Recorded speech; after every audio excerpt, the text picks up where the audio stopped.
developer willy-nilly and just throws bits everywhere. It doesn't seem to be going through though. Oh, did we actually get a crash? We did. Hi everyone. Let's see. Do we continue corrupting, or do we go to Noida, or do we start Half-Life? Let me do a straw poll now. I never believed in straw polls. Half-Life? Should I start Half-Life? Right now? I'm wondering if I wanted to do just a full playthrough. VRAM? VRAM. Video RAM.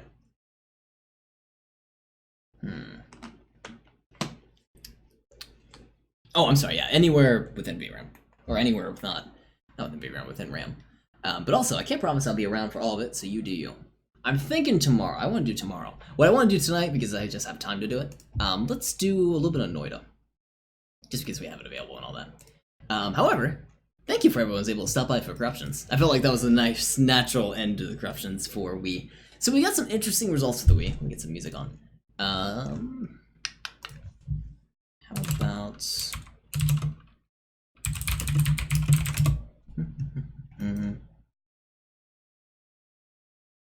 I almost want to play that Flower Garden one again. Noella, you're still here, so you already heard this one, but let me hear it for the other people. This is a great one. I want to hear more music by this person. Anyways, so not bad for the Wii. We really haven't had a chance to corrupt a whole lot of Wii U games because we haven't had a nice PC, but now we actually do. Now we have a fantastic PC, which, shall I show that off again? It's gonna destroy everything, but look! We have a 1080! So we actually have a nice PC for once, believe it or not.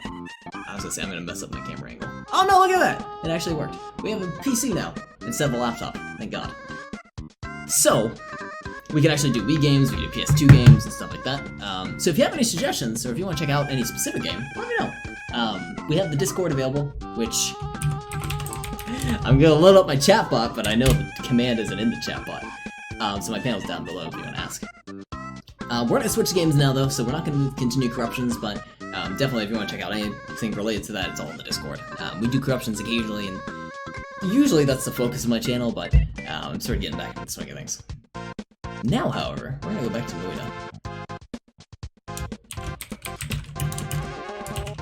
Oh, I destroyed my George Costanza title. How about Noida? Sorry about the clicky keyboard. And category, Noida. Or we could play Noida, or I could go pick up Disco Elysium.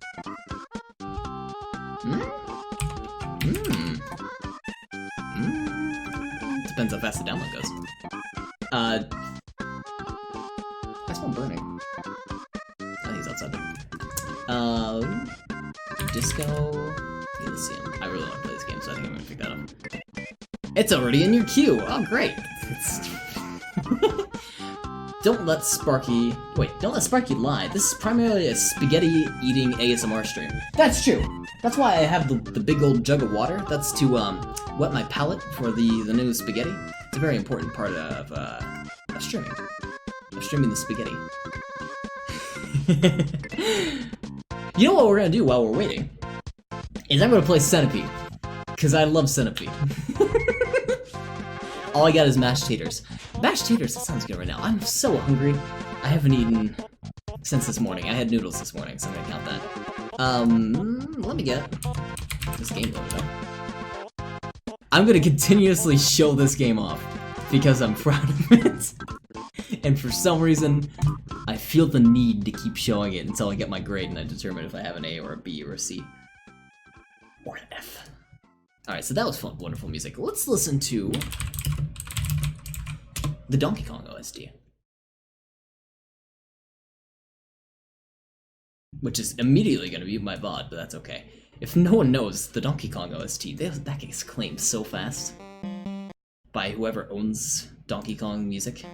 There we go. So, let's run. How's everyone doing? Who's ready for Thanksgiving? Thanksgiving's gonna be amazing for anyone that enjoys the holidays. We're gonna try to get a new high score. Do you see my mouse? You do see my mouse. Let me get rid of that. I'm ready to cook. I wish I was cooking, actually. I wish I was better at cooking. I don't cook a whole lot. No, not that one. This one.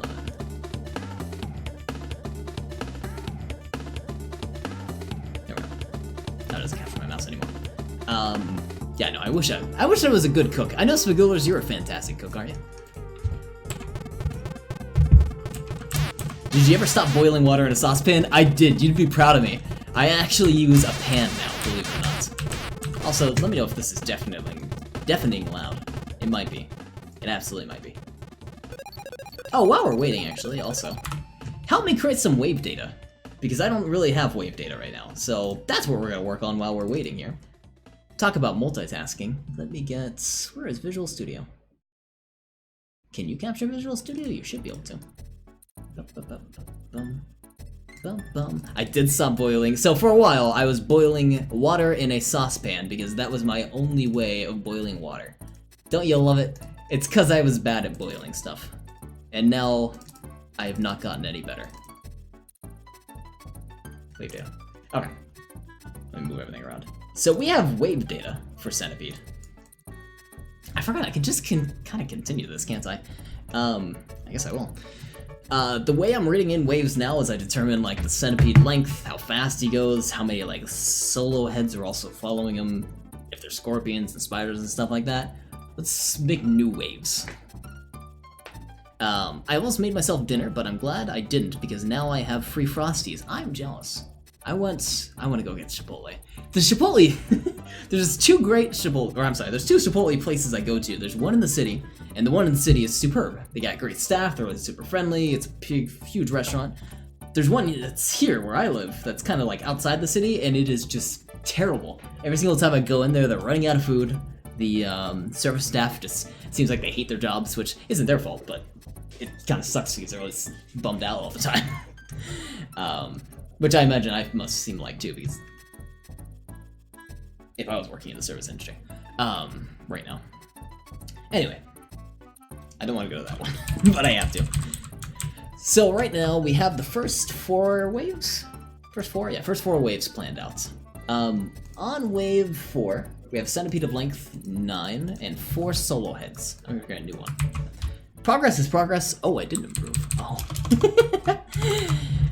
I do wish I was better at cooking. I wish I just could buy like a cookbook and get better at that, but I also have to buy like supplies for cooking, and I don't think I would be very good at that.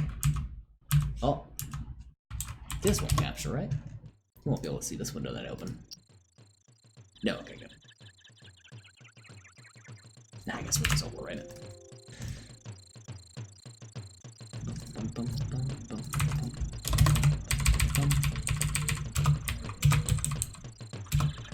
Okay, that's good. Let's play.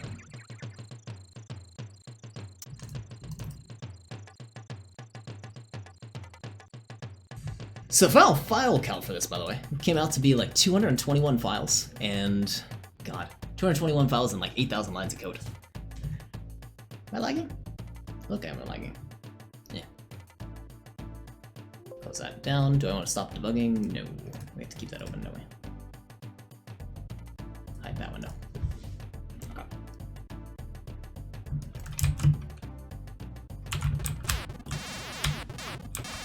I hate how loud the mechanical keyboard is, so I'm sorry about that if you are sensitive to the loud sounds. If it's drowning me out and you just can't hear me, let me know. Also, in terms of Steam progress, the game is 3/4 of the way done. Oh, I wasn't looking.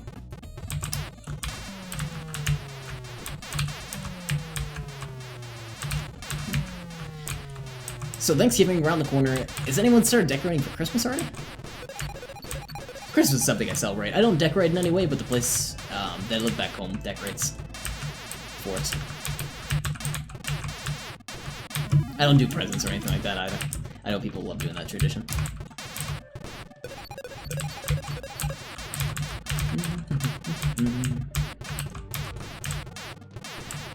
And Spagoots, do you still play a little bit of Magic?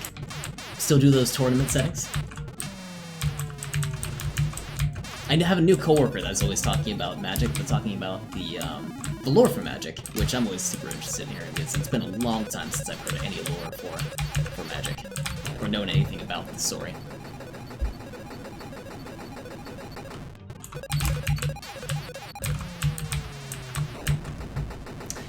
I'm sorry, that mechanical keyboard must be definitely loud. Tech. Game is 9.9 out of 11 gigs. Oh! Let's also just corrupt this. Let's do that. Process stuff.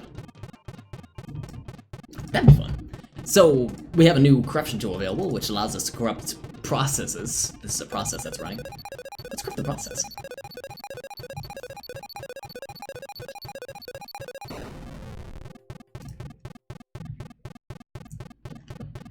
I forget what this title is called, though. Centipede. Got it. I should increase my lives so I don't die continuously. Oh, you know what we can do? Let's restart it.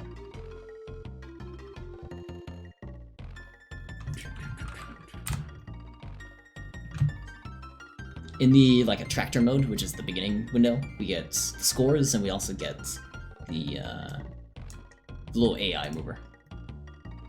Oh, why are you running at like 2 FPS? Whoa, what a start! Don't know what that was about. Okay. I'm gonna hook into this process. Hook into it. And then we're gonna corrupt little tiny bits. Little tiny bits. Okay, let's corrupt much bigger. Oh! Whoa! I actually crashed the emulation of the Visual Studio.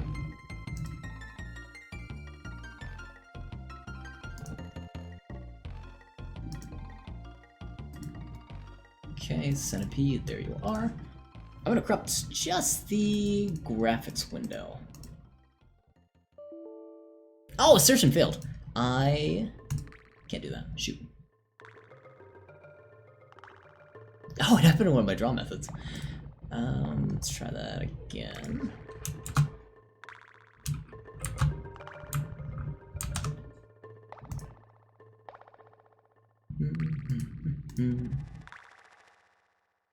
Just the graphics library.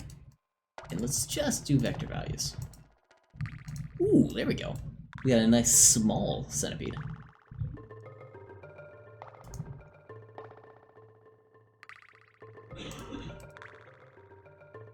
We have just a line now.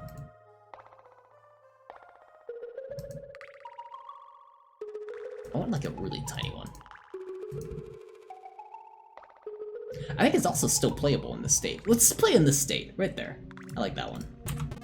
It is! Look at that, still playable, even though it's the length of a column. Can I kill the whole centipede? I'm getting the mushrooms.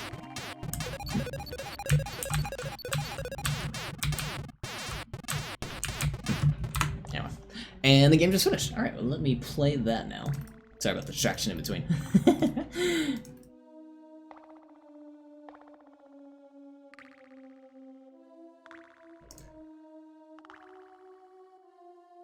Make sure all my windows are all set properly.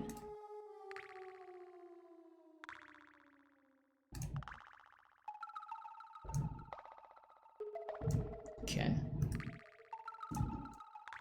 And open disco. Pause the music? And hopefully we can capture it right away. I always have trouble trying to get the window to capture immediately.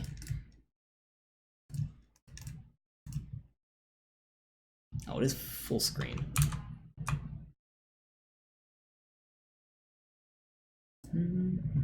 Let's try game capture. Game capture? Disco.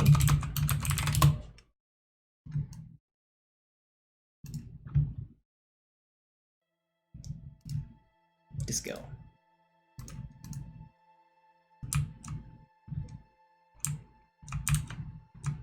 There we go, I got it. And then let's put this down at the bottom. Nice. Put the chat box. Good, lock that. Cool, I think we're good to go. Disco Elysium? I have to listen to someone pronounce it. Or listen to someone on YouTube pronounce the name.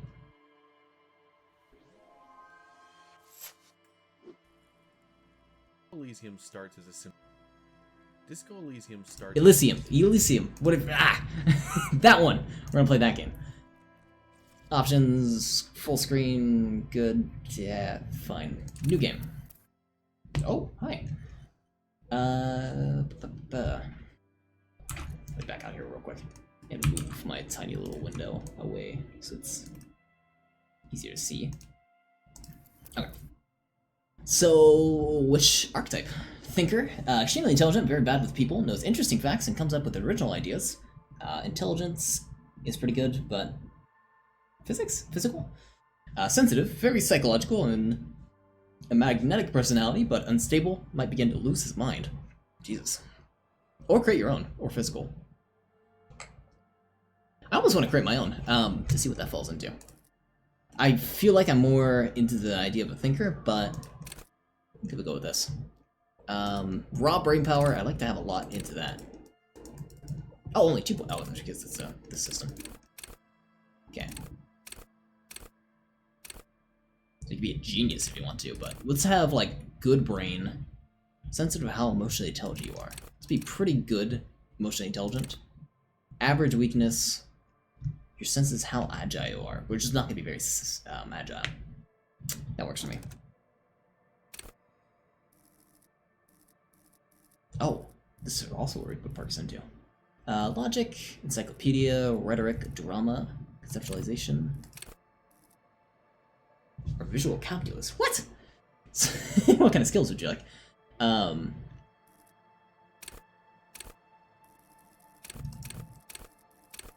I don't know. Click to mark selected skill as signature. Wield raw intellectual power to deduce the world. Call upon your knowledge, producing fantastic trivia. Practice the art of persuasion. I like that one. Drama, play the actor lying to tech lies. That's also good. Understand creativity, see art in the world. Reconstruct crimes, make laws of physics work for the law. I also like that one. So I almost want to go with visual calculus or rhetoric. I'm gonna go with rhetoric for now. Oh, out of all of these, this is our signature? I don't know about that though. Shoot, I don't want just that.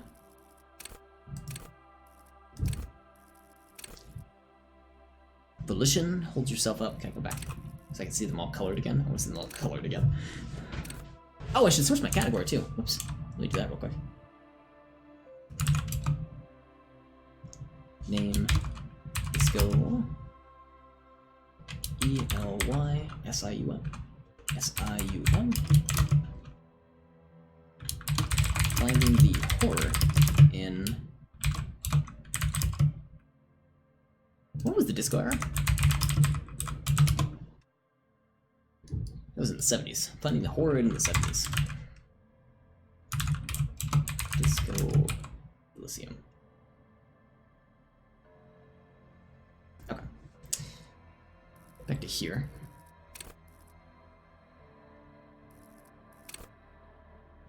Hunches and gut feelings, dreams in the walking life.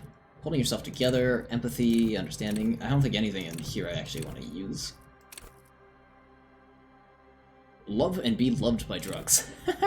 Shivers, raise the hair on your neck, tune the city. These are very, very cool. Good eye coordination, so we don't have any of these. Let me go back. I feel like I should not be terrible on anything. We should maybe have a point extra in here.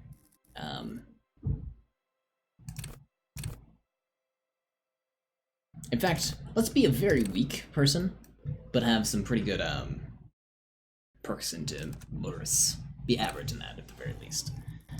So that way we have perception check and stuff like that. Do we want to be a very persuasive person though? I guess that we do.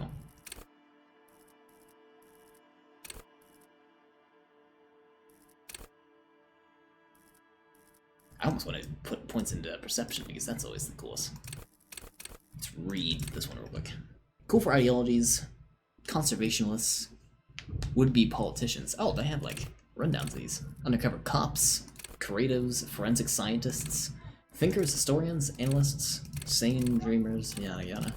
Trick shooters, snipers and jugglers. Hand-eye coordination, right? Fine details, detectives, and sensationalists. Shot dodgers, acrobatics, machinists, tinkerers, and instrument players. Interfacing. Master machines, pick locks, and pockets.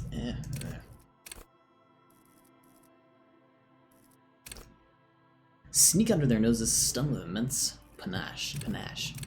Composure. Cool for card players, military, fetishists, and cool people. I have a hard time deciding here.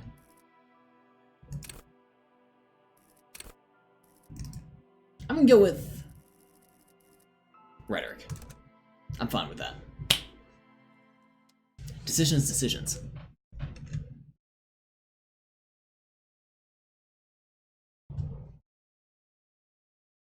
The Furies are at home in the mirror. It is their address. Even the clearest water, if deep enough, can drown. Begin. There is nothing. Only warm primordial blackness. Your conscious ferments in it. No larger than a single grain of malt. I like that. You don't have to do anything anymore. So what do you think? I love the building at the very beginning, like all the choices that are presented to you. I was having a tough time deciding like what I wanted to use as my signature, for example, because there were a lot. I know you just got started, but it is so different than most games. Already I can tell the like skill tree is going to be extremely like awesome. It's going to be unique in its own rights, and I think that's going to be fantastic. Ever. Never, ever. Simply keep on non-existing. An inordinate amount of time passes. It is utterly void of struggle. No ex-wives are contained within it. This is great! It is. Give us some more. God is sweet, brother. Nothing upon nothing upon nothing. I'm gonna cough up some more of that sweet oblivion. Right up, sir. Thank you. Smooth passage. Allianz, let's go. Nothing turned to fuck all borough. The writing is just so good. The accustomed to this level of dialogue. Oh wait, not accustomed to this level of dialogue in a game. Yeah, that's true. I watched a little bit of a review when I saw that you were playing it to see what people thought about it, and yeah, the dialogue alone is such a prominent feature for how amazing this game is, and I'm looking forward to it. A return trip to the silence, please. Let's revisit ancient Zero home. Look, there's I am tired of being this type of animal, and who gives a shit? Return trip to the silence, please. Want me to upgrade that to a one-way trip, sir? Yeah, don't stop, keep singing, seek me a song of death. Death is sweet Oh. and endless. But what is this? Somewhere in the sore, bloated man meat around you. Am I man meat? A sensation. Like a fly to the ointment. Your conscience sticks to it. The limbed and headed machine of pain and undignified suffering is firing up again. It wants to walk the desert. Hurting. Longing. Dancing to disco music. We all man meat. We are all man meat. No matter what way you cut it, whether you're top class or bottom barrel, you're still man meat. That's unifying. You can take it. You're a champion. Oh, I don't know what this is. So wait. Medium success. Mother, help me. There is a head attached to my neck, and I'm in it. Stop. I don't want to hear anything anymore about this sensation. Take me back to the formless, disembodied nothing. No, I'm not scared. I am a champion. Take me back to the disembodied nothing. Rises from your mouth, and with it, an ungodly headache. Who am I? What sort of creature does this to their own mouth? Fiery streak penetrates your skull, trying to force your eyes open. It's a sound, a clarion call from hell. Oh, these are all. Oh, I just noticed. This is from the limbic system. This is the encyclopedia. Somehow you know what it is. A corpus canema, motor carriage. Open your eyes. I don't want to open my eyes. Half-naked man in the middle of the room. So through the game's dialogue, depending on how you leveled your psychological aspects, you'll get additional insight on things. Ah, I see. Okay, I understand. Also, let me move stuff around so I can actually look at my... There we go. Well, here we are. We look like a wreck. Let me put on pants. There we go. Item gained, flat cut trousers. So, hit the bottle too much. This magnum-sized bottle of Commodore Red is empty. Oh boy. Get some music in here. Or tapes. This reel-to-reel tape player is still on, rolling empty. Looks like someone tore out the tape when the song was playing. Oh. So when your limbic system chimes in on something, it's your inner monologue, basically. Ah, okay, I understand. So, that was also when we got, like, the encyclopedias, when we, encyclopedia... I forget the name of that system, but that's when we got the idea of the sound in the background. Should we put on a jacket? I guess so. I want to put on a jacket. I guess we don't have to, though. And you can influence how you think as the game progresses. That's cool, and you can also... I saw that you have a lot of choice in this game, so I imagine it can really influence how your choices are made, essentially.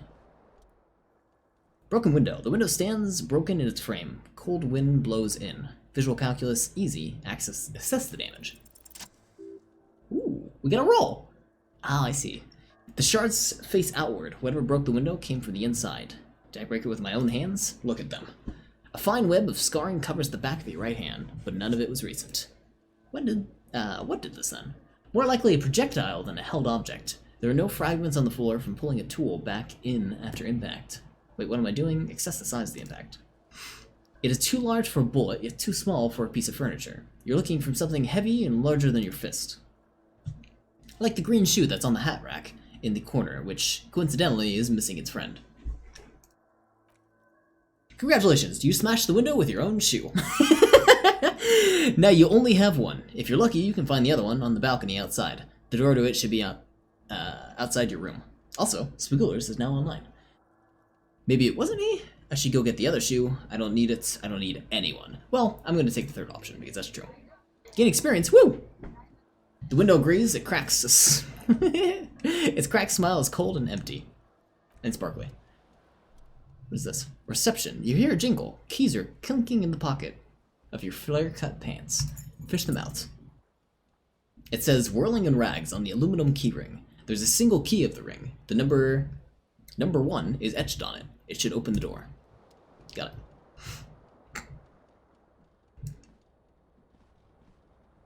Oh, we can zoom in. That's nice. Let's go look in the bathroom. Oh, we left the tap on. Now that wasn't smart. Lock here to the tap. Turn tap off. Oh, mirror. A mirror hangs above a bent and broken sink. In a fierce discharge of masculine energy, someone has ripped half of the faucet off.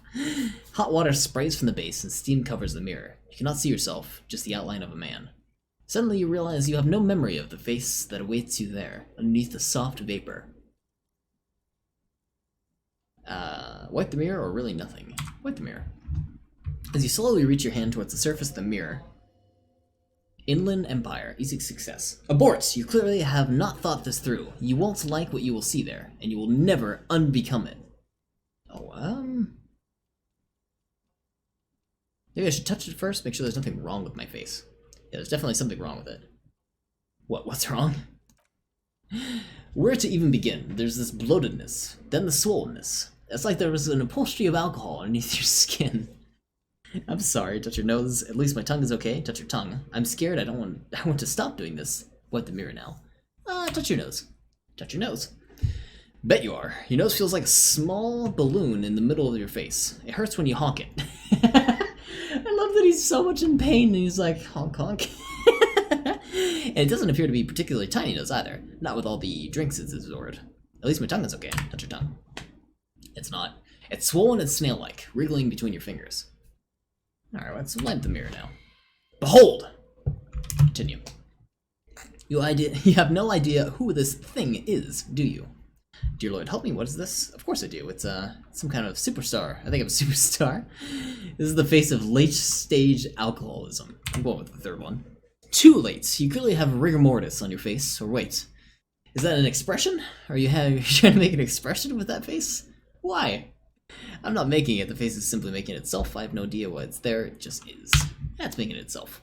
Please stop, it's horrible. You're scaring yourself. Keep making the face. You can't, can you? It's like it's not even voluntarily anymore. You become that grin into your face, and now it won't come off. Oh, we're smiling, aren't we? What does it even mean? What is the emotion you're trying to convey? Superstardom? God, I don't know, it's indescribable. I think it's supposed to look suggestive. I'm afraid it means it's meant for the ladies. I'm insinuating that I'm vaguely sympathetic. I think I'm sort of pulling it off too, in a sad has-been kind of way. There is some charm to it. It's an expression of pain. I'm going with the fourth one. There might have been 10 years ago. It's a little more than a cadaverous spasm now. And either we can talk from the encyclopedia or the electrochemistry. It's impossible though. Dig deep into your mind to locate the source of the expression. We're gonna try that. We failed it though. Like the rest of you, it comes from a bad place somewhere in the past. That's all you know for now. Let's try the electrochemistry. Check fail. It's too late. Like an image on film, the expression belongs to your primary motor cortex. It would take a minor neurological miracle for you to cease producing it. Leave the mirror for now. What is this? It's a shirt. White satin shirt. You see bottles in the bathtub. Wine, beer, and sweet liquors. Here's the door. I don't want to leave yet. Here's our stuff. So we got a shirt on. And spirit de corpse. Conceptualization -1 suggestion. Oh, if we're shirtless, then we have more suggestion. That's great. Okay. There's a tie up here. We'll grab that. Look how much I'm in pain. The fan has 2 chain pull switches. One end is in a tiny fan, the other in a light bulb. A truly horrific necktie has somehow attached itself to one of the blades. Ooh, neck hurts. Or has it been consigned there as punishment? You feel as though this creature is your friend and wants you to reattach itself to your neck, so there may be continue your adventures together in this strange world. I would grab the time. You reach out to grab the time, but what is this? Diffuse radiating chest pain. Doom comes over you. Grab your chest. Oh, shoot, we got hurt. I don't like that. I'm still gonna try to grab it though, or turn it off if we can. You feel something in your chest, an unnatural pressure. Oh, maybe not then. It's spreading to your left arm, your jaw. So I'm guessing this is bad. I'm sure it's just heartburn. Help someone. I'm sure it's just heartburn. No, it's many years of combined self-neglect and self-abuse. Try to remain cautious. All you feel is pain and weakness. You have to surrender now. We all do. It gets so dark, you don't even see her face, like you always thought you would. You only see pain and fear. And what? Cop suffers final heart attack. I guess we just don't grab the necktie. Bad idea. A detective lieutenant of the RCM passed away yesterday. His death, thought abrupt, did not come as a surprise to those who knew him. He was the heaviest drinker I'd ever met, Captain Potley Price. The deceased superior officer commented, "This ain't easy on the ticker." He loved his liquor for sure, said Detective Chester McLean, friend and colleague. But I think before he ever had a heart attack, his heart was broken. Oh. According to an official statement given by the RCM, the officer was on the brink of solving a murder case. And well, I guess we'll make a new game. Hold on this moment for just a sec, though. I'm gonna go grab.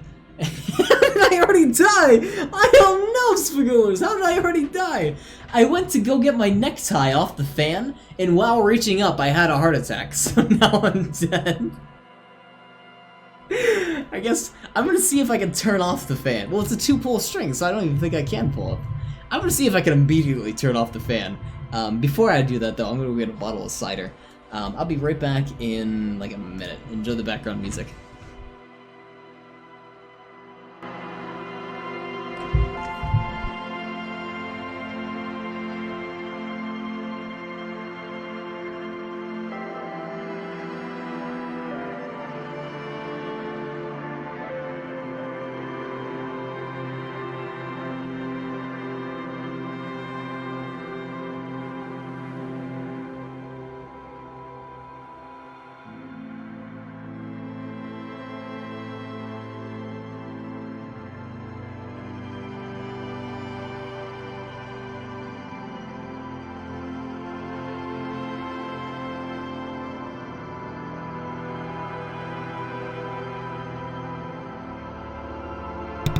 gotta be careful with that. I gotta be careful overexerting myself. I know I'm an older man, an older police officer. Oh, you know what I probably did? You know what probably caused it? It's probably because I'm just so weak that in in reaching up, I hurt myself too much. I guess I'll create my own again. We're gonna be a genius. Do you want to be a genius? I don't want to be terrible in other things, so we're gonna have average psyche. No, we're gonna have terrible physique. I'm fine with having bad physique, I think. Well, maybe so we don't die again. Let's go with... What is the difference here? 1 physics, 4 motor. Yeah, let's go with this. I'm gonna go with the thinker class. At least it's just faster. I don't know what the signature is, though. I got a little bit of Angry Orchard cider, which I've been really liking. I like cider. Oh, we've already read that.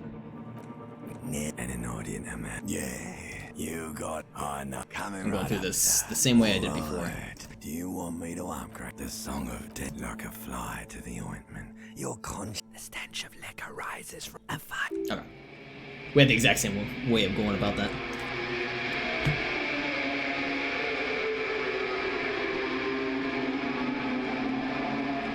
Alright, time to put on our pants and shirt. Here's my curiosity. I'm gonna see if we can quickly grab our necktie. It is a pull string, so I don't know if we have to actually turn it off.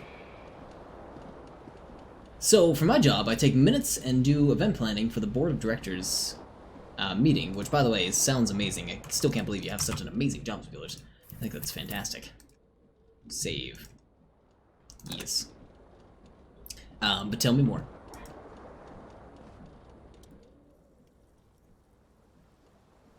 Pull on the fan. The blades come squeaking to a halt. It should be easier to reach the necktie now. Pull on the light bulb. A terrible mistake. Turn on the lights off immediately. You can practically feel the photons burning a hole in your brain. Bring it on. Pull again to turn off the lights. Bring it on. No! Not again! Did we die again? Your eyes burn with photosensitivity. It's not good. Okay, this time we're fine. Grab the tie. Success, you swoop up and catch the tie. Snap, it's released from the blade. Continue. What you have in your hand is a truly hideous necktie with 4 or 5 different patterns. The knot reminds you of a noose. Oh, fantastic. Yesterday's meeting was hosted in a brewery. Oh, and I had like 3 stouts over the course of the meeting. That sounds awesome. How was the stout? The stouts, were they delicious? Do you highly recommend the stouts to others? I know I picked up, I keep trying different beers here and there. I've had a good handful so far. Trying to expand my horizons in that sense. Hold tab to highlight. Oh, that makes things easier. Well.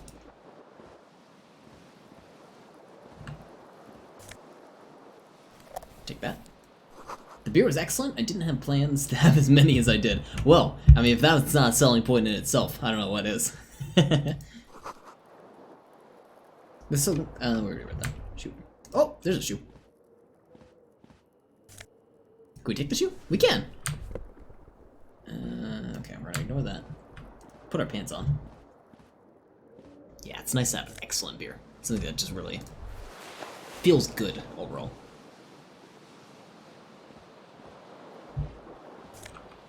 Take this shirt. Let's go talk to the glass.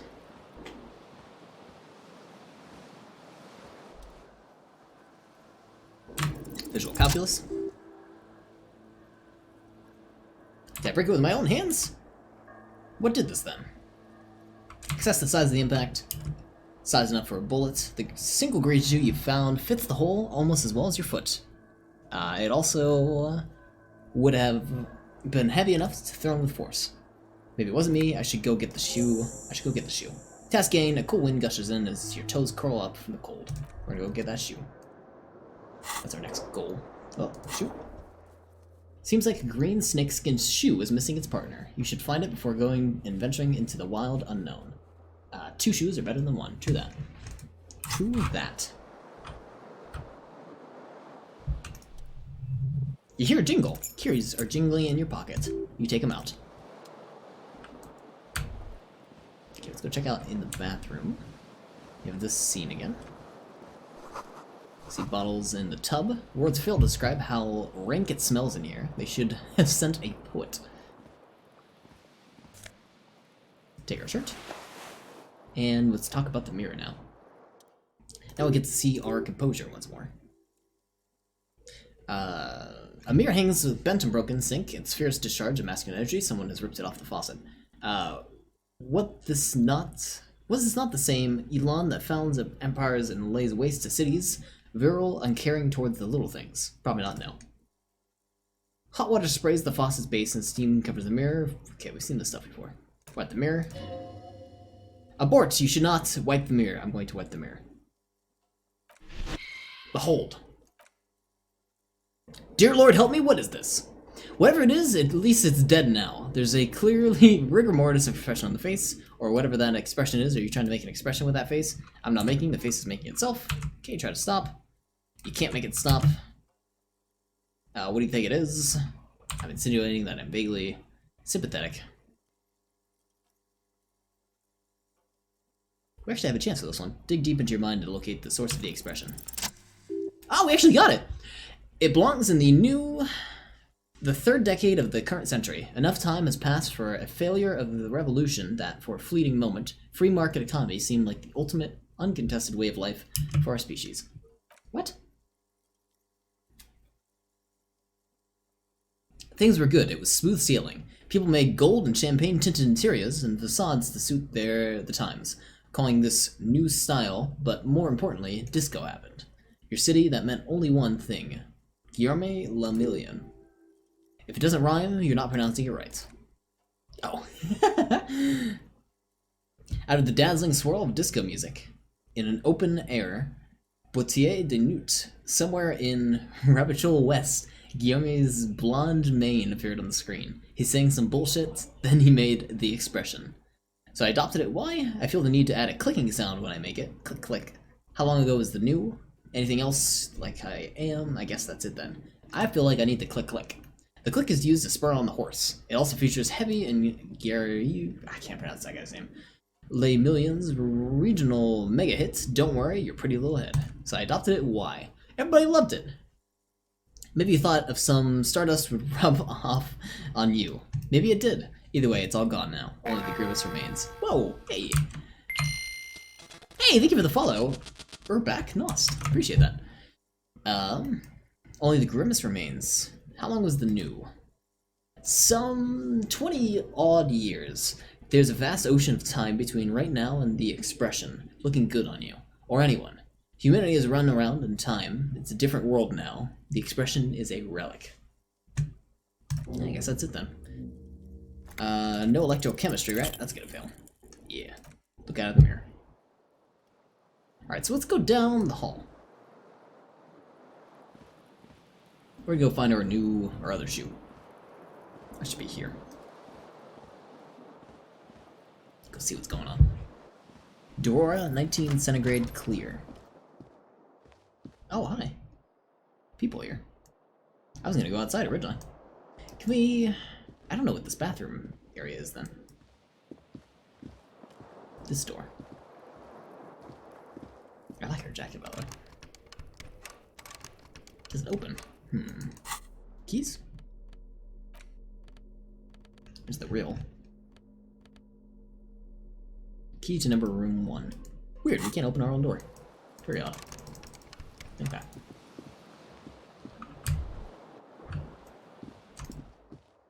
Let's go check the calendar to see the date. The calendar says it's March. The year is 51. Oh wow. 51, really? There's something on the table. Let's go get it. Money! Money gained. 40 real. Equip the flashlight in low light areas. We're on the quest to go find our shoe. Because it has been thrown out the window. There's our shoe.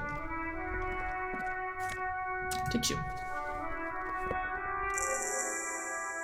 Find your other shoe, gain experience 10. There they both are, two identical shoes, both copiously green and indiscriminately snake skin, reunited on your feet. Conceptualization, medium success, like two baby crocodiles. How do they fit? Good. They're balanced, comfy, feels like the only good thing about you right now. Truth be told. A gust of briny wind washes over you. Oh, beautiful music, wow. Too bad we gotta go back inside. Oh, no, something else. The smell of sea makes you dizzy. Alright, we'll go inside, don't worry. Don't like the smell out there, apparently. Don't be afraid to say weird things. People are more forgiving to people that say weird things, apparently.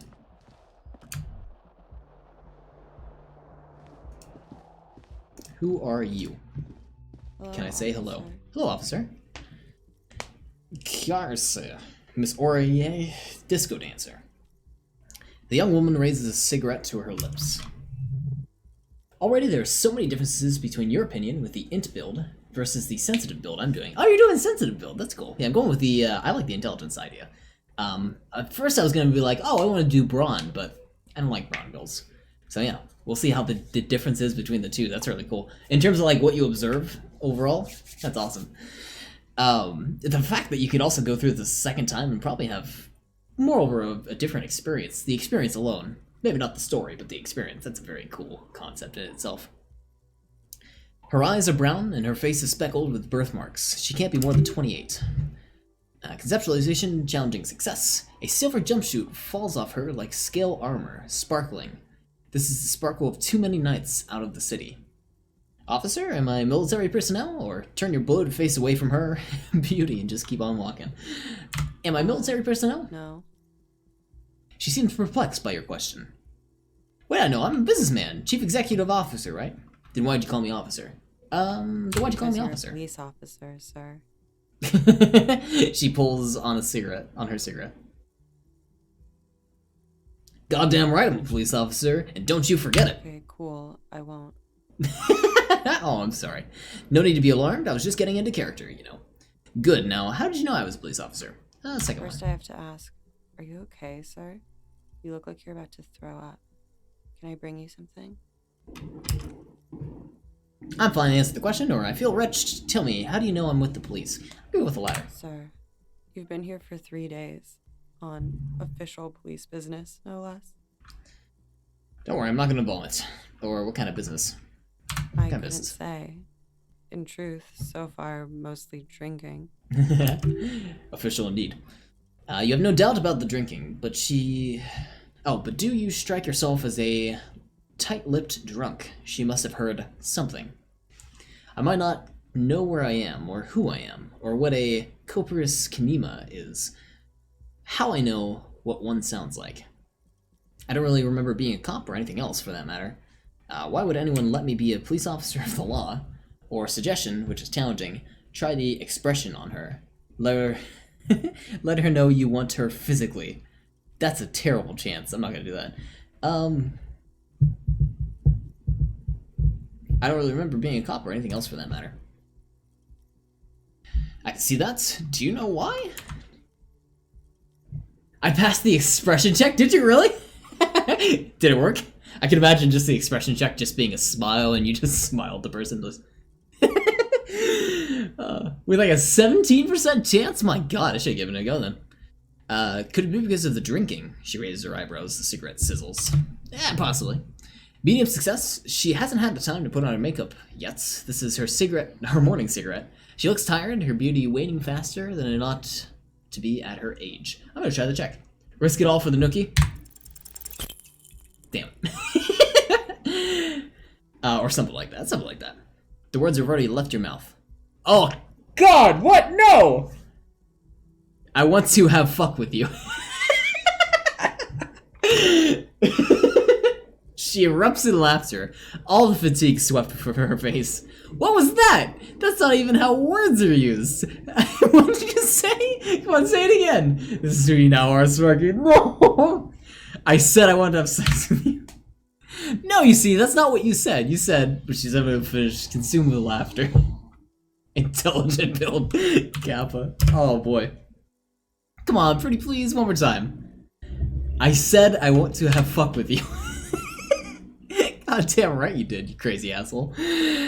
She wipes tears from her eyes. What kind of cop are you? I'm a cop of the apocalypse, superstar cop. I can no longer deny it. I'm sorry, I don't know why I said that. You're pretty. I'm sorry, I'm the sorry cop. Or I'm not sure I'm a cop at all. I sure don't remember being one. I think I might have lied. I'm the sorry cop, I like that one. Don't be, it was funny. And anyway, who gives a shit? Who gives a shit about any of it? So what if you can't pull grade A pussy anymore? There are other things in life more meaningful, more fitting for a man your age. This, she gestures towards herself, draped in silver. This is Fata Morgana.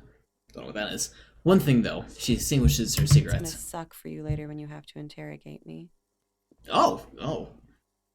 That is gonna suck. And for the record, no, I didn't do it. Cool, okay, thanks lady. And let's take her cigarette. Looks like she left a nice long stub in the ashtray. It's still smoking. No take though. There's an apartment here. Can I go in you? No. I want to say hello.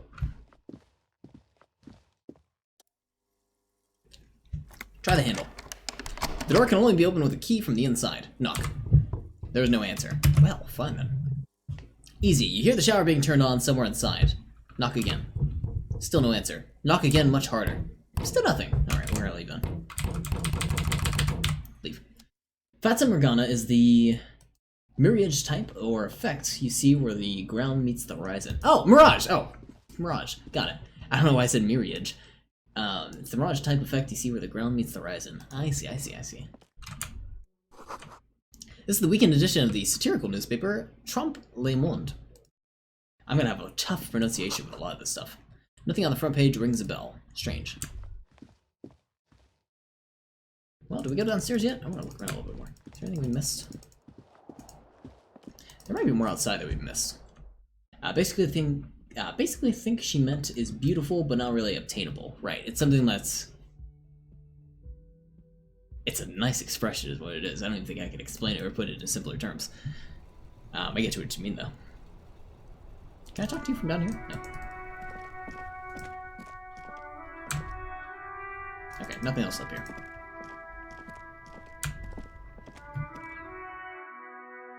Pick dialogue options that begin with hold on or wait to gain additional information before the conversation moves on.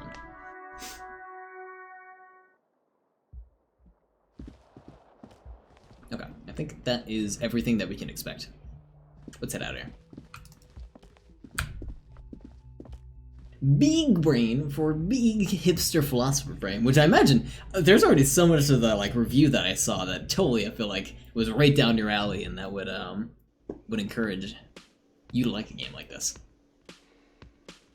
What an area. Are we in a church? What's with the mosaic floor?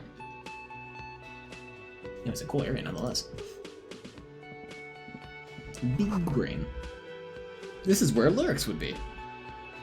What? Oh. I didn't realize it was a stage. A big old karaoke mic just waiting for someone to sing in it. I like the idea that someone might be, you could do a pop star build. I like that idea. The speaker is connected to the radio. The music is seasoned with static. You should totally sing karaoke here, the first chance you get. Your emotions need to be expressed. People need to know your vast oceanic soul. My soul is immense. My soul is modest, it's normal size. My soul is puny. My soul's cubic content is obscured by the hangover. I'm gonna go with 4. Of course, at that point, precise measurements of your soul can only be performed from the outside. It needs to be heard. Through a PA system. By other people. What should I sing when it comes to it? What should I sing when it comes to it? You should sing the soul sad church song from the tape you found. Thought it was obvious. Of course, they'll really get a gauge on my soul with that one. I was thinking maybe I could sing something happy, get the crowd going. Something happy. No, don't sing the happy song. It's stupid. Sing the sad song. It's profound. You'll need another copy of the tape first, though. The one upstairs is destroyed. Okay, we will do that at some point. I want to know what's with this bird over here. Can I talk to you about it? Garte, the cafeteria manager. A man in his late 20s behind the counter inspecting a stuffed seabird. As you approach, he gives you a sideways glance, then looks down again. Easy failure. Everything is cool between you and this guy. He's a big fan. Make some small talk. Looking at the stuffed bird, are you the bartender? I'm gonna ask if he's the bartender. No, I'm not the bartender. Oh, sorry. I'm the cafeteria manager. Medium success. He's very animated all of a sudden. This seems like a touchy subject. What's the difference? I have 3 cafeterias to manage. Ooh. 3. Sylvie tends the bar here, not me. I'm only standing in. Where did Sylvie go? Just, you know. He shrugs. He darts his eyes from left to right. The man isn't lying, but he is hiding something. She just... So what? now you're a cop? Forget it. Look at the stuffed bird. A man competent work of taxidermy. The white and brown seabird lies among piles of coasters and drying mugs. One of its wings is broken, sorry. The man is trying to mend it. Looks like the bird was ripped off a shield that was used to mount it, most likely on a wall. Medium success, encyclopedia. This is a great skua. The seabird is a symbol for the discovery of the Insulindian Isola, part of the world you are in right now. Medium success for perception. The small steel tag says as much. The great skua. What happened to the bird? Can I help you with that? That's the great skua, right? 3. Look, your buddy is over there. He looks at the door where a man in a bomber jacket is tapping his foot. Why don't you go and talk to him, okay? I'm a cop, I talk to whoever I please. He pretends not to hear you, concentrating on the bird instead. Leave.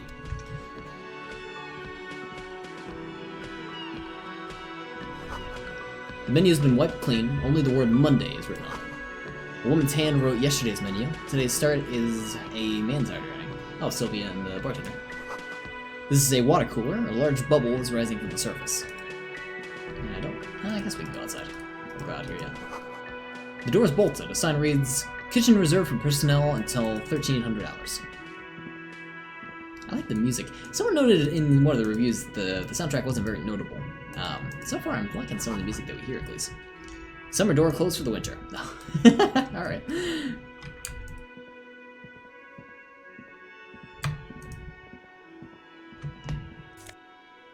Take Nocive Head.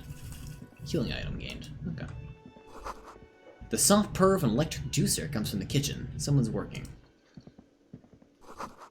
Inside, you catch a glimpse of union paraphernalia. A strike poster, some red pennants. A sign reads, "Mess hall reserved for union members. Doors open at 1600 hours." The Royal Pinball Machine is unplugged. That's too bad. Encyclopedia. The theme on that royal machine is a standard royalist theme. Used on everything from pinball cabinets to full-flavor cigarettes. What are its hallmarks? Clinging to a picture book version of the past century, waiting for the king to come back and cast out all of the profiteers and homosexuals. Basically, imagine a yellow plastic crown with a liquor brand emblazoned on it. Wait, where do I get such a crown? Wait, what? Wait, where do I get such a crown? That's terrible. The idea of a king in a century gone is pretty fascinating, or I'd rather know more about this world of today. That too. The sentiments is called anti-centennial nostalgia. Pinning for a time before the turn of the century. It's common even now, after 50 years. Okay, who are you, old lady? Or lady in a wheelchair? Hello, sweetie. Oh, old lady. Lena, the cryptozoologist, is his wife. You shouldn't keep your colleague waiting. She nods toward the man in the orange bomber jacket. I will not. Don't worry. I will just look around the entire room and look at every single object before I talk to him. A bottle of rum has been knocked over. Beautiful, dark liquid is spilling out. Electrochemistry. The sugary black rum stain on the counter makes you teary-eyed with joy. It's almost touching how syrupy and sticky it is. How long has it been already?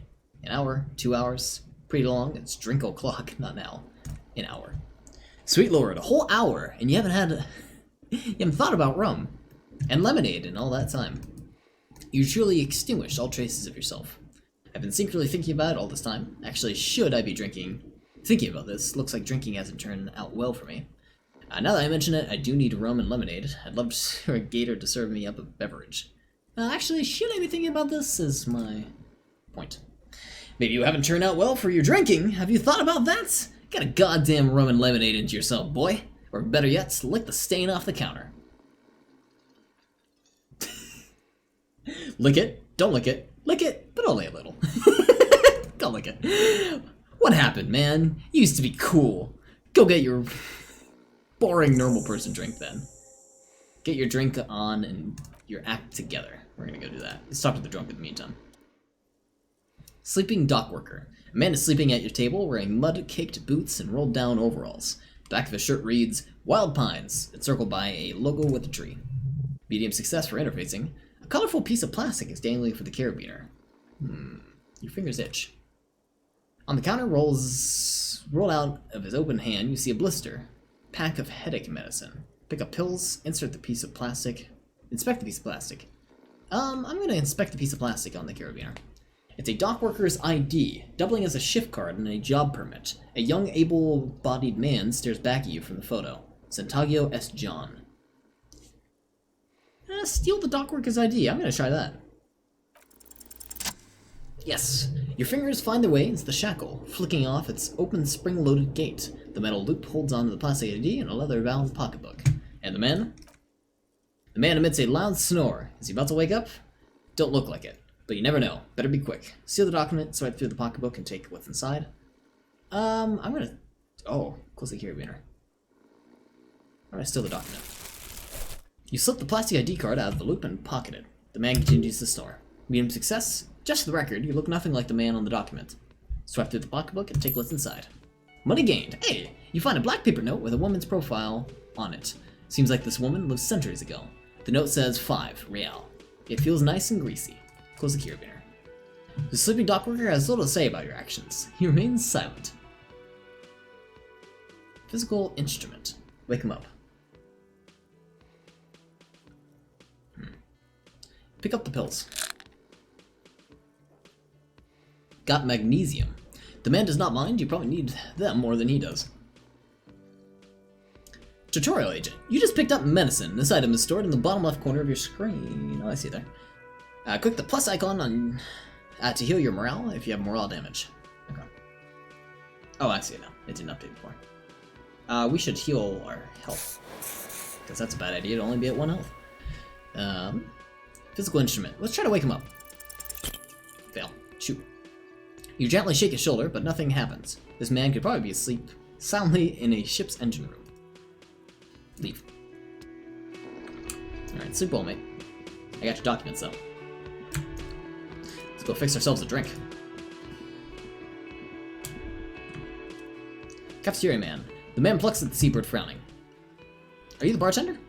No, I'm not the bartender. I'm the cafeteria I'm manager. not the bartender. I'm the cafeteria manager.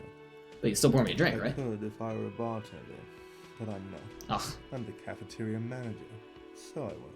Rude. Understood. Mm-hmm. I dislike that man. Okay. Let's go talk to our friend. Our buddy in the bomber jacket. Kim Katsugi. I'm gonna call him Kim. A bespectacled man in an orange bomber jacket is tapping his foot on the floor. Looks like he's waiting for someone. You. As you approach, he narrows his eyes and extends his hand in greeting. Perception, medium success. On the sleeve of his bomber jacket, as well as on its back, are the same enigmatic white rectangles as your blazer. Shake his hand. Hello, I'm Kim Kitsuragi, Lieutenant, Script is Precinct firm. 57. You must be from the 41st. So let me make sure my sound is loud enough. It might be actually kind of getting drowned out. Continue. You realize he's waiting for your name. Invent a name for yourself. We're gonna try that. Hey! Success! Now this is just... wait. Now this just is the man. This guy. This guy. Medium success. Concentration makes you squint your eyes. Your name should be deep gold and orange, like a forest fire looming on the horizon, and mixed with the stench of liquor rising from your breath. You're 2 steps closer to it, but there's still many to go. This guy is the man. Oh, I see what you mean. I getcha. I'm bad at typing. No, you're totally fine.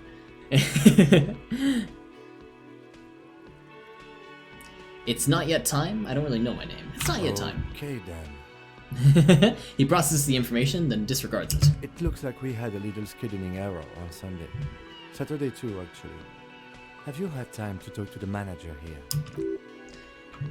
Rhetoric, medium success. What he means is he's been trying to meet up with you for 2 days, but you have been otherwise occupied. You mean him? Nord towards the cafeteria manager. Yeah, just talk to him. No, I haven't, or there must have been some kind of misunderstanding. You're taking me for someone else. Tough If you one. don't mind, we should talk to him again. Ask him for a rundown of the area. Now that I'm here as well. I understand the scene is out back, right? It also wouldn't hurt to assure him the police are finally here. In full force, I mean. Have you mapped out the initial interviews? Yes, the police. I'm aware I'm a policeman. What interviews? I have, yes, or I haven't. Yes, the Right. police. And the interviews? He taps his foot more out of habit than impatience. What interviews? At the 57th, we like to prepare an initial list of persons of interest, and then just skim the surface. Prepare the field, get to know the players. You don't do that? Maybe No. It's not an inter-district practice. I have not. Okay, we'll have time for that after we take a look at the coroner's case. Have you removed the dead body from the tree? Oh, I'm sorry? Dead body? I don't like dead bodies. Look, man, yeah. No, completely. No. So the body is still in the tree, where it has been hanging for 7 days straight. We should go there as soon as we are done talking to the owner. What if I told you I'm not really a police officer? How could you be so sure I'm a police officer? But I can't remember anything. What happened? What were we supposed to do again? Or let's get going. What if I told you I wasn't really a police officer? We all feel that way sometimes. There's no such thing as a police officer, I'm afraid. What remains is that there is a dead body in a tree. Someone has to figure out how to put it there. Or someone has to figure out who put it there. If we don't, no one else will. Logic and medium success, and then, soon after, dead bodies would be dangling from all the trees. He concludes, but first we might have to take it down. Alright, let's get going. New task, inspect cafeteria member, and new task, inspect victim's body. After you, officer. Logic, trivial success. If you're about to embark on an investigation, should you have a badge? Wait, shouldn't I have a badge or something? Check your pockets. You mean you don't have a badge? I don't have a badge, do I? It wasn't on me when I woke up, or pretend you found it. I have a badge, I'm a policeman, and I have a badge. Well, I don't have it. New task, report your badge missing. Losing your identification card is a serious matter. My vehicle has a shortwave. You can use it to report your badge missing. I advise you try to locate it as quickly as possible, but getting the body down should still take precedence. Howdy, partner! Do you still play Ark Survival Evolved? No, but it's free right now on Game Pass. Oh, I didn't know it's free on Game Pass. I know my roommate plays Ark. I have yet to play it.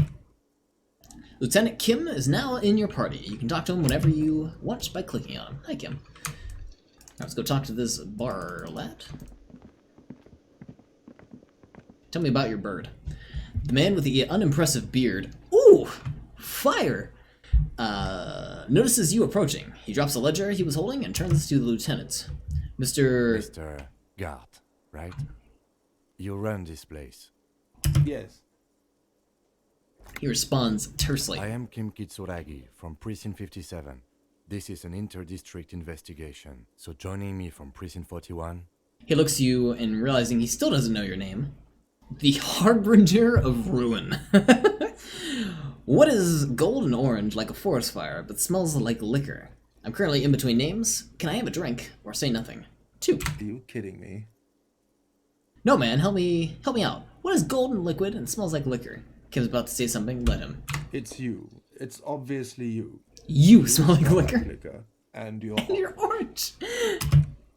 See, everyone agrees it's your color scheme. We're on the right track with the name thing. Is this what you get when you call the police now? We've been waiting for a week here.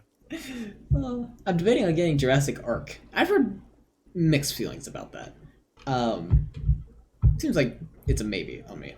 Sir, I understand your concern, but we are here to do a job. And for us to do it, I need you to stay calm. Go Kim. Yes, of course.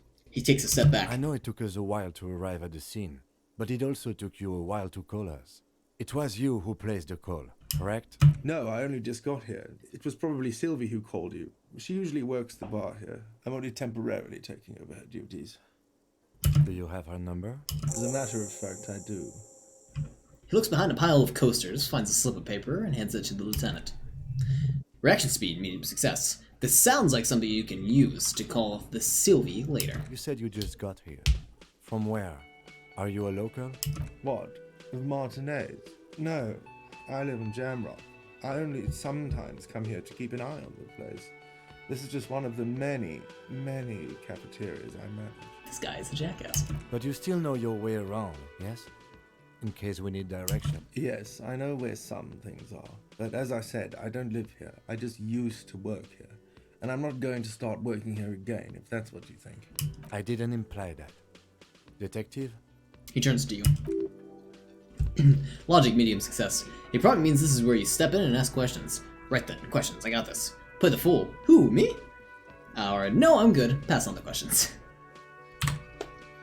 His face expresses profound doubt in your having this. Rhetoric, medium success. Ask him about the body's location before. Asking if he killed him. People give up information in the more innocuous questions, when you can later use it in the more sinister ones, not vice versa. Where exactly is the body? Behind this building, there's a courtyard. He points up to the kitchen behind him. They hoisted him up there. Wait, they hoisted him up on a tree there.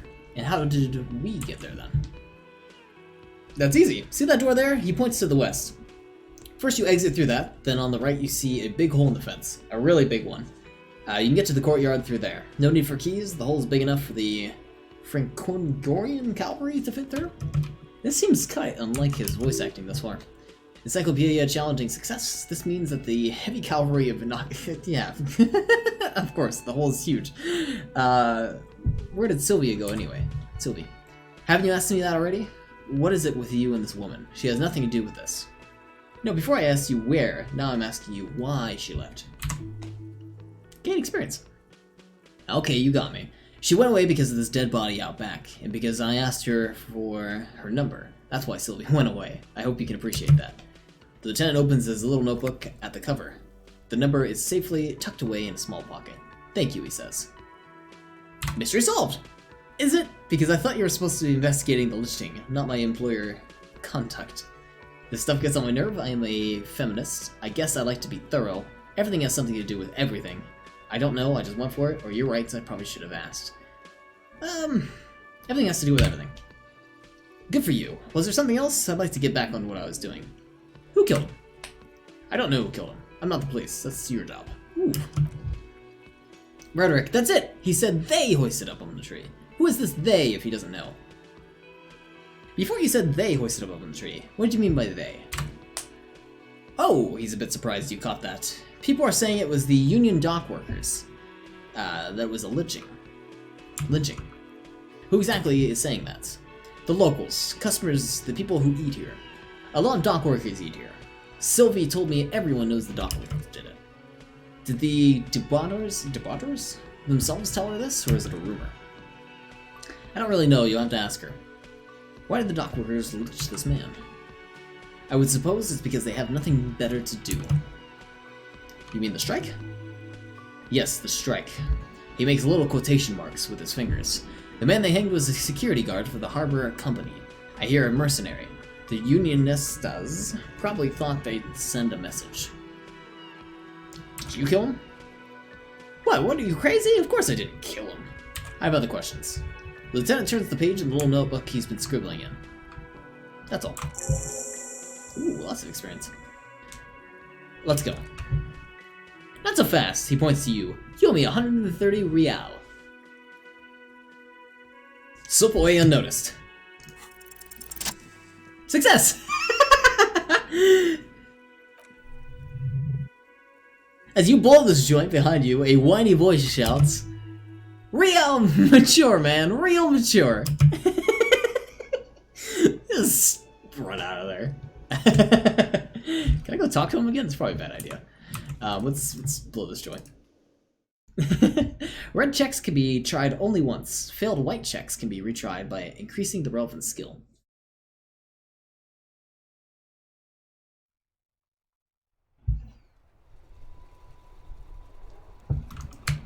we got a lot to look at here. A heap of snow melts in the wheelbarrow. Pretty atmosphere. The street signs reads "Fuck the police." Oh boy. The RCM in Martinez?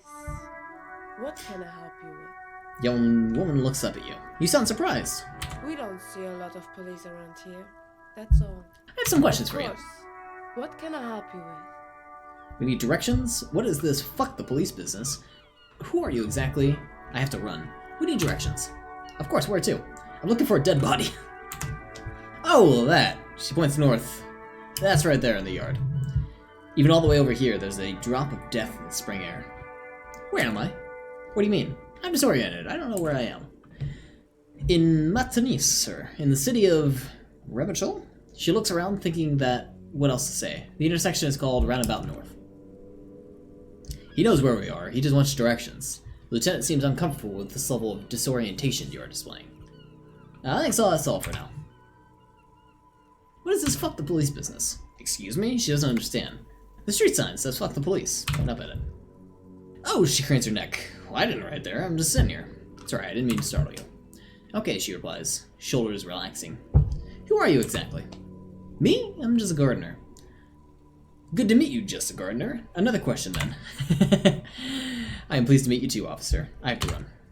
Of course. I won't hold you back. She wipes her brow with a canary yellow glove.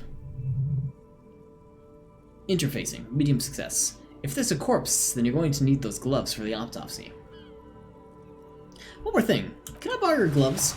Sure, keep them. I have another pair. She hands you the rubber gloves with no visible annoyance. Thank you.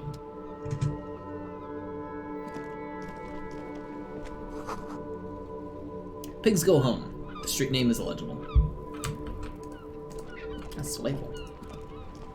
Oh, we got a radio for our badge.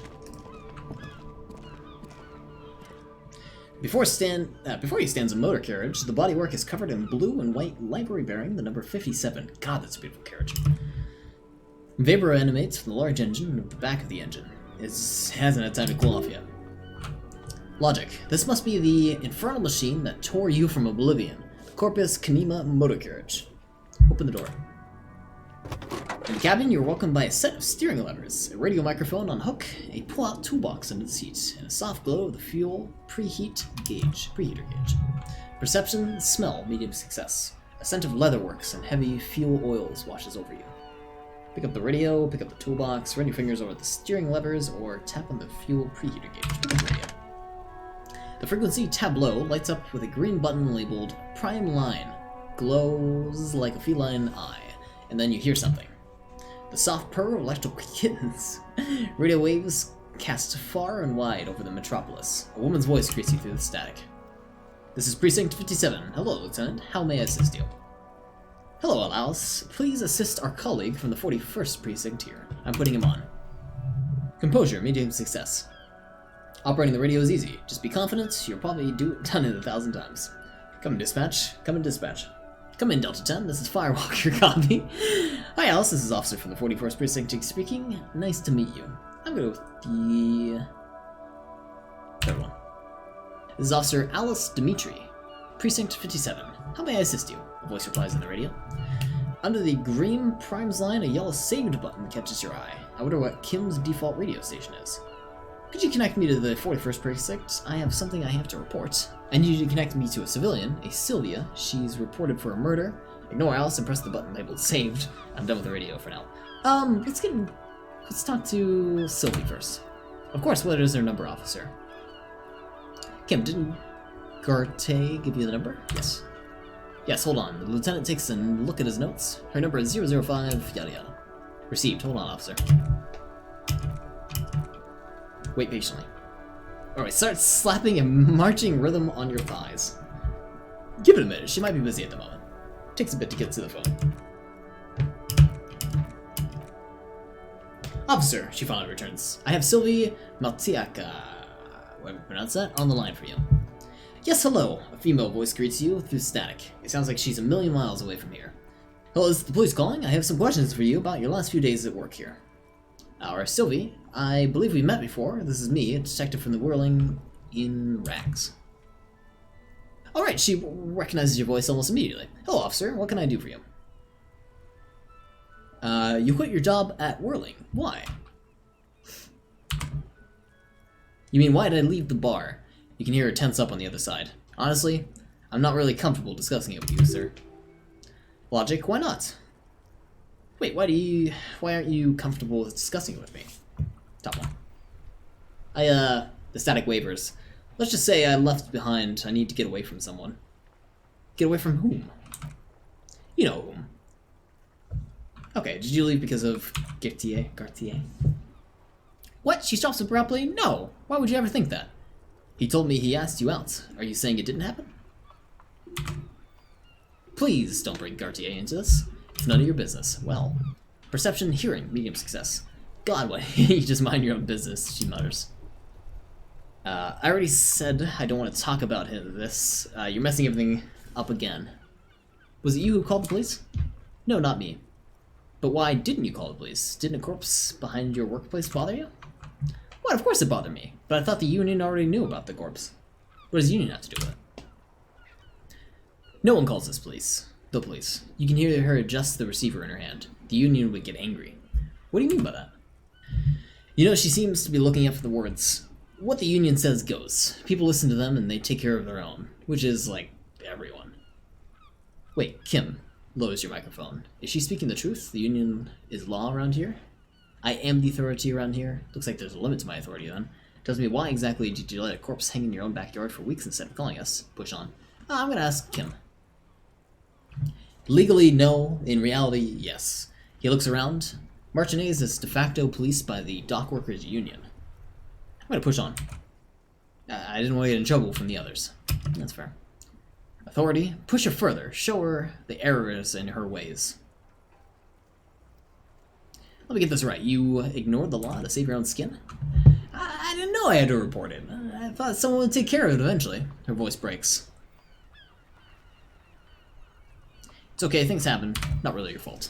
Yes, I know, it's just... She takes a deep breath before continuing. Was there something else? Oh, blanket, sorry. Do you know who made that call? No, sorry, I don't. She clears her throat. Not a lot of people have phones around here. Copper thieves take the wires. Oh. People don't have the money to have the cables put in again. They use the union phones or the ones on the coast. Logic, medium success. So the union has a phone, and there's one further down the coast. Got it. Who made the call reporting the crime? It was someone else. The lieutenant makes a note. We'll find them sooner or later, officer. It just might take a while. Okay, next question. I think I got everything I needed. I hope so. Please don't call me again. Bye. She... ready to hang up. Wait, why does that seem to anger you? I'll go with that.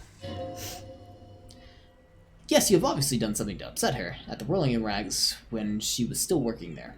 Wait, before you go, you're mad at me, right? Tell me, what did I do? I can't remember anything. I'm not mad, it's just... The static sighs again. You were so drunk and so emotional all the time, and then you asked the skua thing happened. And then the skua thing happened. It just made me want to quit. What skua thing? The stuffed bird, the great skua. You threw it against the wall while screaming, "Fuck that bird!" Fuck that bird! And laughing like a maniac. I think you... I think you said it has been giving you shit ever since you got there. It sounds like me, right? This doesn't sound like me. I love birds. Bitch bird got what's coming to her.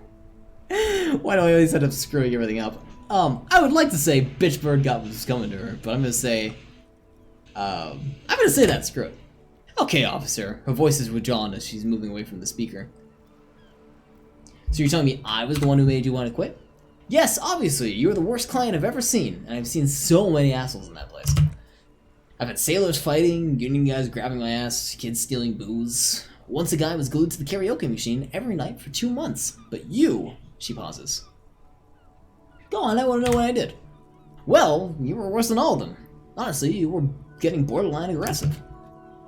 Even about things, like not turning down the volume at 3 a.m. I even liked one of those songs you kept listening to on repeat. No more, I hate it now. Hold on, which song? We Go On by the Ooh. She sighs. I can't listen to it anymore. You've turned it into a parody. Sorry about the song. To hell with that song. Then there was your room. your project, an experiment to see how bad it can get in there. I tried to send the cleaner, but you wouldn't let me. Threatened to make me understand. I had no idea what you meant, but I don't want to know. And then you scream something about how you're a piece of shit human and why does anyone let you work as a policeman? That you'd fire yourself, but you can't do that. I'm sorry.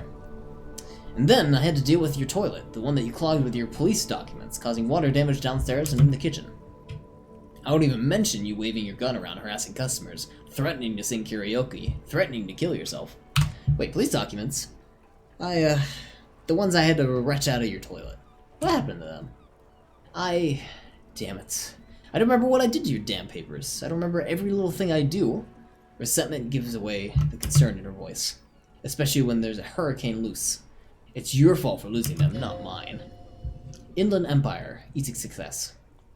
Subbeginning wants to immediately forget about this, as if there's a reason you threw them away. Okay, I get it. It wasn't a very good tenant. No, you really weren't. You were simply the worst. I'm truly sorry for everything that happened, Sylvie. I was trying to show you the world of tomorrow, the great panic at the end. We haven't had... well, you're the worst tavern wretch I've ever seen. Girl, just loosen up a little. Didn't you have a party? I don't even know what to say. I'm gonna say I'm sorry.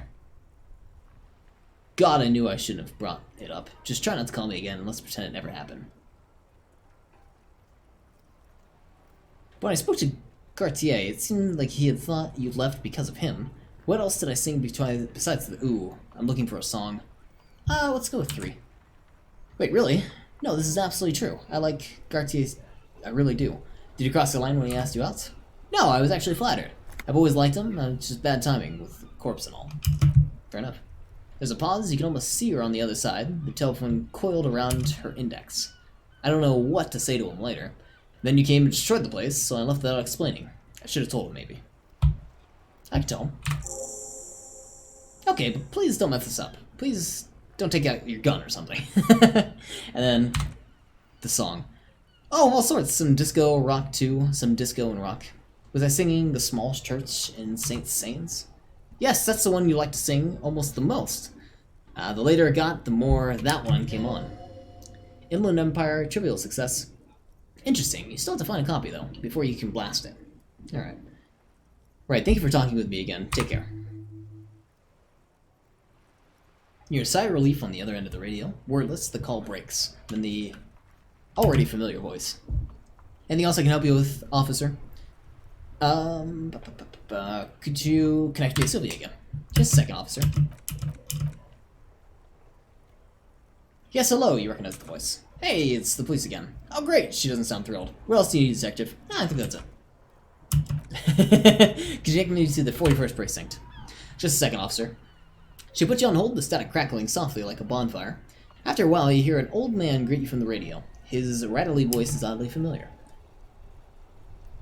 10-2, 10-5, this is the 41st coming in. Over. Encyclopedia, medium success. The man uses relay code. You got this, you're a cop, and you know the relay code. 10-4, station 41, I got an urgent business. Over. 10-4, message received. 10-5, relay message. What's your status? Over. Just reporting in. Over. 10-18, state your message, sir. I need to report my badge missing. There might be something odd. There's personal details I'd like to discuss. Or 10-10, transmission complete. I need to report my badge missing. 10-9, over. My badge, I can't find it anywhere. Basically, it's gone. 10-4, message received. This is a very serious situation. I need to 10-22, the captain, over. Need to tell the captain. Is it him? A dry voice asks in the background. What does he want? He says he lost his badge and he needs to report it. He what? He lost his badge? Hey, who is this? This is the communications officer, Jules Perdue. Sir, over. No, the other one. You mean the partner? Over? What is he saying? He's asking who you are. I'm his goddamn partner. Oh. Then who the hell? Oh, okay, that's fair. It's your partner, Satellite Officer Vicumeri, sir, over.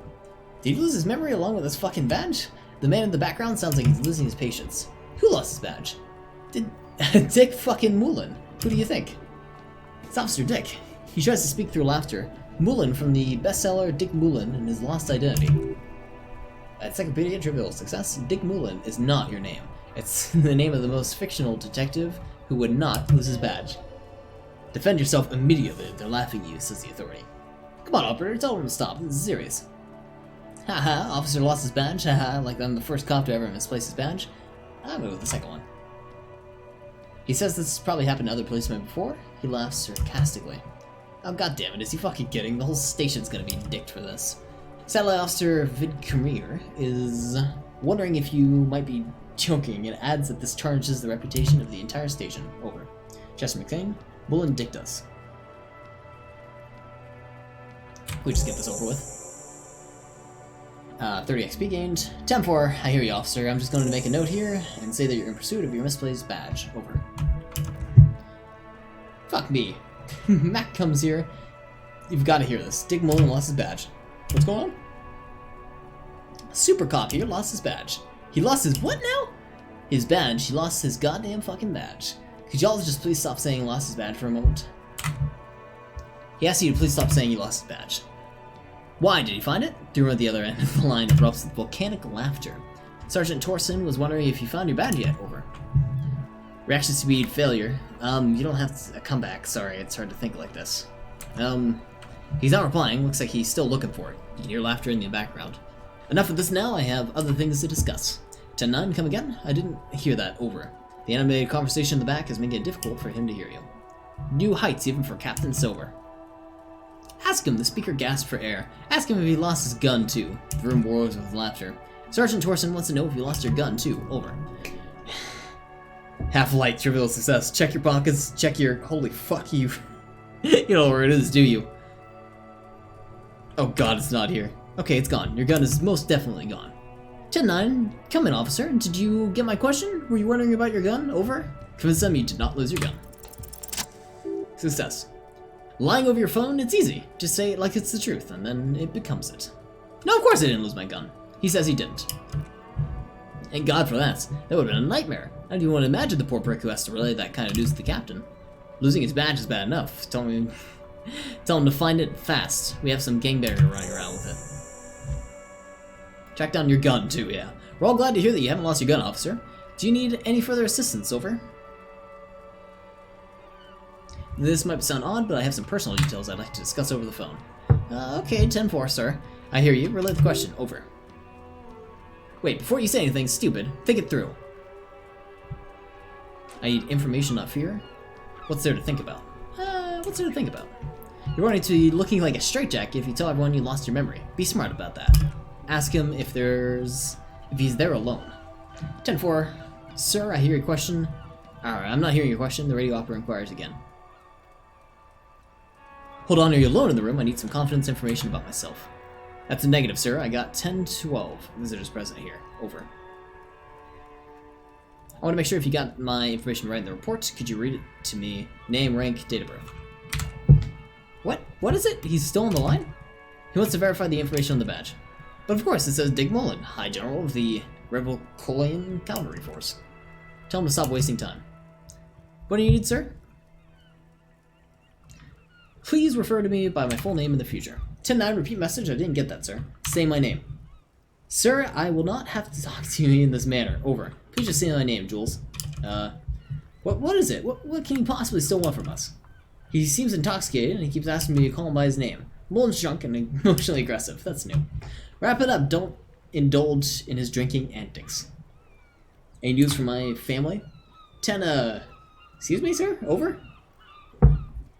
I just thought you might have heard of them, that's all. No, sir, I haven't. You're not really keen on mentioning your home life. So I've always just assumed that things are good on that front. Over. Have I ever told you about my life before the RCM? 10-4, well that's does he actually want something, or is he hell-bent on disrupting our work? He asked if he ever told me about the days before joining the RCM. For God's sake, cut the shit out. Tell him to stop wasting your time and be a goddamn police officer for change. Sir, Satellite Officer Vidmikure says I heard him. Was there anything else? No, that's it. Understood, sir. Over. 10-10, transmission over. Roger that, 10-10, over and out. The static ends with a click, then everything is silent and again. I'm gonna pick up the radio again. I want to hit the save button. Corpus Knema. As always, it's DJ's Mesh and Flakio, and you're listening to the Freaks FM. Bringing you the hottest, the nastiest, the most vulgar. Perception, sight, medium, success. A flock of seagulls takes off nearby, startled by the roaring radio. Right away, the lieutenant reaches to the cabin and turns off the radio. He's not looking at it as he says, I'm getting tired. Someone must have been messing up with my radio, or maybe it picked up a random frequency. You wanted the prime line, right?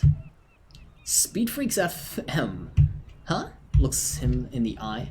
Sorry about it, I just wanted to contact the dispatch. Oh, is that what it was called? He's trying hard not to act surprised. Reaction speed, medium success.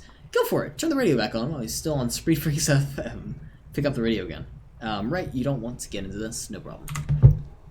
Souped up motor carriage for the one bad mama's boy, for the heavy of footed and freaky in. God damn it, the lieutenant moves quick as a viper and he switches off the radio and sets it on prime line. And he turns to you. Look, it helps me stay alert on long nights, okay? It's a method. I'm not some kind of speed freak, or... He shakes his head furiously, staring at his feet. What about heavy of foot? You would be too if you had this motor carriage. He snaps, half seriously. But seriously, let's quit joking around, alright? We have a case to investigate. He turns back to the cabin.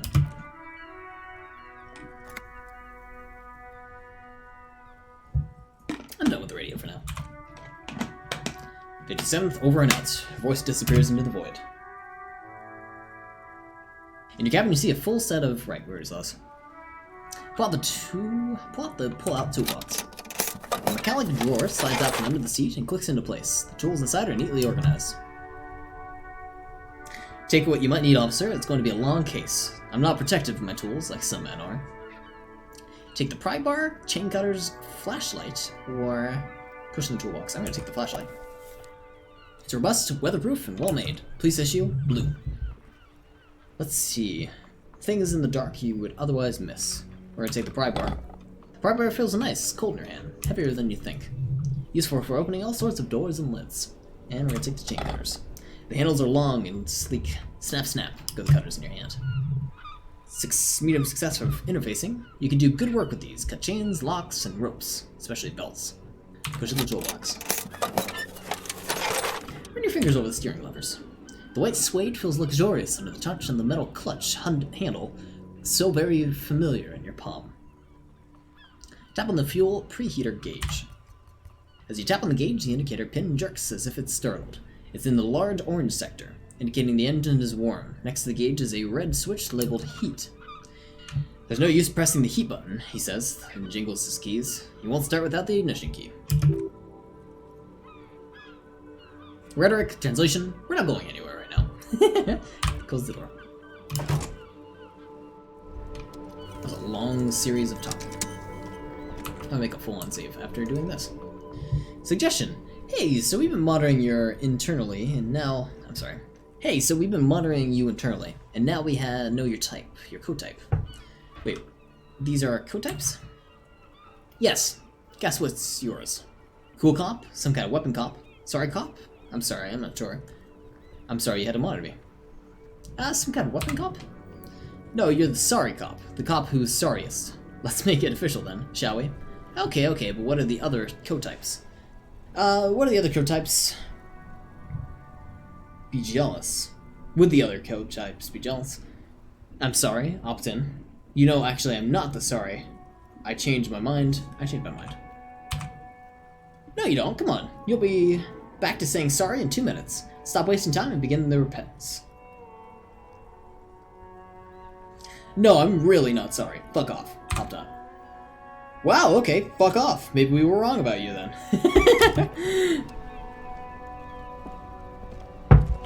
I like that. I'm not the sorry cop, how dare I? Some great tectonic forces cracked in the pavement like an eggshell. Oh, wait, I have something to say about that. The damage looks like it could have been caused by an earthquake. Got it.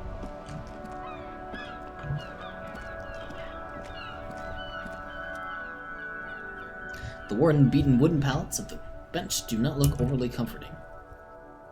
The lieutenant looks down the street. We can sit on benches after we solve the murder. Let's go. You can revisit the bench if you need to pass the time with the lieutenant. Kim is gone. Good to know. Well, we should go take care of the body, so let's go do that. An ancient fountain doesn't pump water anymore. There's a tree. Let's go to the body.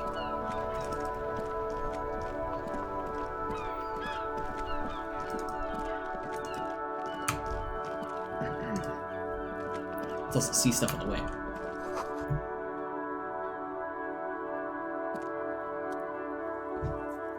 Electronic doorbell. An old call box with a matrix of push buttons lists all the companies in the East Del Commits Center. That's a lot of them. Empty card, 12. The button looks new, but someone hasn't removed the name card. Nothing happens when you try to ring it. This button looks new. It's not properly connected yet. He takes a step back, inspecting the other names on the list.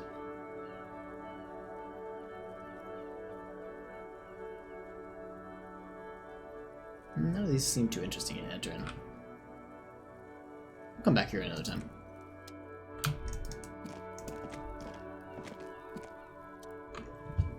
Perception, sight. You see a set of tire tracks in the brown slush that covers the plaza. Mosaic.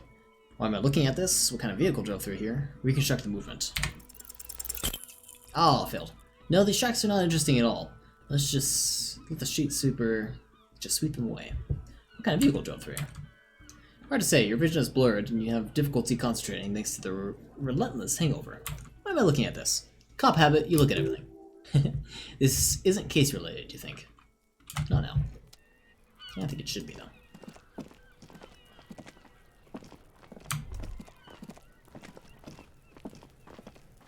Footprints.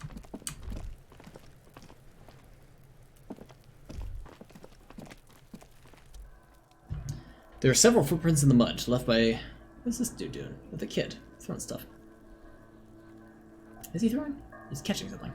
There are several footprints in the mud left by work boots. Anywhere from 6 to 12 pair have walked through here. Get an exact count. Nice.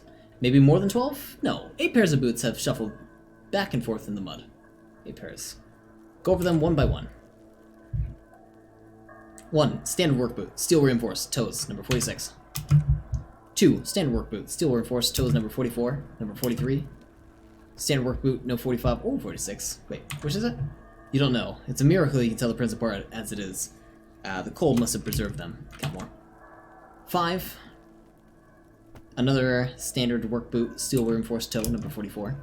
6. An aberration. Light as air. Even space. Same makeup of boot, but number 41. Male or female. Impossible to tell. Could have also been an adolescent. The gait is undeveloped. I'm pretty good at this, aren't I? You're not bad. It is as if the whole world... darkens. Everything else is just a thin film of unimportance on it. And the tracks burn in the middle of it. It's a strange and a beautiful way. 7. The glowing outline of a strange work boot, number 46. But the imprints are twice as deep as the others. The weight exceeds 200 kilograms. 8. Yet another standard work boot, number 44. There's an aberration in the pattern of the sole, however the right sole is smoother, more worn. How many? The lieutenant has been tracking your eyes' movements. 400 million. 8. I'm pretty off then, I counted 20. The same guys are going back and forth. I never got the hang of it. Hyperopia? I don't know what that is. He points at his glasses. Do you see anything out of the ordinary? Point to heavy 200 kilogram imprint. 200, he thinks for a moment. Could it be a combined weight of 2 people? One carrying the other who's tied up? Ooh, that's a good point. Let's say a heavy-built worker carrying a similar build, soon-to-be dead man? He might be right. 200 kilograms of living weight is unlikely. One of them was carrying him over, for sure. Possibly, yes. The lieutenant marks something down in his notebook. But why? Thinking, why did it have to carry him? Yes, he should have been used as a makeshift stretcher, or just marched him up to the gallows. Maybe the victim refused to walk to his own lynching. You have a point there. He clicks his pen, thinking for a moment. Anyways, is there something to consider? What else do you see? Light step, number 41 shoe. A woman or a kid? Hard to determine. I don't think there's any way to be sure. Understood. Anything else? An aberration, one sole smoother than the other. Interesting. Let's name it an odd sole. Do you have any ideas, Lieutenant? So what do you... Oh wait. So did you vomit? No, we didn't vomit. What should I vomit about? Oh, with the guy? Nah, not at all. That's not that graphic. Someone operating a workbench, like a pedal, like a joiner at the harbor. He thinks for a second, maybe a drummer. A drummer? That's stupid. So one of the people we're looking for is a drummer? No, it's not. Forgot I said it. We're not looking for a drummer. He raises his index finger. Perhaps it could be a driver? A driver who wears out the right shoe before the left? The accelerator is on the right. Not thoughtfully. I was actually thinking the exact same thing. Interesting, I had only come up with that idea. Not thoughtfully. We should keep our eyes open around this traffic jam. See whether anyone strikes out as potential suspect. Seems prudent, no? Yes, prudent. The lieutenant writes the information down in his notebook, then reverts to the tracks in the mud. How old do you think the tracks are? A week, maybe. 7 days would fit the time provided to us by the caller who reported the hanging. Visual calculus, it is not possible. How do you know? I pulled last week's forecast for coastal Revacol, 7 days below freezing.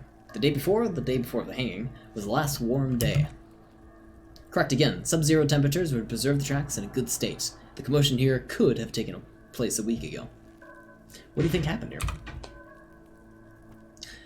What do I think? A mob of people brought something heavy to the tree. One of them was carrying the victim. They shuffled around, especially under the tree. They hoisted him up, then stood in a semicircle facing his direction. At first glance, this appears to be a lynching. Indeed, they all stood in a row here, looked at the tree.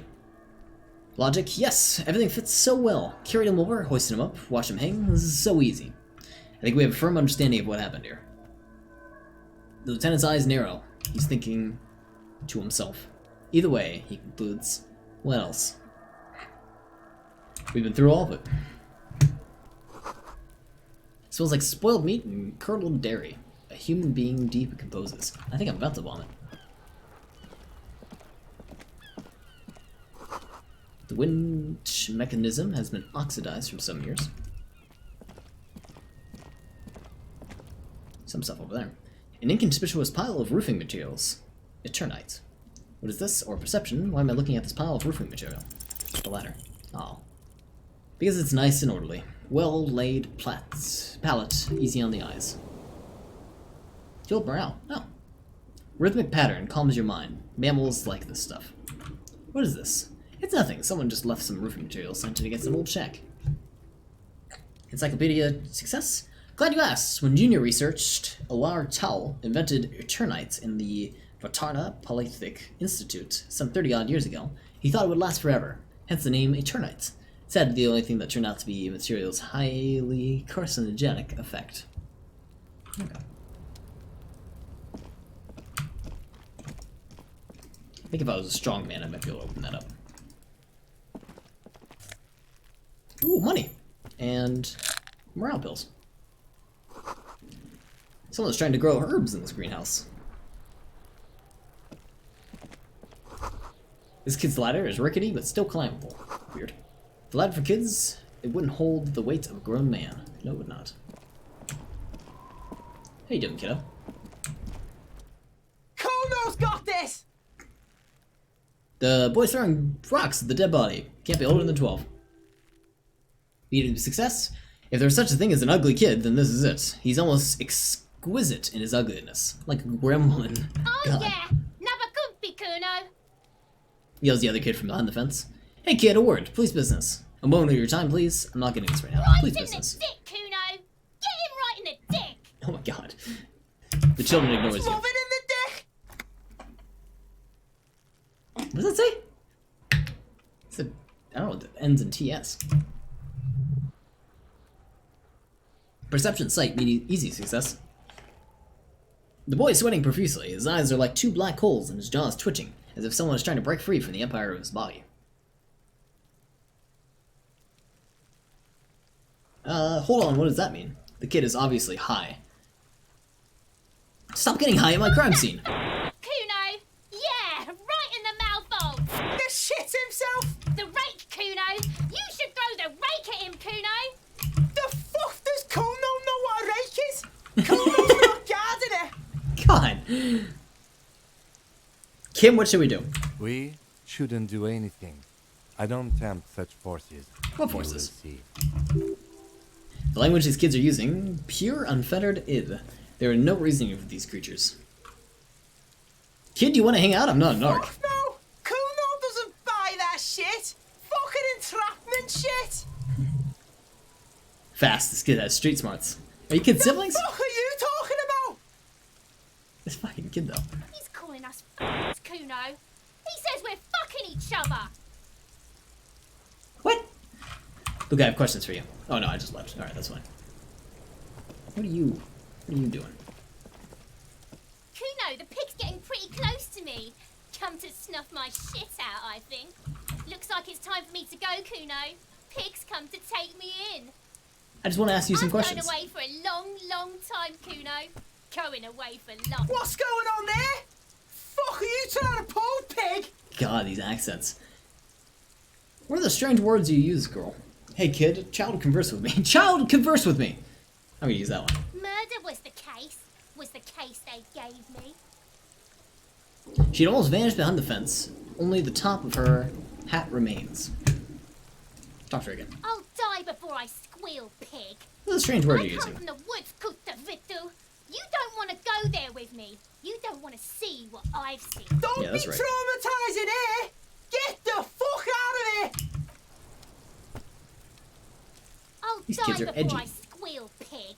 You die. You. You don't want to fuck with me. I got my hands bloody. Alright. Let's go see the body. Because we haven't actually talked to this thing yet.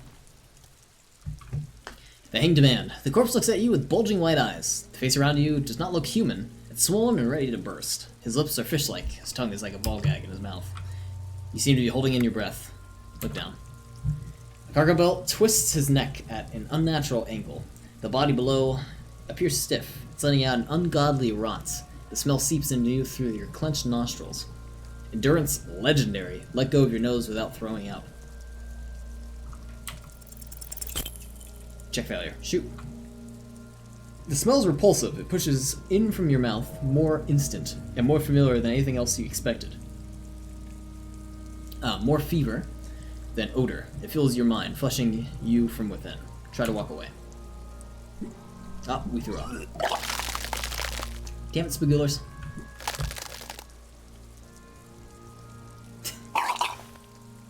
Oh, what a sound, too.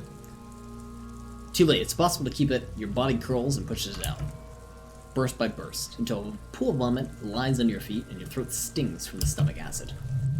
The smell of Commodore Red rises from the pool. Among it, distilled spirit and bits of shish kebab. God. I'm sorry. Fucking corpse. Fucking corpse. The lieutenant hands you a blue checkered handkerchief. Keep it, he says. I don't need your pity. It's not pity. You should wipe your mouth after vomiting. He pockets the handkerchief. The hangover is clearly making this worse for you. You could use some ammonia to clear your head. Okay, where do we get ammonia from? There's Frit nearby, east of the hostel. They usually have a small apothecary. If they don't, he points to the greenhouse. There's a greenhouse here, and a gardener with a wheelbarrow on the corner of Whirlin Riggs. If she works here, she might have something for that smell. For the smell. Pretty clever. Having the ammonia is a modifier to the endurance check. Modifiers make checks easier and allows you to retry them. Endurance, okay. God, what is that? Why is it so bad? Active decay. The lieutenant raises a white piece of cloth linen to his nose. It's okay to throw up, officer. No one's judging. I'm gonna turn away.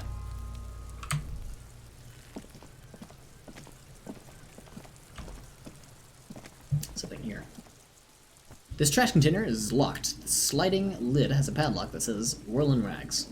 Why am I looking at you, trash container? You're just a trash container. Just a trash container? There's no such thing.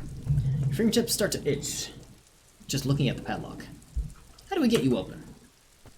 You try using pry bar, that one you took from the motor carriage, or Lieutenant. Or we could ask for the key from the manager of the Whirling Rags. He probably has one. He also has he might also have information. This is better than the pry bar idea. Yeah, I'm gonna do that. I'm gonna go talk to the guy. I don't want to damage the pry bar. The letters R wears a crown. On the ribbon below, a light above descending. The logo of the municipality of Ravachol. Yeah, here we go. Bye, kiddo.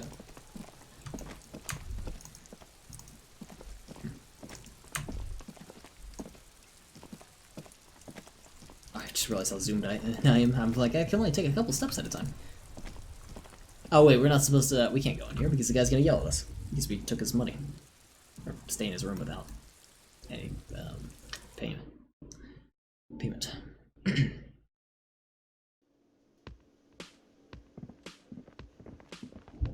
Hello again, sweetie. I see you met up with your colleague. Lieutenant nods politely. Easy success. Wait, who's Sweetie? Who's Sweetie? Why? You are, officer. I'm no Sweetie, look at me. You are a handsome man, officer, with your moustache and your chiseled jaw, and that silly dimple on your chin. Dimple or not, I'm a bitter man. The years have taken their toll. That stupid dimple thing has only brought me suffering. I don't want to talk about my dimple anymore. Take heart, officer. You're still a bitter. man in your prime. You must forgive me. I'm getting so scatterbrained. I'm Lena. My husband Morel and I are staying with our friend Gary just down the street, but I come here for tea when they're away. Her eyes glim over the rims of her glasses as she looks up smiling. In Spirited Corpse, easy success. This Lena is wacky enough for the Motley crew. Hire her on the spot. You seem to be in a chair. How'd you like to roll with me? God. I didn't know if you've noticed, but I don't know where I am or what I am doing or anything. Her eyes follow your movements with some concern. Yes, officer, you look rather dazed, like a stunned fox, but surely things can't be that bad.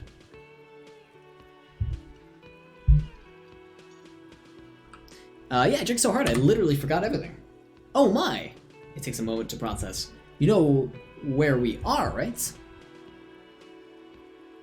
We're in Rabbit Hole. That's right, it's a hostel called the Whirling Rags, to be precise.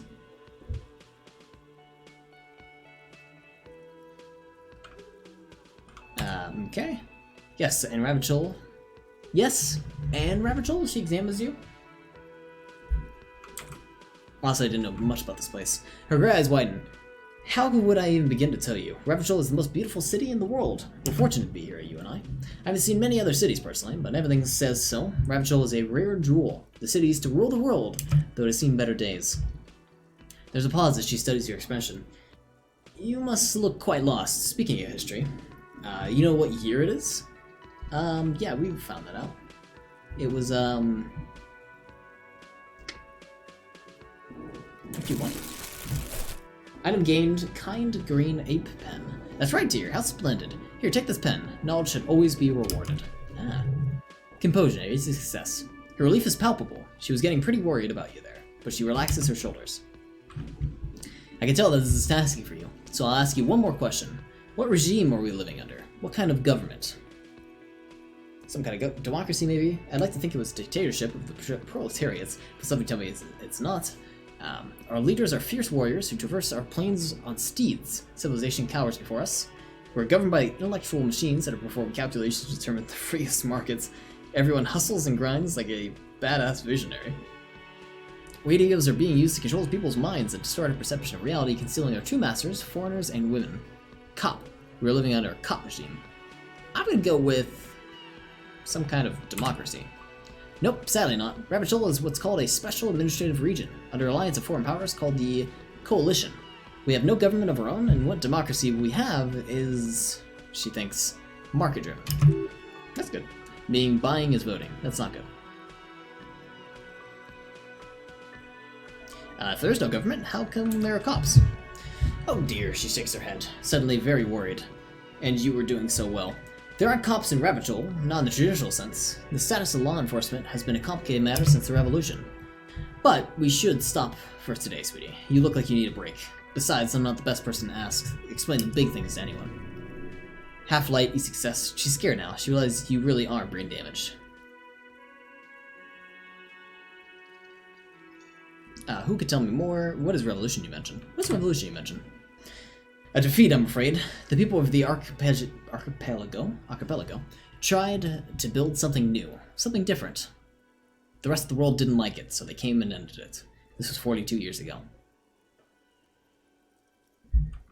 But I'm a cop, and whatever it hasn't stopped me. Of course, sweetie. I don't really know how to explain it better. So how did I do? You were quite well up until the end there. It does look like you're having trouble remembering things, history, and places. Remembering reality in a word. It's very odd. A sigh. The lieutenant buries his nose in the notebook. In his notebook. But maybe a fresh set of eyes is what this world needs. And, while I'm no doctor, such bouts of amnesia are often temporary. So I wouldn't worry about it too much. Someone more educated in sweeping matters. Maybe you should ask. She turns to the lieutenant. No, he looks away. I'm not an encyclopedia. I won't be a guide either. I'm just a detective. Get a reality lowdown. Of course, she turns it to you. Then I don't know. Someone rich, maybe. Wealthy people are educated. Though I don't know where you would find a wealthy person in Matronese. That's a real good point. There doesn't seem to be a rich central. You seem to be in a chair, or how would you like to roll with me? You seem to be in a chair. Yes, dear, I'm a paraplegic. Paraplegic is someone who is limited or has no ability to use the lower half of their body. Paraplegia is caused by spinal cord injuries, like falling from a great height or a grenade explosion. Thanks for clearing that up for me. Let's move on. No problem. She nods, smiling at you from the glasses. I think that's it. I'm gonna get going now. Of course, dear. Good luck with the case. She gives you a small wave. Let's go talk to this lad again. He's not gonna give us the keys. We just... Real mature, man. What exactly were you trying to accomplish? You do understand you still owe me money, right? Damn, your feet... Damn, your feet thought we got away. Hold on, what is this money anyway? Don't I get something for effort? I'm sorry, I know it was irresponsible of me to run. You have to understand, I was desperate. Hold on, what is this money anyway? What are you, brain damage? Actually, I might be. Money is what people... what grown people use to pay for things. Things like hostel room, or... He peeks into the ledger. Or 8 bottles of potent blend and 9 packs of Royal Extra. We use it for everything, really. Where can I get money? Why do I need it? Proceed to show him the coins you found. Is this money? Proceed...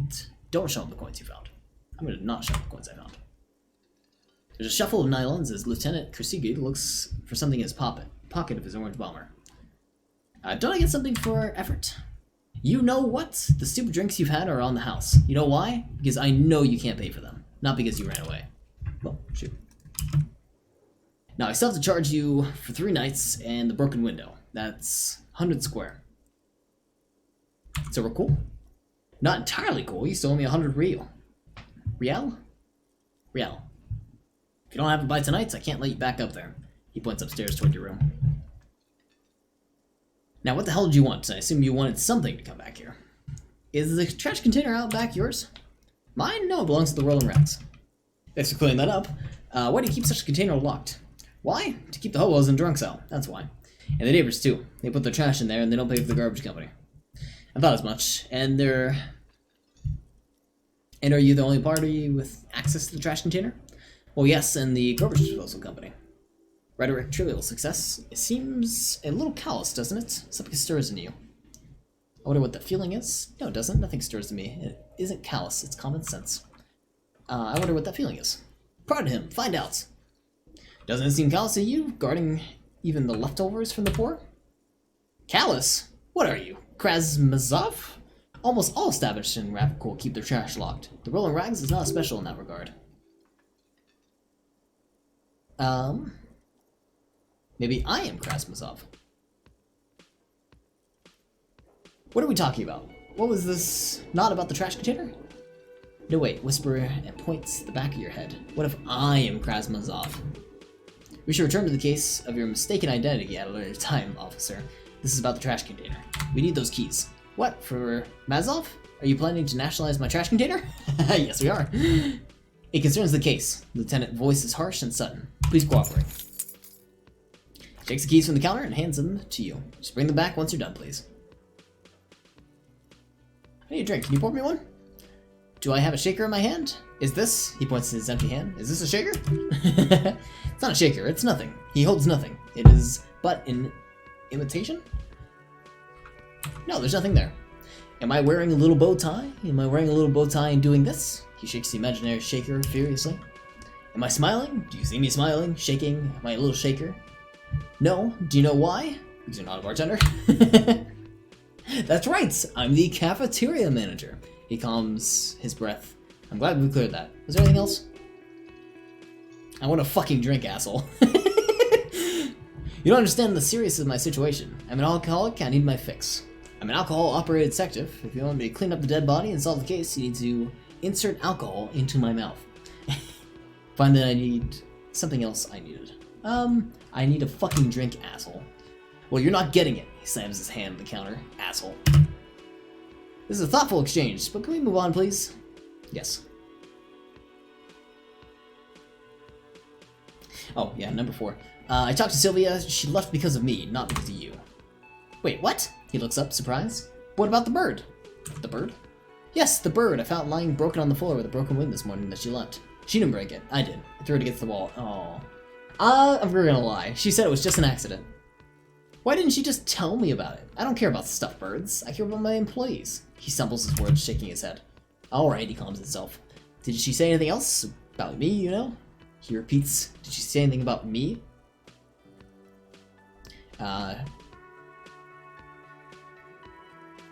Top 1. She said she was flattered, it was just bad timing.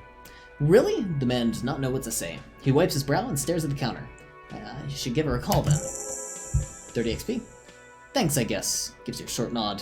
Was there anything else you wanted, or anything like that? Hand-eye coordination. We were sort of hoping there would be a gun, an expensive jewel, or at least a sword in it for you. If you would deliver the message. Oh well. So about the money I owe. Yes, have you got it? Actually, let's talk about something else. No, I don't. Goodbye. By the way, where is home? The address is coming up blank, and this place sure isn't it. Do I even have one? But you've been at this hostel cafeteria for only 3 nights. Where were you before? You had to be somewhere. I don't know, somewhere. South, maybe? You don't really know, do you? I don't. Does this mean I'm homeless? South, maybe. It doesn't sound like somewhere you can stay if you run out of money. Could I trace the way back somehow? To the exact street? The exact number on a building? I'll live in a dumpster, I don't care. Fuck everything. Hobocop. Hobocop. Thought gained, Hobocop. Yeah! Entertain the thought when you get the time. Maybe being a hobo and a cop has its advantages. Alright, great. Let's go back upstairs and go inspect some stuff. We're gonna talk to the lady that has the door locked. Please work is tough. Take breaks. Talk to strangers. Explore. We will. The door's closed. Try the handle. Knock again. Nada. The lieutenant gives you a quick glance. Knock again. Leave. How are you? Yes?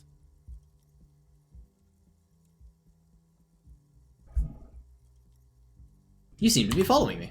Excuse me? Nothing, just an observation. You have a... He's looking for the right words. A distinctive way of walking. If I were to walk in front of you, we would surely collide. What do you mean distinctive? I hope you don't take this as the wrong way, but it's just a collegial observation. In the 57th, we call it the Jamrock Shuffle. Officers from the Jamrock's 41st Precinct tend to move a bit erratically. How's that? They say it's a scene-clearing technique developed by one of your lieutenants for gathering evidence. It's erratic, yet thoroughly prioritizes containers. yeah, kind of do, don't we? Medium success? Yes, but containers contain things. Shiny things. They're interesting. That's racist. I don't prioritize containers.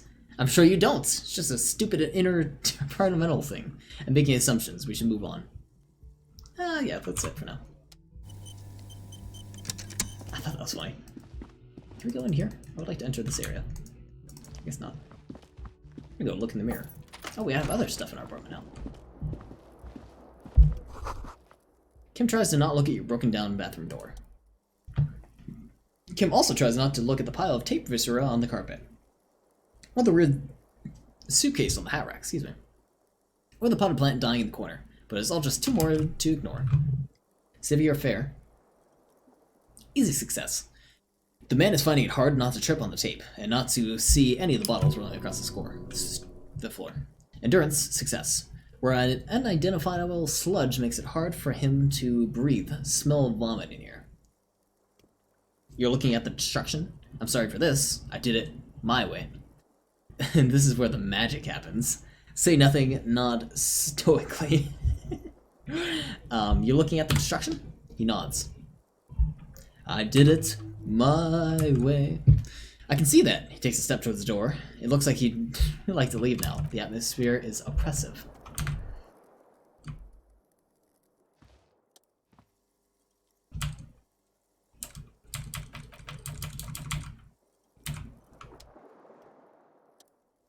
Pull on the fan. The switch must be broken because nothing happens. The air in the room is starting to feel like vaporized urine. Fair enough. Go take a look at the couch. I hope we don't have to sleep here. The bed is cold and not particularly inviting, but it's yours. The sheets look awful. The options are to go to sleep because it becomes available every night after 2100 hours. No time to rest.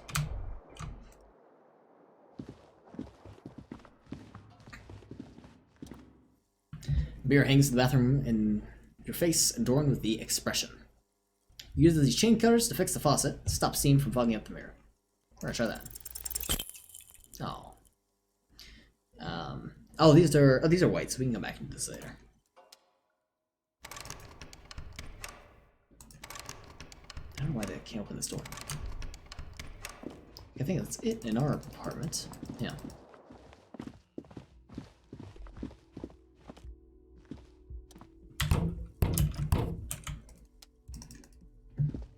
Thought an auto knock. Most people settle for bed at 2100 hours or not long after. At night, the streets are emptier, but by 2 a.m., everyone's asleep. So, worth noting for evidence gathering. I'm going to take a quick pause here. I'm going to save the game. I'll be right back in just a moment. Once that loads, I'd like to also pause it so it doesn't inhibit anything. Oh, I don't have any music. So let me get music real quick. Oh, I have to equip the chain cutters. Oh, thank you for the observation. I did not know that. Okay, we'll do that in just a sec. Okay, I'll be right back.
Forgot that soundtrack had little chirps in it, which is unfortunate. Probably one of the only compilations of that music, but it unfortunately all has these little mini chirps throughout the song, which is too bad. Anyway, let's get back to it. So what let's do next. We have a lot of stuff to do. Get a hold of a sad song on tape. Find booze and drink it. Wait, what? Oh no, we don't want to do that. Inspect the victim's body, get ammonia from the gardener or from Fritz's store, it'll make it easier. We do have to do that. Made the reports, tracked down your badge, lots of stuff to do. Hobocop. A cop and a hobo. A hobocop. Upsides can be disheveled. Wait, what is all this? Internalize.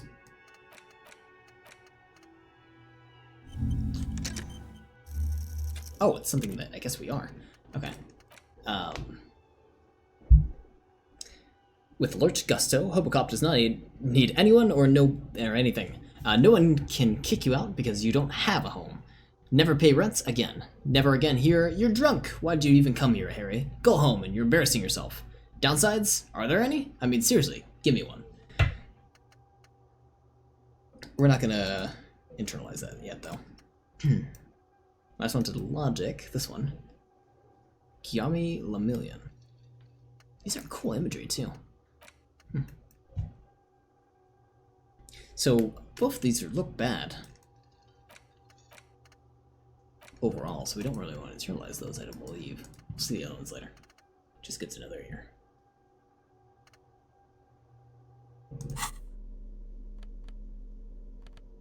Okay, we'll do that later.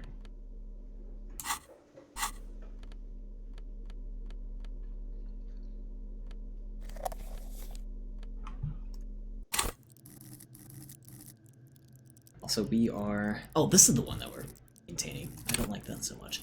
I want to upgrade my... I think my rhetoric. Do we have points to actually put in yet? 5 total, yeah. Let's put points into... there. Oh, we only have 1. Okay. I think rhetoric probably is a good place to put it. It's either that or...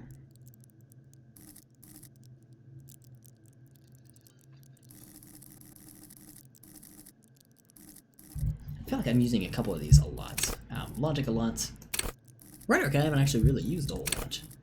Conceptualization, visual calculus. Visual calculus I do like, so I'm going to put 1 to that.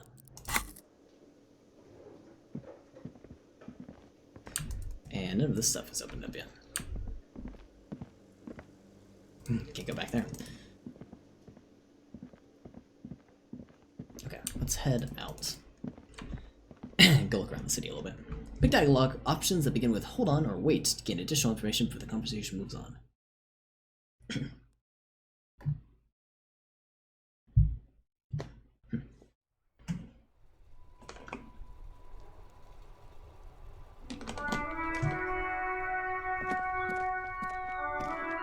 Trash. Hobocop. There's bottles inside. You can pick them up if you had a bag. We do not have a bag.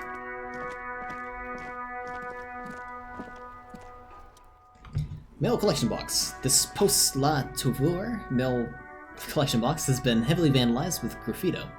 Closer inspection reveals 2 bullet holes in the front. Meeting success. A faint sticker on the side reads RCM Emergency Desk number 81002 with the slogan, "Mankind be vigilant." Good mail delivery box, pat the box, or kick it. Fuck you, mail delivery box. Fuck you, mail delivery box. Ooh, hurt ourselves. There's a hollow satin ring as you kick the La Tour mailbox collection box. It sounds betrayed and disbelief even. Oh, we shouldn't do that. You've suffered toe damage. It hurt. Cool, the lieutenant nods approvingly. You really showed that mailbox. Yeah, I did. He does not actually think it's cool. If anything, the lieutenant feels sorry for the poor mailbox. He's leaning in to inspect the layers of graffito that has defaced it.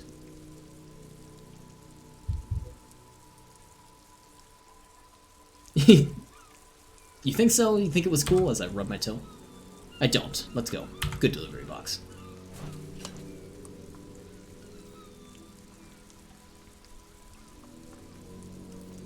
The mailbox has no faith in your psychopathic manipulations. Fair enough. Sorry, mailbox.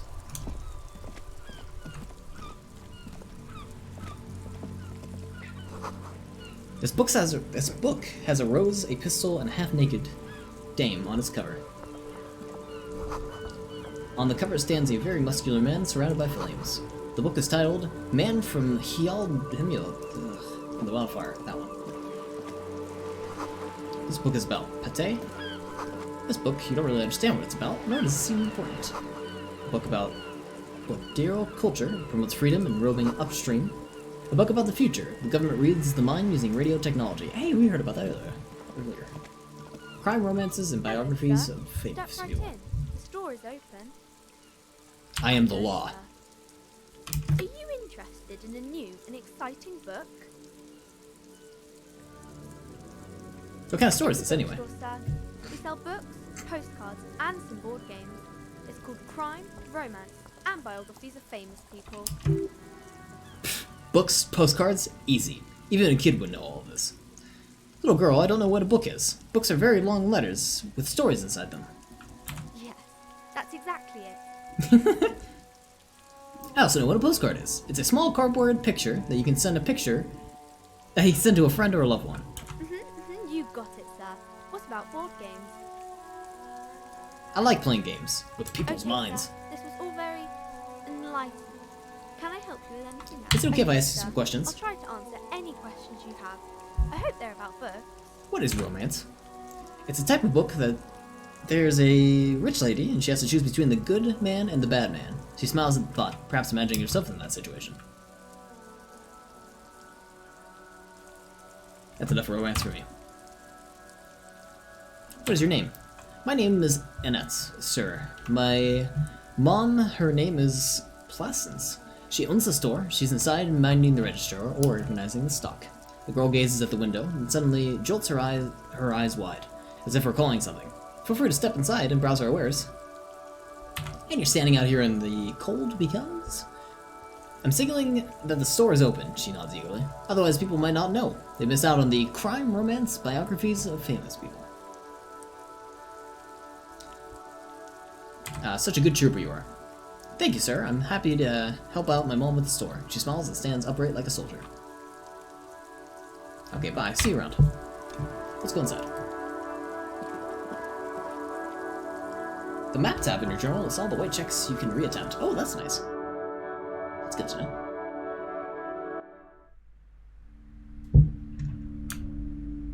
Lots of stuff in here. The display racks is brimming with worn paperbacks featuring an extremely muscular, sword-wielding barbarian on the cover. Nearly all the titles contain the word Hyamdal somewhere. Look through the display of books. Rows and rows of Hyamdal blurry vision. You make out some titles. Man from Hyamdal. I can't pronounce his name. And the Mammoth Riders. Man from Hyamdal. Return of Hyamdal. And the Slapstick Man from Hyamdal. Good God, how many are there? Maybe 100? Is that all? Pain threshold. Do any of these books call out to me? A twinge at the back of your head makes you flinch. Your eyes start twitching. Ow! Your hand reaches toward the book with the glossy cover art. A very muscular man from Hyamdal, in chains, kneeling in front of the bookcase leading to a throne. A woman sits on the throne, leering at the man. Between the throne and Hyamdurman lies a bonfire casting shadows on the wall. The shadow of a woman's head dress looks like a pair of devil's horns. The title reads, Man from Hyamdal and the Devil Woman. Aren't all women devil women? Oh, no, I'm just gonna say interesting, that's mean. The display rack before you is burdened under piles of Man from Hyamdal novels. Locked, I want to buy Man from Hyamdal and the Devil Woman. That's too bad. Tell me about this muscle man. Oh god. Oh, Man from Hyamdal, a very popular series of adventure novels. She looks at the book with some disdain. They're awfully moral and violent books. Why are they so popular? Blood and violence, scantily clad women, epic narratives, and all those mysterious things he encounters. They're bound to grab some with a little imagination and nothing to do. Sounds good. Which one should I start with? Which one should I start with? Why not? What does it matter? They're all the same. She rolls her eyes and fiddles with the pendant. However, the customer is always right, they say. If you're a novice in the series, I'd recommend Hyamdurman, the Man from Hyamdal. It's supposed to be a good introduction to the series. I'm good. They're both too expensive for me.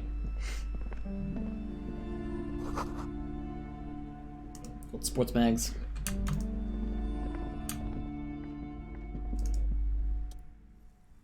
A small mountain of colorful board game boxes. There are numerous types of games for all ages. A lot of shelf space seems to be taken up by wormhole-related merchandise. Look through the pile of wormhole-related items. An endless variety of source books, lore books, and codices litter the table. The topmost book is titled Welkin Compendium, 2nd edition. There's also a large hardbound tome with intricate art, The Hunter of Kadok Boreal Creature Compendium, and a Pick Your Path Adventure game book titled Tales of Rimroll, Cavern of Valrak. I'm terrible with these names. Medium success, books in a board game section. Who wants to read books? Anything that really catches my eye? There's a box here that says Wormhole 3rd edition, Mega Setting, Superlius Module. The side panel notes a fantastic adventure board game, new maps and miniature.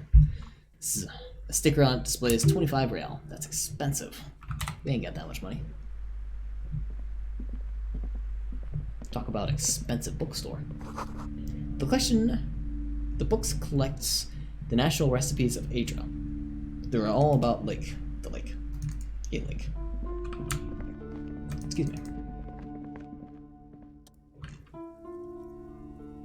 You see a set of tattered curtains blocking the way to another room. A strange cage-like trinket dingles from the curtains. Excuse me, officer. The back room is strictly for employees only. Shopkeeper, what's behind these curtains? Nothing. Now please go back to browsing books. She fiddles with her pendant. Don't you feel compelled to look at books? The books are all you care about.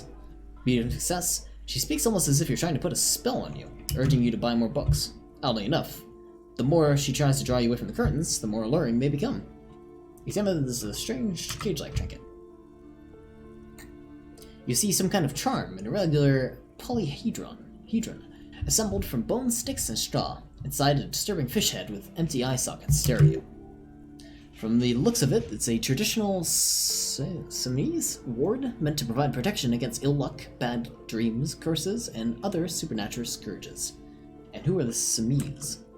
Inhabitants of the Ile de Formosa, the Siamese Islands down south. Aside from looking at it suspiciously, there's nothing to do with the fish head charm at this time. The curtains remain shut. I'm gonna pull open the curtains. Just as you're about to pull open the curtains, the petrified voice of the shop owner cries out once more. Sir, don't touch that! I told you it's off limits for the customers. Her hand has closed around the pendant, her fingers nervously playing with the talisman. Parapsychologically speaking, we're done if you decide to open them. I wouldn't be held responsible for the consequences. It's too dangerous. Perception and hearing needs success. She looks away, mumbling. Why is everyone always messing with the curtains? Why don't they just buy books like normal people? Ma'am, this is different. I'm a police officer. I need to get in there. But since this place is calling for me, I must investigate beyond this threshold. I don't care. You can't stop me. I open them. I don't think I should open them. One? Why? It's not like anyone is killed in there. She stops abruptly as her hand flies over her mouth, baffled by her own bluntness. Oh. I'm sorry. I don't mean to be so impolite. Just please don't go in there. I can't allow you. You only make things worse and unleash the powers. Easy, success. The curtains do seem frail, suddenly. Not robust enough to contain a slippery darkness. Okay, save, alright, I think that'll be it for now. Thank you, the shopkeeper lets out a loud sigh. Let's just talk about things first. There's no reason to venture in the unknown. Talking is always good. Go see what she has to say. The curtains tattered with age and covered in dust hang before you, as if taunting you. Rip them apart this time for real. Ignore. Wait, ignore. Let's talk about your curtains, lady. Welcome to Crime, Romance, and Biographies of Famous People. My name is Plaisance. Plaisance, that's her name. Be welcome. And please take responsibility for the energy you bring into this space. Before you go on, could you give me some money? I feel there won't be an opportune moment to ask later. Sir, don't be ridiculous. I certainly will not give you money. I would be doing you a grave psychic disfavour. One has to earn one's success, even if one is a police officer. Handouts are nothing but manipulation. All they do is make you dependent. How did your centipede project go? Did you get an A+? I don't know yet. I'm waiting for the grade. I haven't got the grades yet, have I? I should actually check. I'm still waiting on my grades to come in. I think I did alright. I don't know if I had A+ work or anything like that. Actually, we don't even give out A+. I think I got maybe B work, B to A. I'm hoping it's an A. I think I did about B work. I didn't have enough time to work on it, really. But I did complete everything I needed to do. I just wish I had more time to focus on, like, design concepts. Yeah, my phone's still waiting. So, I don't know yet. It did end a couple days ago, so it's still being graded. One has to earn success. We already read that. Certainly there are things to be said about dependence. It would forge ties between us working people. Good practice for fighting our common enemy. You misunderstand me. I'm a powerful feudal lord. I demand tribute. This is about traditions. Damn, you're right. What kind of business relationship would that kickstart? Or excuse me, I don't even know why I said that. A lapse of professionalism. That doesn't represent my values. Yeah, 4. Oh my, of course. What a man. So are you the owner of the store? I am the proudest owner of our little shop of culture. Your daughter is the one that stands outside the door, yes? Annette, yes, my daughter. I hope she wasn't slacking off with her nose in science fiction. Tell me, was the girl at her post doing her job like a proper girl? Yes. Wonderful. Did you talk to her? Yes. Great. On a scale of 1 to 10, how compelled are you to buy a book after talking with her? 10. She's certainly very polite and helpful. My precious, her dedication brings joy to my heart. She's immensely satisfied with the answer. If you have children, I hope they turn out as great as my Annette. The way you're handling her strikes me as wrong. Mind your own business, sir. Her posture becomes very rigid. In our society, people don't get to tell each other how to raise their children. It's none of anyone's business. Denial is the way to cope with criticism. I'm here to dismantle the free market and abolish child labor. She rolls her eyes. You must be kidding. There's nothing like that happening. Depends, how much do you pay the kid? Good sir, what does a young child do with money anyway? No, I save it for her, as a fund. She's securing her financial future out there. Such a criminal behavior would not happen in a more developed country. In some more developed countries, this sort of thing is 2 felonies, child labor and slavery. Those countries would have realized they've raised a lazy and spoiled generation. Her tone is decisive, not at all angry at the insinuation. Are we done with the jokes now? Yes, we've had quite enough fun here. Right, the lieutenant taps his foot. Okay, let's change the subject. Quick rundown on how this game works and plot until now. Quick rundown, it's... I don't think I'm even in the right position to give a quick rundown. It's a RPG with, you're an inspector, so you have to solve a murder that occurred here. Very branching dialogue choices, and very dependent on how you roll your character in terms of like intellect, strength, perception, stuff like that. The woman before you scans her store, her shoulders rigid and tense. Every now and then she nudges her glasses. Why are you so uptight about those curtains, if you want to know about what's on the other side? I already told you, it's just a storage room for employees. I don't understand why it's so important to you. Just let it go, officer. Go buy some goddamn books you're supposed to be drawn to the books. Medium success, she recites it as if it's a poem, whereas like she's trying to play a role she's grown tired of. She's so tense it's a miracle she hasn't snapped in half yet. Why are you still telling me about books? Are you trying to put a spell on me? Cop woke up after a 2-day bender and realized he's lost his memory entirely and has a murder case to solve. That's the one. If it's a storage room, then why are you so tense? If it's a storage room, then why does it have a Semis ward protecting it? If it's just a storage room, why wouldn't it hurt if I just peeked in? 3. It's just for decoration. She wavers under your gaze, mouth pressed into a tight-lipped smile. Then something breaks. Okay, fine. It's because this place is cursed, just like everyone said. They don't call it the doomed commercial area for nothing. Hey, Brisby, how's it going?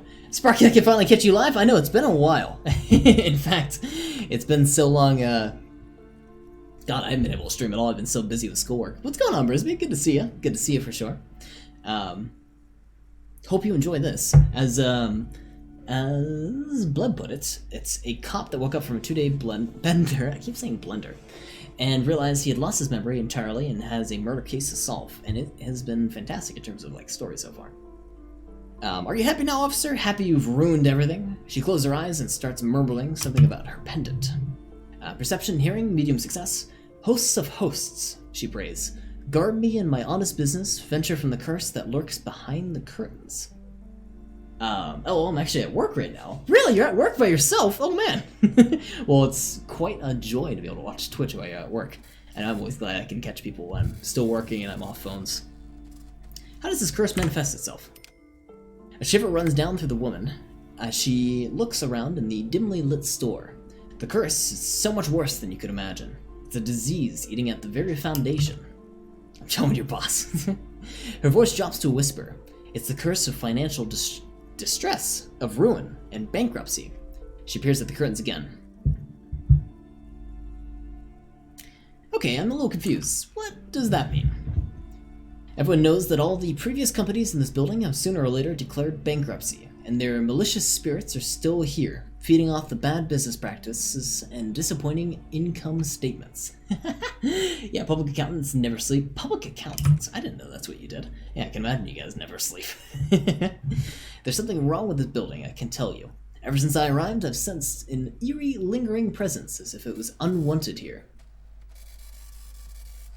Have you... well, let's see. Would you like me to take the case? I could investigate to see if the curse is real. I'd like to do that. Most certainly not. I don't want anyone who's not familiar with the psychic arts to get involved in this mess. Stay away, leave the spirits be, so they can return to their slumber. Fair enough. My liege, you know what this calls for. A paradetective. Drama medium. Convince her to let you investigate the doomed commercial area. Roll. Yes! So they're up to her, your silver-tongued fiend. Show her what world-class perfidy looks like. Ma'am, I came here to help. I've handled paranatural situations before. I'm technically in charge right now. Oh, you're in charge? I can do whatever I want. He is the boss, therefore you must tell him about himself. Are you sure? She looks skeptical. Don't you think I've seen charlatans before? I returned from the void, a paradetective from a long line of paradetectives. You're no paradetective. You look nothing like one, and you're clearly a drinker. Pardon me for being so blunt, but... You look like one, says Rhetoric. You're telling HR? He's the HR department, he's his manager, he's the supervisor, he's the owner right now. The lieutenant keeps his usual stony calm. He silently picks out his notebook. I admit I've had my fair share of drinks, but only because the spectral realm is parapsychologically taxing. How do you know all this? Here we go. Your words brought me here in the first place. The Seminese blood also runs through me. Or I'm the Void Regiment. I have the powers to debad all the energies. You're part Semese! Oh, it means our meeting could have been a mere chance. It couldn't have been a mere chance. The hand of fate guides us. But I am not the one... Excuse me. The voice is starting to get dry. I'm not the one at risk. I have to think of my daughter. You are certain you can help us keep us safe? I can't allow any collateral damage to hit us. No problem at all whatsoever. Your family is safe. The phantoms are no match for me, or just ask my partner Kim. He'll match for me. Just ask my partner Kim. Lieutenant has not seemed to be listening close enough. Oh, he mumbles in minor confusion. You put him on the spot. I can assure you, he is a police officer. Very knowledgeable. She shuffles nervously. If you promise, good officer, then... She pauses. You might be our last hope. Do you swear it? A hand to your heart. On my honor. Thank you, sir. A timid sigh of relief follows by a cautious smile. There's one more thing I haven't told you about it yet. The entity. Do you not act surprised? You know of these things, sire. Of course, the entity. Close your eyes, for I have sensed its presence. You have? She gasps. The entity takes the form of a woman. A witch, probably. I've suspected that there must be something connected to the curse ever since I saw her. Did you know that she lives inside the chimney? Chimneys aren't big enough for that. Chimney. The passage between heaven and hell, of course. Of course. Yes, the chimney is part of the building's central furnace, and it's enormous. She barricaded herself behind some metal security curtains. God knows what she's doing there. I'm gained the key to bookstore back door. Excuse me. Some unnatural magic, I assume. She shivers. You should go find the entity and ask what has happened to all the companies in this building. What is the source of this curse? Here's the key to the warded door behind the curtains. Take it. Oh, and do please return to me after you've looked around. I'm quite anxious to know what what she has said about the curse. What you discover in there. What you discover, probably just some office space. Don't be scared. I have a few more questions about the curse. What if I want to buy a book? Farewell for now. Book peddler. Okay, let's go behind here now. Close the curtain, you see a set of tattered curtains blocking the way to another room. A strange cage-like trinket dangles. Pull the curtain down. You see a dimly lit room full of dusky furniture and a trash. A doorway stands in the back, covered in dozens of scary little Siamese wards. I keep saying Siamese. Siamese. How do you pronounce that? Your shadow looming over it like an omen. A small, terrified "oh" escapes from Police as she tries her best to look away, her round face buried in her hands. Can I close it behind me? No. Oh, it's a creepy area. Ghostly silhouettes of hair dryers. Oh, so creepy.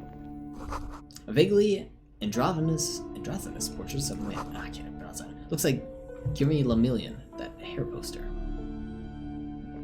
These names I'm having trouble with pronunciation. A heavy door with a missing handle stands before you, covered in dozens, if not hundreds, of Siamese trinkets and charms. It appears to be locked. Pain threshold challenging 12. Break down the door. We don't want to do that. Lock the door with the key. After exerting some force, you manage to turn the key. It's eerily silent. The door slides slightly open, letting a draft of cold air into the room. Kim, maybe you should go first. Open the door and enter. I'm glad that thought crossed our mind. Oh, it's an exercise area.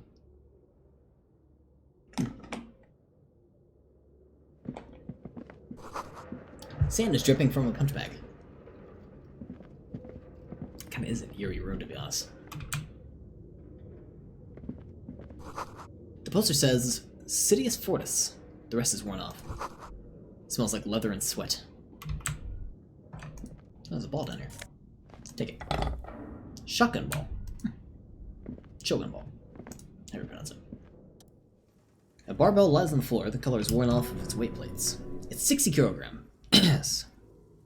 Your triceps hum at the sight of these weights. Show the world what kind of beasts it's dealing with. Lift them. There are no collars on the barbell. This is a safety hazard. Look, Kim, it's a trap. There are no collars on the barbell. You're right. The weights may fall off. Better not touch it. What kind of bastard would just remove the collars? It should be a felony.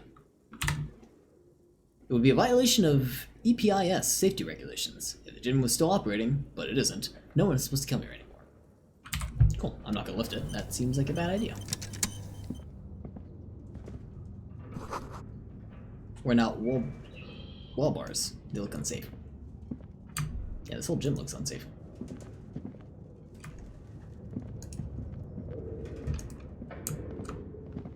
Never mind. What? Never mind what? It's dark. And the flashlight works a lot better if you hold it in your hand. Fair point. Yes, totally obvious. Flashlights go in the hand, stare at your hand uncomprehensively. They do? Yes, the lieutenant says. You might even call it a feature of the universe that you need to hold tools to use them. That makes so much sense. Right, now let's get to it, the lieutenant nods. Some areas are inaccessible without equipping your flashlight. Go to your inventory and drag it to held. The hallway is blocked by the old window panes and debris. Yes, we're going to put... It's dark.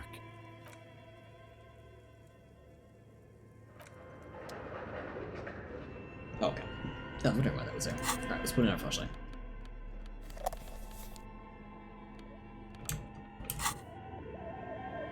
Oh, that's a cool way to do the flashlight.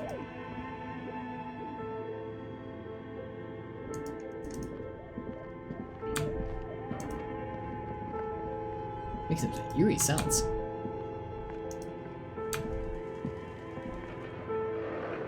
Jesus, there's a body there. It's a mannequin now. A large demodon full of strange liquid. Wild animals stare at you in the dark, stuffed and mounted. Creepy. Hello? Is anyone in there? Not that I see. A mannequin's gonna freak somebody out. Oh, lots of mannequins. Look at that. Airship rotors covered in spiderwebs. They remind you of blades. Yes?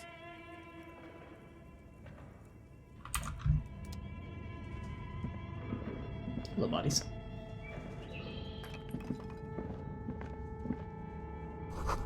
A naked mannequin torso, a strange yellow color. Go this way first. Blue velvet, soft to touch, moth bit.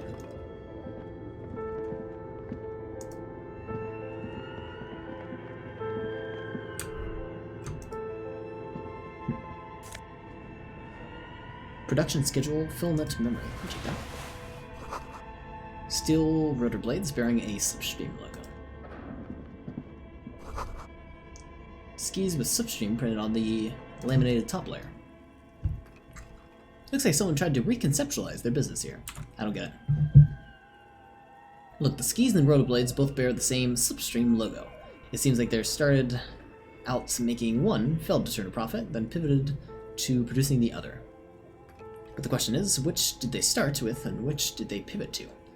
Or what a strange leap of imagination, and yet they still failed. How sad. I'm gonna go with the first one. That's a good question. No, just speculation, we don't know anything for sure. Not quite. You do know that there's something unusual about this company's business model. Very much so. Ooh, money! I'll take some money. Some real.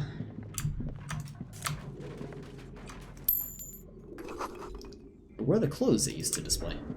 Good question. Is there anything else I missed over here? Just to be sure. No. Okay, got all that.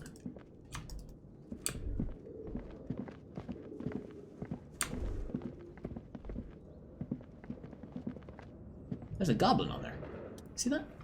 Your flashlight shines over an old green chalkboard covered in scribbles, sketches, and schemes like some ancient cave mural. Some of the writing is faded, but you can make out some sections out here and there. Photos and drawings that have been pinned on the board. Inspect the photos. The photo collage depicts barren, icy landscapes wrapped in perpetual night. You see permafrost and a glacial landforms, dead trees growing under the snow. Entire oceans have been frozen from shore to shore. There are pictures of settlements on dried-up riverbeds abandoned in a storm, animal corpses in the dark, carcasses, and bones. You see primitive oil rigs built into glaciers by boreal dwarg, yurts under the snow, great mammoth-like beasts of burden. Electrochemistry. Albeit dark and cold, the vision also feels cozy in its own way, like eggnog or morphine, a much-needed respite from our own natural world. A pinned postcard reads, "The heat-death scenario. A desperate fight for geothermal energy engulfs the world as Rirol becomes untethered from its sun, drifting through the universe." Inspect the notes. The handwriting is only partly legible, but it can still make out 3 slogans: Colin Tune Out, Whirl Untethered, and Heat Death of the Universe. The full text reads, "Heat Death of the Universe is the new black." Another note says, "The biggest advancement in the role-playing systems since the 1930s. Inspect the schedule. There's a monthly calendar from the year 50. Cryptic words like sprint, daily, mimine, and GPI span the marked drawn grid. The grand scream of production and money. It looks a bit like an academic calendar, only much more brutal. Mimine stands for mini meeting. It's part of a bigger framework for managing work called RUN Stations 41. Tried to implement it a few years ago, but failed. Inspect the drawings. These lithe, pointed-eared creatures appear to be different types of welkins. You make out autumnal candle welkins, casting wax-based magic. Translucent welkins with organs shining under their skin, and even ether welkins hailing from the vast emptiness of sidereal space. You should adopt one of those welkins as your persona. No longer a mere man, but a welkin. One of the welkins, towering among the rest, appears to be different, however. Examine the welkin, this is important. It's Vamihamura, a high welkin, his face white and scarred with cracked marble. This is clearly a welkin supremacist. The note says, all non-welkin races will be purged. Oh, Jesus. The Holderan, the Dwarg, the humans, and even the headless men, all of them, purged. Imagine a world filled only with welkin. Green welkin, dread welkin, and high welkin to rule them all. The lieutenant can't help but comment, inordinate, I can't pronounce that. Amount of time has gone into these drawings, these little welkin creatures. Why would anyone spend so much time on this? Who are the creatures? Who drew them? Are they real? I have so many questions. Whispers, one of them is welkin supremacist. Or whisper that. Political commentary. This one has a great beard too. Kim nods at the welkin's facial hair. why would anyone spend so much time on this? Some really like building a world. I think even it's just for a game. Okay.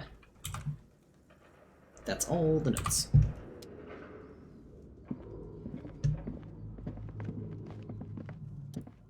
This appears to be some kind of machine with a cube-shaped heart and wired framework. The keyboard has a rectangular on-off button and a piece of paper that still hangs off the printer.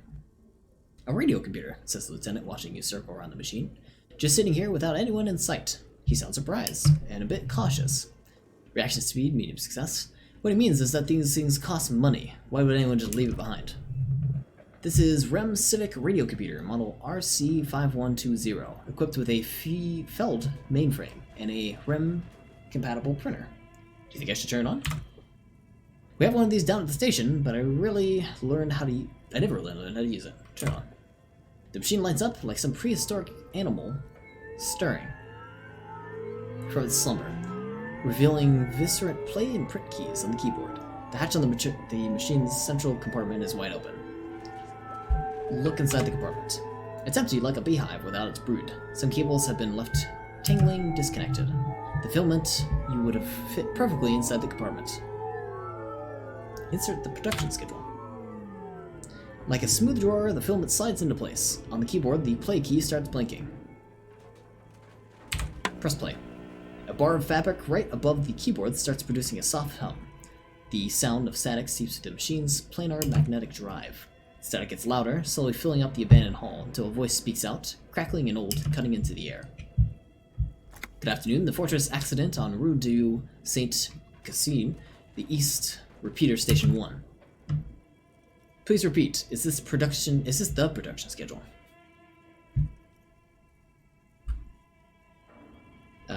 What are you, a machine, or are you alive? Yes, I am alive. I am 74 years old, and my name is Yvonne. Now please repeat, is this the production schedule? The lieutenant whispers into your ear. She repeats passwords. Programming people are all paranoid. Yvonne, my partner, tells me that you're here because radio computer guys are all paranoid. I'm gonna say that. They're merely cautious, says the old lady. It's my job to protect the filament as a password repeater at the East Insudulian Station. Okay, but where are you? How did you know where I am? I work as a repeater at the East Insudulian Station, repeater station. It's my job to know where you are. Fortress accidents. As for me, well, some static, then. I'm sitting in the cubicle surrounded by a wall of radios. Now please tell me the reasons for your call, Fortress Accident. Why'd you call me Fortress Accident?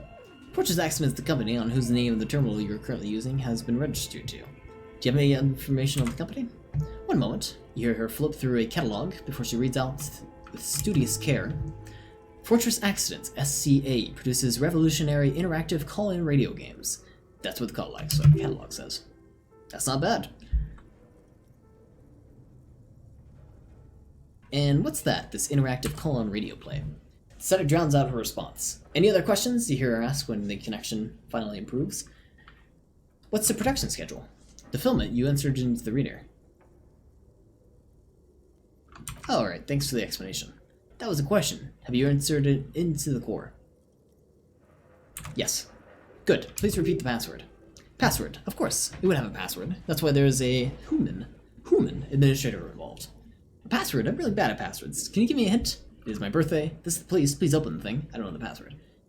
Password? I'm really bad at passwords. Can you give me a hint? No. Is it my birthday? Still no. I don't know the password. Received. I will register this login attempt. Don't worry, passwords have a way of turning up sooner or later. Is there anything else I can help you with? Let's try the password for the production schedule. Good, please repeat. This is the police. The voice recites, I am contractually obligated to protect the privacy of the filament holder Fortress Accidents. Without filing a warrant with Lytle, I cannot give you access to the filaments. I'm afraid we're not doing that unless we want to wait for a month. I don't know the password. Alright. That's all for now. Alright, let's see if we can find a password. Thank you and goodbye. The old lady's voice disappears along with the static.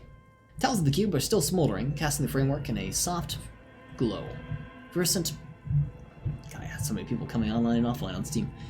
Versant play and print keys shine on the keyboard. Let's try the print one. Nothing happens. Alright. There has to be a password here somewhere. This old fireplace is covered in lines drawn in blue and red marker. The mesh spreading over the stone like blood vessels on an alabaster skin. It looks ghostly and strangely ancient. Conceptualization, medium success. The whole thing resembles Kedron mosaic tiles. Very pedantic. Hold on, how do you know what Kedron's mosaic tiles looks like? History class. Students with their textbooks open, studying the roots of our civilization. Those archal blue tiles looked beautiful in the sun. What am I looking at? Radio frequencies, it seems. UKV, these subreddit notes, sparse and cryptic. Radio frequencies for what? Unclear. It looks like a cardiovascular system, split into veins and capillaries. Very advanced. So we're dealing with something medical here. You think so? The web is comprised of radio stations, all lead back to one red heart, titled the Game Master frequency. A note says, this one can listen in on any station at once. They must have had a massive air width. These things don't come cheap. Wait, who's the Game Master? Someone very important. A conductor for the hundreds of stories threads that pass through the Game Master's frequency.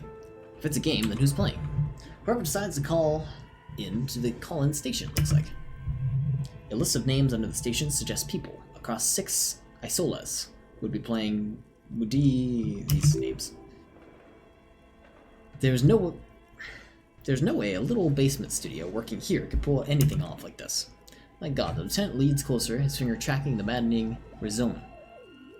It's as if the less money they had, the more ambitious the project became. The cost of air width alone must have been huge.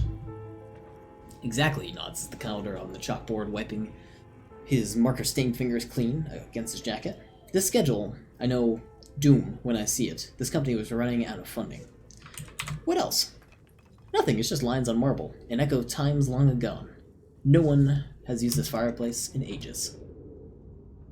Game Master, I only know who the Key Master is. Yeah, exactly, right? That's computer, chalkboard, and fireplace. What do you think of the computer, chalkboard, and fireplace? Someone has tried to exorcise the cursing using technology? Nah. Looks like an undercover computer intelligence program. I would say that. It's just a failed business. The only question is why the hell I'm going to go with the second one. No, that's not it. I think the lieutenant takes a step back, steepling his hands. Interfacing. Looks like he's ready to lay out a fine theory crafted together like a puzzle box. It looks like one of those popular pen and paper role-playing games, only these people are trying to automate it, make it work like radio computers. What do you think happened to the company? No idea. They stopped filling out the schedule on the chalkboard. Wow. Indeed, it's ambitious and untethered from reality, but the lieutenant tilts his head thinking, they were insane if they think they could do this, or it was just a play to cheat money out of the investors' pockets. I don't think so. I think they genuinely believed. Kim looked around in the derelict room. The pipes howl and rats crosses the floor. Okay, he gloats. Let's keep moving. I think I didn't do that very well. Scribble across the notebook. Developers of the most advanced RPG in the universe.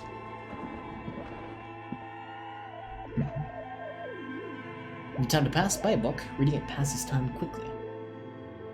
That's worth knowing. Oh, even more. Wow. This is a big room. Red glowing eyes. Oh, we're on the roof. I see. Money. And... oh, morale. We need actual health, not morale points. The wind howls in front of the coal chute above. Is that a fridge bear? What? You see a terrifying ice bear with a strange compartment in its belly. The door is covered in frost and the bear's eyes are glowing red. The bear looks oddly realistic. Is it taxidermy? What is this thing? It looks like a giant ice bear. The lieutenant doesn't answer, his eyes glued to the animal. A sharp slice of light shines out of the mysterious belly door. Crack up the door. A gust of freezing cold air rushes to greet you. You hear a low grumble as the bear regulates itself. It's the inside of the refrigerator. The lieutenant takes a peek inside. His hand finds the holster of his gun. Relax, Kim. It's a fridge. Of course, just a giant ice bear-shaped fridge. He relaxes his hand, his face bathed in the harsh light of the open fridge door. Let's take a look inside. Look in the refrigerator. The shelves are empty. All you see are crumpled ice cream wrappers with the brand name Revachol Ice City. A handwritten note has been attached to the door. The fridge is huge. Take the note from the door, examine one of the ice cream wrappers in there. Examine one of the ice cream wrappers. A friendly cartoon bear smiles at you from a glossy cellophane wrapper. Looks nothing like the fridge. The paper still smells like vanilla and chocolate. Take a note from the door. You pocket the note and the little fridge magnet, keeping it on the door. What is this bear-shaped fridge doing in an abandoned cellar in the first place? I didn't read that. Shoot. Good question. It looks like it's an ice cream fridge. The lieutenant reaches for one of the wrappers. He studies it in the lights. So they tried to sell ice cream from this hyper-carnivore? I know, says the lieutenant. What an unfortunate marketing choice. What is even worse, the bear is still costing them money, to this day. The lieutenant points at the red snark cable running from the fridge. The fridge buzzes with the energy. The electricity bill in this thing must be catastrophic. We should unplug it.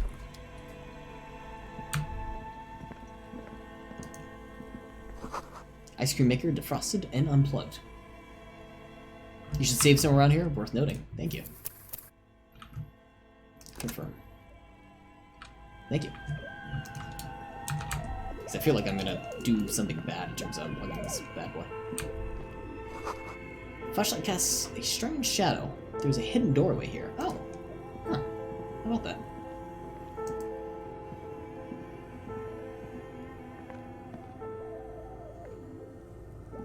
There we go. Two rusty rifles are hidden behind the piping. They are inoperable. A hole in the wall. A few bricks have fallen off, revealing an apartment behind the wall. It's too dark to see. Where are we? Look around in the secret room. Look, there's a hole in the wall, shining light on hidden compartment. There is, yes, and there also appears to be something inside the hole. Interesting. Do you want to take a look? Okay, I do. Looks inside. Your hand reaches deep into the darkness and spider webs rummaging around. You find rusty rifles hidden away. Rifles, Kim! The lieutenant steps closer. Curious. Are these any good? Inspect the rifles. Most of them are rusty and inoperable like the rest, but one catches your eye. A bolt-action rifle with a fine wooden stock in better cosmetic order than the rest. This one looks nice. Takes the rifle. Nice. An old Bell McGrave from the Revolution. The lieutenant notes with approval. His eyes are gleaming. Seems to be no longer functional, but still a beautiful thing in its own way. Where are we? Seems like an old bunker from the Revolutionary period. Look at all these rifles, he points up at the rifles under the ceiling. Must be an old weapons cache. What does this mean? A rifle here. It means there are firearms, albeit inoperable, still lying around in Marchese. It's an interesting coincidence, I would say, might come in useful in the future. Noted. Someone has stuck some busted guns underneath the ceiling. There's guns everywhere.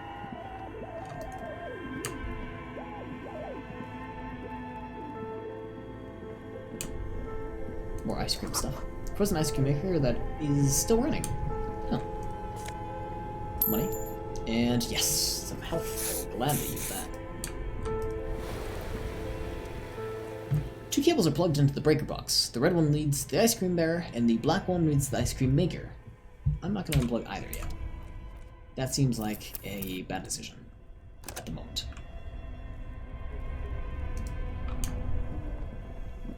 Oh, there's also an upstairs. We'll go there in just a sec. Insane mesh take top. Huh. +1 drama. Can I wear that? What is this one of us? +1 conceptualization. I'm gonna keep the conceptualization. Intercom wires running into the breaker box. Okay, we're gonna continue our inspection a little bit further.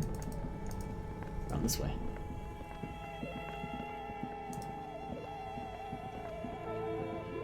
There's that fireplace we were talking about. The wall collapsed and is inaccessible now. A thick layer of coal dust covers the furnace, covering it pitch black. Kim, what is this thing? Is it a furnace? Looks like it. Looks like an old central furnace used to heat the building. It's connected to the chimney. He opens the door and gingerly peeks inside. No one has used it in ages. No signs of any recent fire, only dead rats. Look inside the furnace. It's dark and grimy in here. In the darkness you can hear chatter. It's coming from above. A voice or several voices talking from each other near the smoke chamber upstairs. Medium success. The echo is so prominent it's impossible to discern what the voices are saying, or what's producing them. What are you doing? The lieutenant asks when he sees you climb halfway inside the furnace. I'm hallucinating, or maybe it's the entity. I hear the murmur of the hanged man talking. I'm not sure, Kim, but I think I can hear someone talking upstairs. Wait, really? He looks up at the ceiling. We should investigate, see if someone's upstairs. Yo, hello! Is anyone in there? No. Smear your hands with coal. That's a bad idea. Those voices, I heard. Maybe it's the malignant entity police said lives in the chimney. Perhaps. You're right, the room do look like they're connected, but malignant entities don't exist, at least not the supernatural kind. Always has to be the skeptic, this man. I'm not going to kick it with my foot either. I don't want to draw attention to anything that might be going on, so. Let's continue along here. I'm going to turn off the power to these things. So we'll give this breaker box an idea. Hopefully it doesn't damage us. But we're going to start with the... Oh, I don't know which cable is which. Red and a blue cable, it looks like. We're going to do the red cable. Electric sizzle. The room is slightly quieter now. Black cable. Something close to you dies with a soft electric purr. Why'd you do that? It's black. It's not like it's the red one. Because it's black, the color of immeasurable cosmos. I don't know why I unplugged it. I do things without reason. The latter. The lieutenant raises his brows. He does, but doesn't say anything. The electric distribution board now has one cable missing. I think that's good. Okay, so this guy should be dead now. Rando cop. Oh, I am Rando cop, aren't I? I just do stuff randomly. Can I mention that? No, I guess not. Why do you do it? Just cuz. Alright, let's go upstairs. Don't forget to click the orbs around your head. They have surprises. Little happy moments. Happy surprises.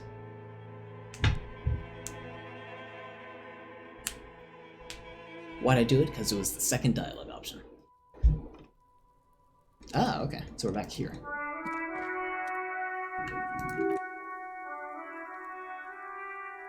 Ice City. Okay. Let's head, I guess, back down there.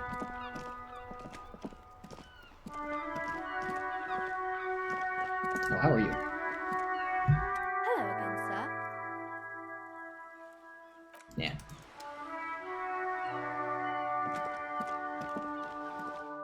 Don't forget to click. Oh, yeah. Forget about that.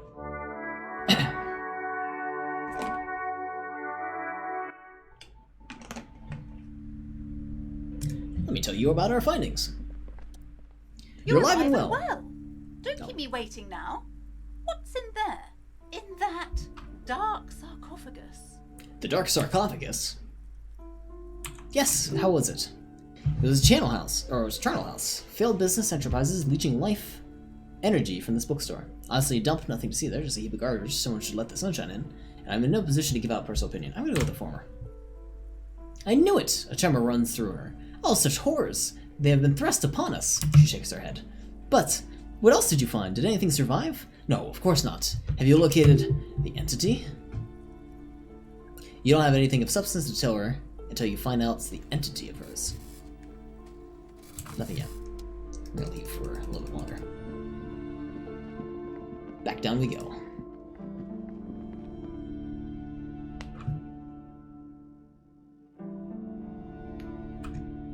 Ice City.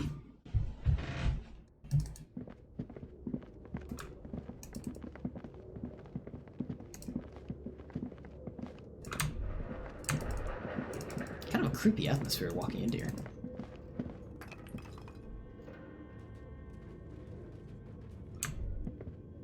We still need the password. Password isn't written on here, is it?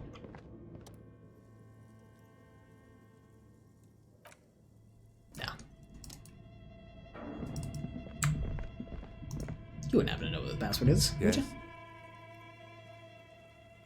Nah. Okay, let's head out here. Most checks have secret difficulty modifiers. Talk to the right person can reopen a closed white check.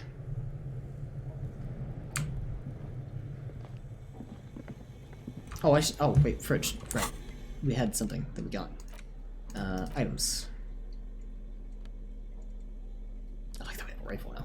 How much is that? 3. Not good. Interact. Handwritten note that you found on the giant ice bear. It still bears some marks from the fruit-shaped kitchen magnet that were used to secure it to the refrigerator door. Speaking of which, do we have that? I guess we don't. The note is written with a blue pencil on a piece of lined office paper. The kitchen magnet have left spots on its surface. Does it say anything interesting? The lieutenant leans in closer to read the crumpled note over your shoulder. Easy success. This is tangible at best, but the lieutenant's detective instinct is still active. Read the note. Someone has scribbled, S, I can't believe the off-site copy is still here. The illiterate ginger kid keeps stealing stuff from the studio, so I had to hide it somewhere safe. You'll find the filament memory for the off-site copy in the frozen ice maker. Please take it home ASAP. It's important. I'll do it myself if I live in a civilized place with a freezer. Take care, Susla. I wonder who wrote the notes. Remind me again, what's a filament memory? It belongs inside a radio computer, storing its memory. It looks like a tape. You listen to disco tapes, right? It's like one of your disco tapes, only for a computer. Do you have any idea where the frozen ice cream maker should be? Oh, I wouldn't know where that is. I don't know. I assume it's somewhere near the ice bear fridge. Yeah, we know that. I wonder who wrote the note. Looks like someone from the radio company upstairs. I'm a little surprised they've left the property lying around. Maybe they had to leave in a hurry. That's a plausible hypothesis. Alright, let's go check the ice cream machine, which we've now turned off. That's a good sign. Here's one of them. None of those guys, though. You, though. Just in case we mangle our arm trying to get this thing out.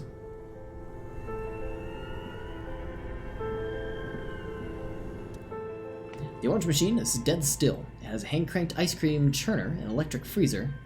The ice around it is slowly melting. Jam the ice cream crank. Try to crack open the lid. You slip your fingers on the frozen lid, but the ice is too cold for you to get a good grip. The pry bar would come in handy here. No, this is going to need something else. Some kind of super pry bar. Don't even try to open it with a regular pry bar. You're just wasting your time. If you want to try again, then you need to have the pry bar in your hand, detective. Right. We've got to give that a go. Pry bar, hand.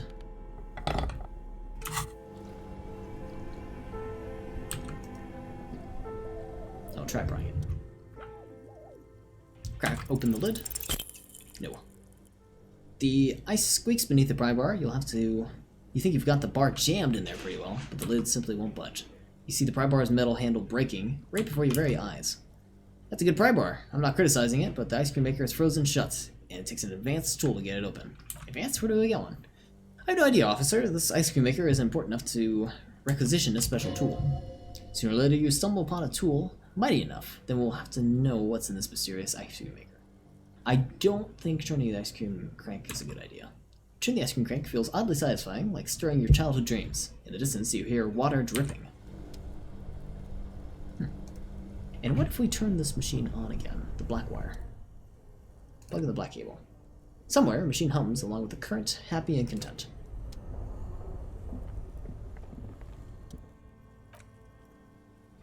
What's wrong with that? I don't know what that black cable goes to.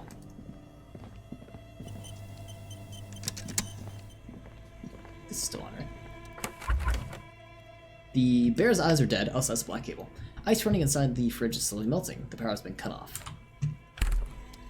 Okay. Now we know what that goes to. I'm curious what the red one goes to, though. Interesting. Oh no, we plugged back in the black cable. Oh yeah. So it's the red cable that controls it, right? Kick it with your foot. Oh, that was a bad idea. Why'd I do that? A hollow ring echoes through the furnace. Your toe hurts. Why do I keep doing that? Hello! Oh, nice. Something breaks loose in you. A mighty bellow echoes through the chimney's depths. The chatter of tiny voices above suddenly cease. Then, hello! You hear a woman's voice. I summon the ghosts of the Doom commercial area. Answer me, spirit.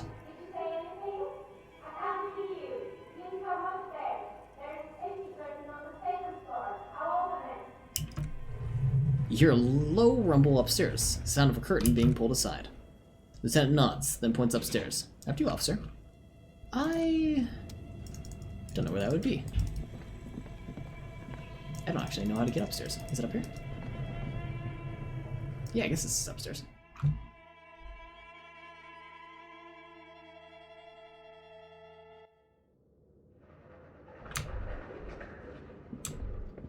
Oh, flashlight, right.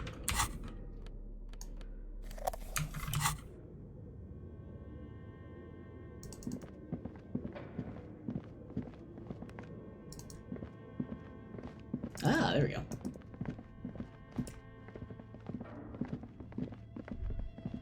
Boots! Shoes in a puddle of melting snow. The floorboards creak. Does someone live here? Very good question. Kinda looks like someone lives here. Postcard.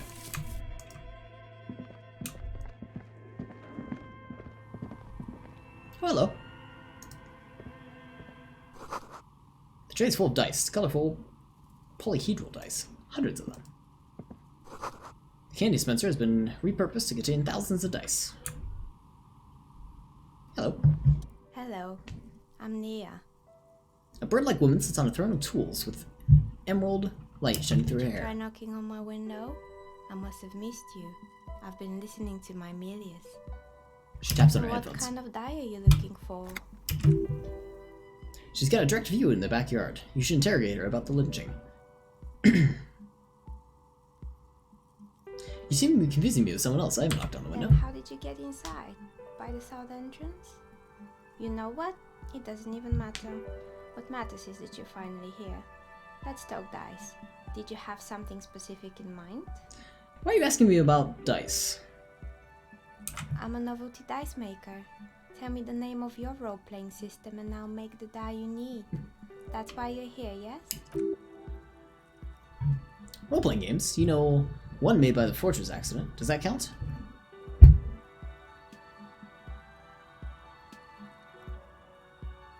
Sure, I like role-playing games. I need some Very dice. good. My rate is 10 real per set. Ew, expensive. Unless you want something really unusual. Take a look around and see if there's any particular stone you want to use. It almost looks like the stones and dice are a natural part of the room, growing out of the shelves like stalagmites. What do you know about the man that was lynched? Nothing really, didn't really know him. The lieutenant looks at the notebook and the woman under the large window. Your window looks directly onto the courtyard. You're saying you didn't see or hear anything unusual last Saturday evening, Sunday evening? I'm sorry, detective, but as you know, I usually have my headphones on when I'm working. It shuts out most of the daily ruckus behind the window. What do you mean by the daily ruckus? Well, there's always something going on at the whirling backyards. She stops and tries to come up with an example.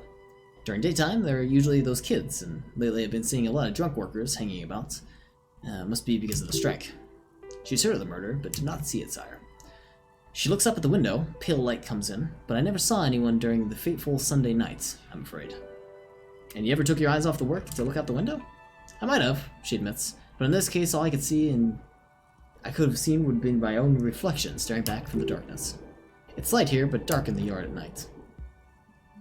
It's really hard to make out anything in the yard when it's dark outside. Besides, I rarely get up to look at the window when I'm in the zone. I see, thank you for your answers. She nods. Anything else, officer? Why are we here anyway? What is this place? We're inside the chimney of an old central furnace. It's strange, I know. She looks at the ruddy bricks that make up the walls. Even though they've been repainted, there are still signs of coal-black soot here and there. That's kinda cool, they're in a chimney. That's awesome. When I arrived here, all the other rooms were taken, so I built myself a makeshift home. Besides, I don't really have to pay any rent, so that's a plus.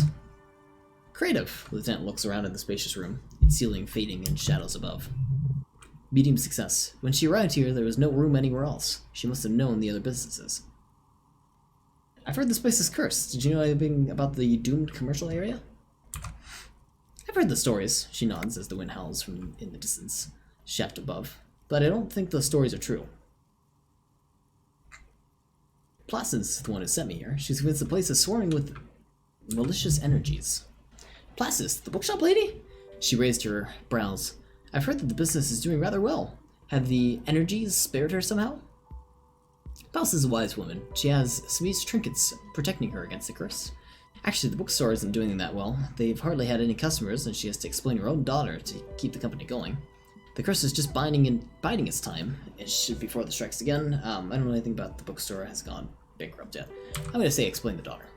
Alright, but it's not just the bookstore that's still up and running. What about the Whirl in Rags? Some people say it's part of the building complex.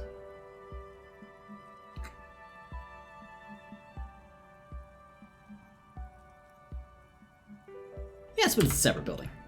And then there's me, she sighs, looking at her messy work table. All kinds of tools lie scattered around, forks and knives and carving flies to wire cutters.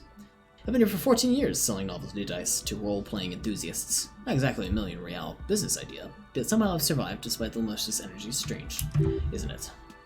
Maybe it's just because she's so talented and she's been able to woo the curse. It's because you're competent and dedicated to your craft. The curse doesn't affect people like you. The dice maker erupts in laughter. What, so the curse only affects people with poor work ethic? What you're describing isn't a curse, it's capitalism. I think it still might be you causing this now. I'm starting to think that there is no curse, only business decisions and natural market fluctuations. I'm gonna go with that. Exactly, she pinches the root of her nose. Truth is always so disappointing, mundane, and boring. But I'm glad we sorted this out. Anything else I can help you out with today? Why isn't her business filled? No. You feel nothing, if anything. It's uncomfortably warm in here. Start taking off your clothes, you need to connect. Excuse me, what are you doing? The dice maker stares at you while you start to fuss with your pants. Officer, the lieutenant exclaims sharply. The zipper, it's stuck! Is it just me or is it hot in here? I'm gonna say that. No, I don't feel hot. We're in derelict smokestack. If anything, it's cold in here. I'm trying to lower my body temperature. And why would you do that? Never mind, it was a terrible idea. Undressing in a stranger's place of business. Yes, it was an unbelievably bad idea. She trembles as if trying to shake it off. God. Miss, I apologize for my colleague's behavior. He's still recovering from an unusual medical episode. Yeah, I'm gonna say... do you know what happens to the other tenants? Everything else is gone. More or less, she adjusts the yellow scarf that covers her hair. Are you interested in anyone specific? Used to be a hair salon here, right? Yes, I think it was called Adrasas Orlando, or something similar. They weren't a big hit around here. Turns out the working class men don't like genderless haircuts. They're scared of that word. A bit of an experiment every now and then isn't bad. It's not about the haircut, it's about the confidence. What's wrong with a bit of experimenting? The customers should have been more open-minded. I guess it just isn't the time. She tucks a strand of hair under her headscarf. What happened to the gym? It wasn't merely a gym, it was Artemis Boxing Club, a community project created to steer at-risk youths away from drugs and crime. How did that project work out? It didn't. If anything, it made the youth situation in Martrice even worse. At some points, someone started a rumor that the punching bag downstairs was full of infinities. Can't pronounce it.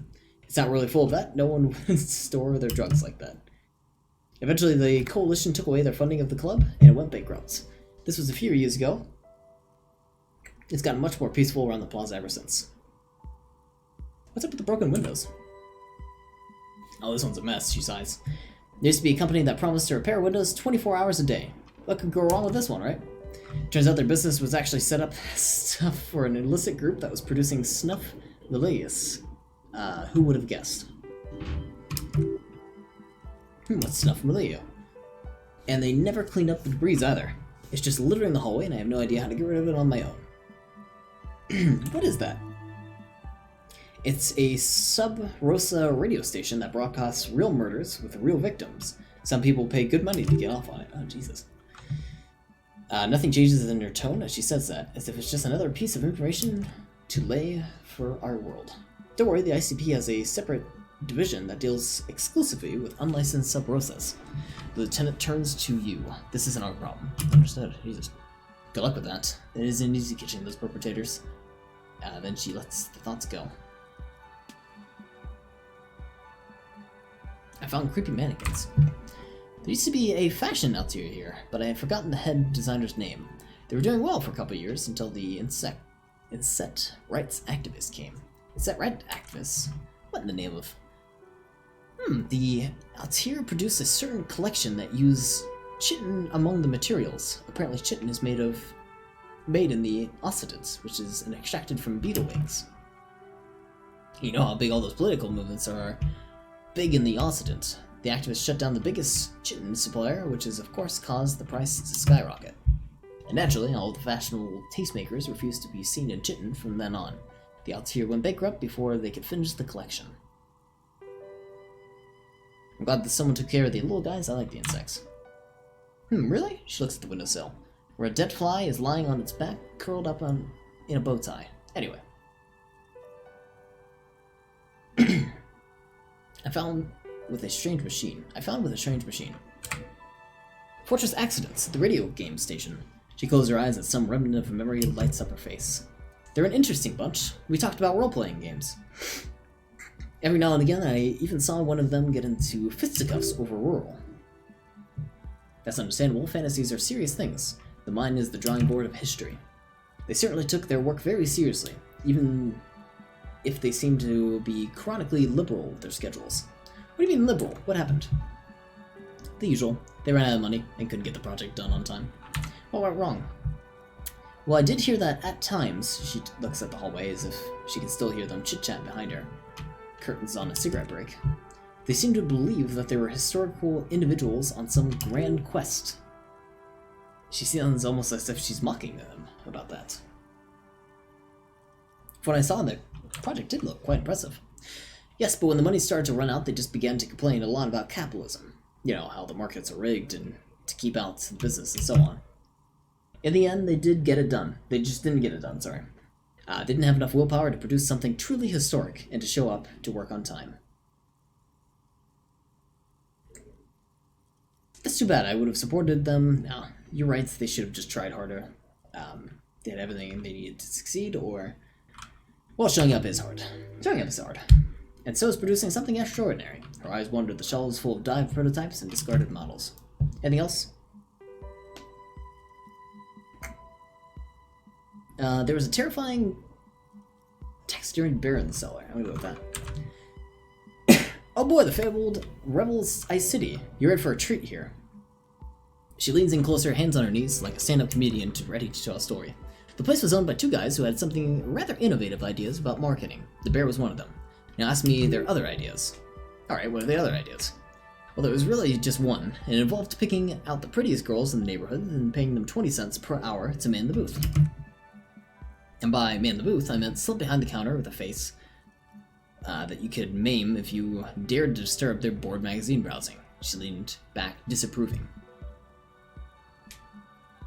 What did they expect? 20 cents per hour as dog's pay. I'm surprised they showed up to work at all. Oh, but they did! They did show up to work, and not alone. They were also acne-ridden girlfriends and gorilla-like boyfriends loitering near the ice cream stand. And they already had the bear. She closed her eyes as if remembering something painful. What about the bear? The bear, she repeats, pressing thumbs into her temple, like to suppress a headache. It didn't work out? Of course not! The bear was terrifying. No one wants ice cream guarded by a hostile apex predator. To make matters worse, the fridge didn't work too well. Either. And half the ice cream came out malformed and partially melted. Eventually, Ravachol Ice City lost a price war to its rival, Glacie 5000. Glacie 5000 sold caramel sundaes for only 5 cents apiece, out of regular fridges.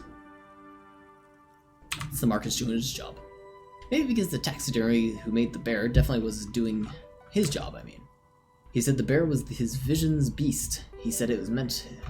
Oh, English.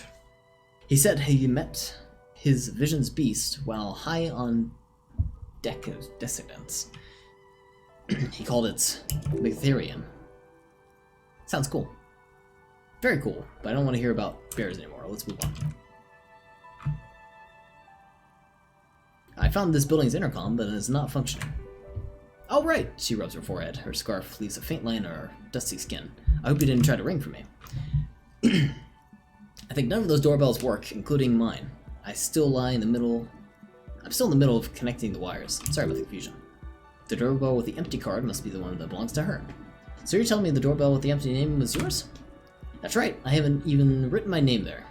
As I said, it's quite useless right now. It doesn't work yet. I have a few more questions. I have more questions about the intercom. Oh, never mind. No, I don't.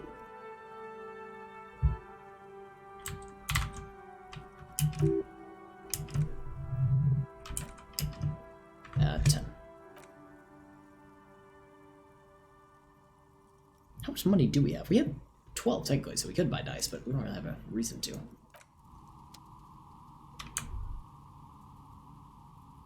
Well, okay, let's back out of here now.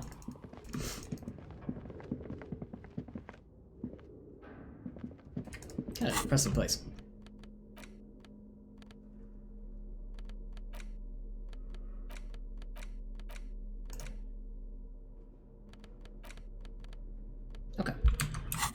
back out of here. I'm gonna go mess with the intercom system a little bit.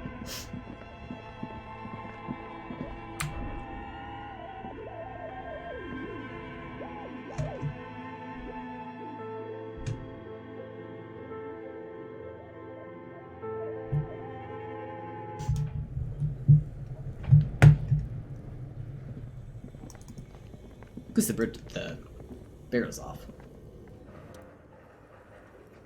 Smear your hands with coal. A lush layer of coal now covers your skin, sinking into your wrinkles. Your hand looks ancient. Maybe you could paint something with this coal. Leave behind a cave painting for future archaeologists. That'd be stupid. Okay. Now we have coal-ridden hands.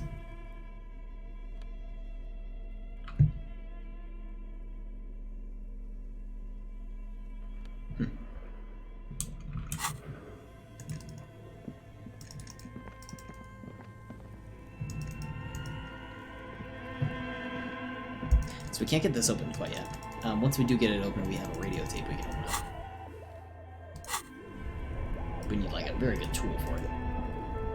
I'm gonna plug in. We got the black wire plugged in.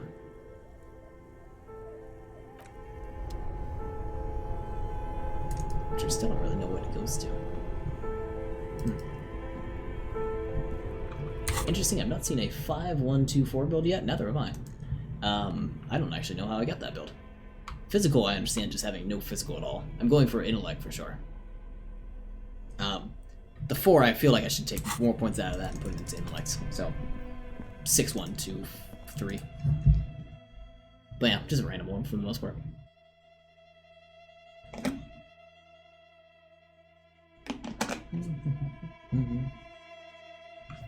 So we're heading upstairs now. In which case, this still doesn't work, doesn't it?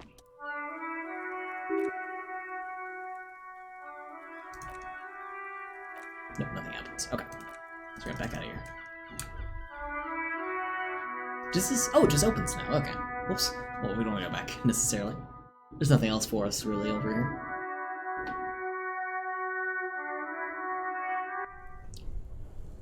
And back we go. Long loading sequences. Low in health, put points into endurance. We should put points into endurance. That's a good idea. That's a good suggestion overall.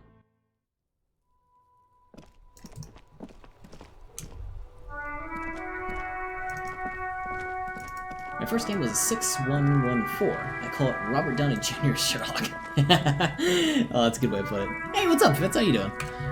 Welcome, welcome. Good to see ya. It's been a while. How's it going, man? It's going alright. I just finished up my college quarter. I'm waiting for my grades to come back. But otherwise, it's going pretty well. Alright, we got info. What have you found? And also, do buy the book. I talked to the entity you told me about. Her name is Naya, and she's a novelty dice maker. I can't stay long because I'm popping out for dinner at barbecue tonight. Oh yeah, no worries at all. I just wanted to see how you're doing and check on you. I appreciate it. Hopefully the barbecue goes well, man. Novelty dice maker, her eyes widen. Well, spit it out. Why does she need the dice? For some kind of sorcery? Sometimes they use the ankle bones of sheep. I gave you a shout out on Twitter. Oh, thank you! God, I gotta use my Twitter more often. I hardly even log into that account anymore. I should be using Twitter, but I do not use Twitter. But thank you for the shout out nonetheless. She's not a sorcerer or some malicious entity. She's a businesswoman like you. No, ma'am, I have felt her aura. She is not the one to blame for this curse.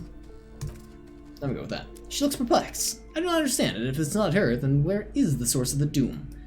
How did she explain the curse? Also, Judah has 700 followers and did some Twitch things sober this week. Hey, congratulations. That's awesome to hear. Very many congrats. The narrative she built herself does need some tearing down.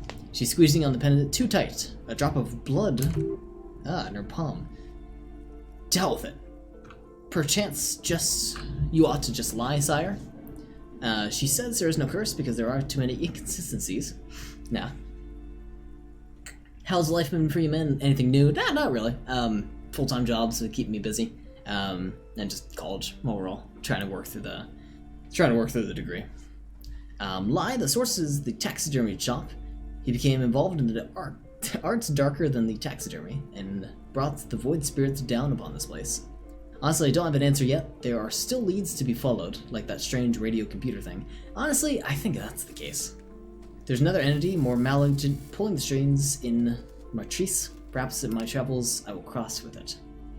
I got you, man. Well, I have to go. Well, yeah, no worries. Take care, Misfits. It was good seeing you for sure. Oh, in between these two, I'm going to talk to the radio computer thing. You're telling me that you went in there and didn't find out anything about the curse? She looks disappointed. Of course, I should have known better than to put my hopes on a man like you. You're no Siamese ghost whisperer. You're an alcoholic. Oh. Experience gained. The investigation's over. I don't want you going in there anymore. You're only angering the psychic weather in there. Now, if you're going to buy anything, she turns her face towards the door, waiting for potential customers. There was never any other way to do this. It would have gone. She's just too far into her own mind. I'm sorry we had to disappoint you, ma'am. He turns to you. Can we go now? Yeah, we can go. You don't want me going in here anymore? I want to go in there now. Or I guess it really doesn't matter because we got the alternate route to go now. Bye, lady. See a container you can't open? Equip a pry bar. We'll give that a go at some point. We're gonna go fix our mirror upstairs.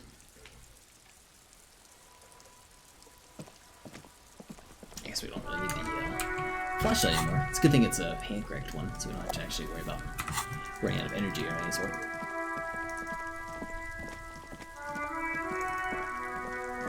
Oh, there's another door. Oh, I have to go in there. Shoot.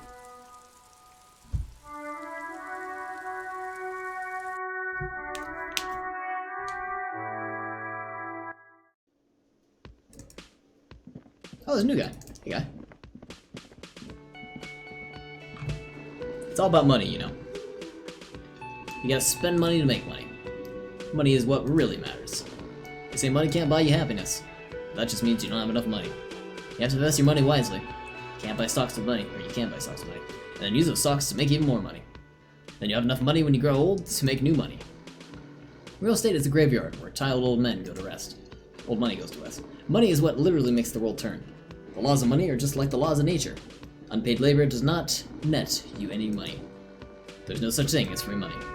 Money is all about numbers. Money is actually all about trust. It's all about money, you know. Alright, what a man. What a guy.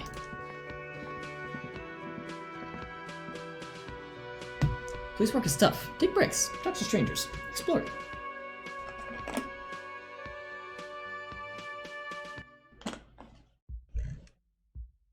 Anything new with this lady? It's been a while. Nothing. We were going to our sink.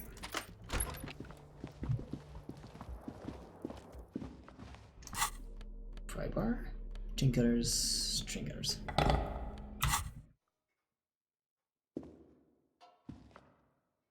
Yes? No, we want pry bar, don't we? What are we talking about? Pry bar. Here, I'm gonna try this first. They'll say what we need anyway. Use the chain cutters. Ah! Shoot. The chain cutters slip out of your hands as you attempt to twist the faucet into place. Well, there's one thing for sure, you've probably never been a plumber. That's fair. Okay.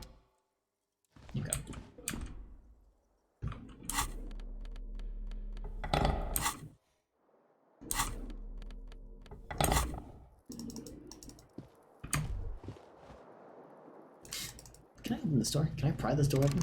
No. Okay. Still don't know. Oh, it's a connecting room, so it's whoever lives in that room.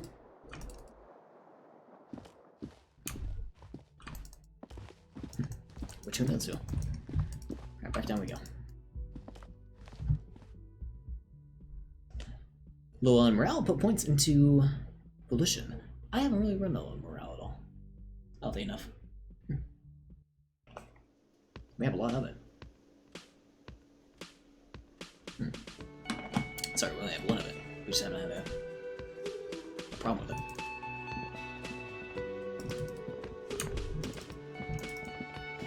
Oh, this is fine. What's going on here? The dishes are dry. They smell of chemicals and pine trees.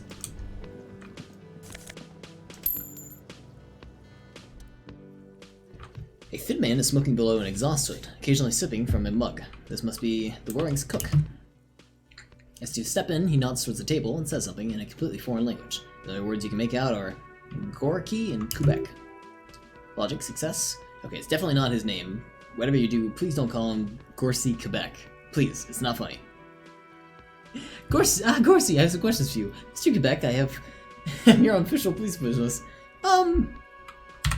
Quebec. The man puts his cup down and replies something. His left hand drawing arcs in the air. You've got some impressive pots there. He smiles and bangs his ladle against each of his pots in return. It's almost like music, especially with the sounds of the assorted dishes boiling and simmering on the stove. That's all you say. An aroma of spices and alcohol and tomato hangs in the air. We're gonna go into the freezer. You see a heavy steel door with a prominent dimple lock. It's painted blue. Touch the door. The cobalt blue surface feels rough to the touch. The stainless steel is door flush with its frame on either side. Old cobalt paint, rough on the fingers, 40, 50 years since this was painted, maybe. It leads to a side building adjacent to this one. The old building next to this, half ruined. Whatever behind it must be older. Try pushing the door. The door does not budge. I wonder what behind this door is.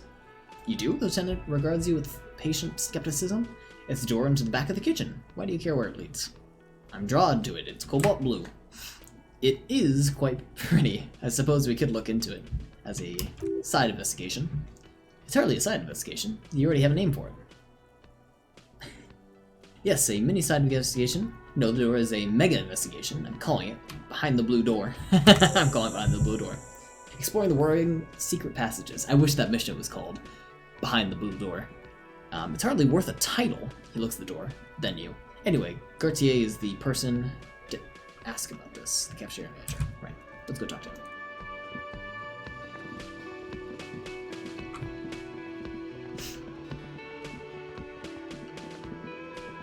Can I help you? I have something here about the whirling Gautier. By the way, I'm going to sing karaoke here. Absolutely out of the question. What?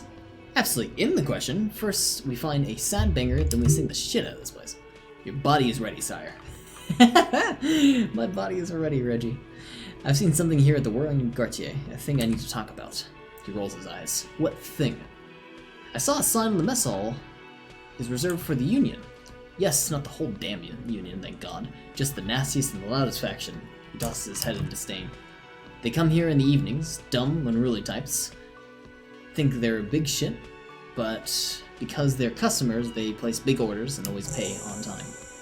Find out who is in the unit box. He gives a meaningful nod. We should find out who the loud faction is, occupying the booth. Loudness means talkative, and we need info. How do we find them? We don't. We have to wait. They'll show up sooner or later. He looks toward the booth. Men are hungry, even striking men. If not today, and they'll be here tomorrow. There are things... These are things called days. You sleep between them, he's saying. They'll come after you slept. Just making clear, you got that. There's a mysterious blue door in the back of the kitchen. Oh yes, that door, sure. There's nothing mysterious about it. It's just a door, he shrugs. Do you know what's behind it? Do you have... No, I don't have a key. High logic, yeah, exactly. No, I don't have a key. I don't know how to get out there. To get there. And I don't care either. It's not like I've been wondering about it for the past 10 years. It's just the Fritz warehouse, probably. Or some boring storage space with a bunch of old junk and dust. Junk and dust. He runs his finger across the counter to check for dirt. He's attempting to maintain an air of indifference. It's absolutely not convincing. I think you would like to know what's back there. Fine, okay, a little. He shrugs, but my job just doesn't leave me time wondering about one locked door in one of the cafeterias I manage. So I haven't opened it. I have cleared the whole place 100 times over, though. After the animals and I haven't found a key. So good luck with that. Alright, so key. Gotta find that. By the way, you should come back to this thing-based questionnaire if you see anything interesting in the whirling later. Gautier, I saw another thing at... Okay, let's leave. So we don't know where this key is. I can't think about it being anywhere. Most likely it's actually not here. You don't know the key, do you, sir? Do you know anything behind the blue door? He looks up at you, then looks away quickly, shrugging and muttering something to himself. Shrugging is an international sign for no. International sign for no. I don't know what's behind the door. Okay.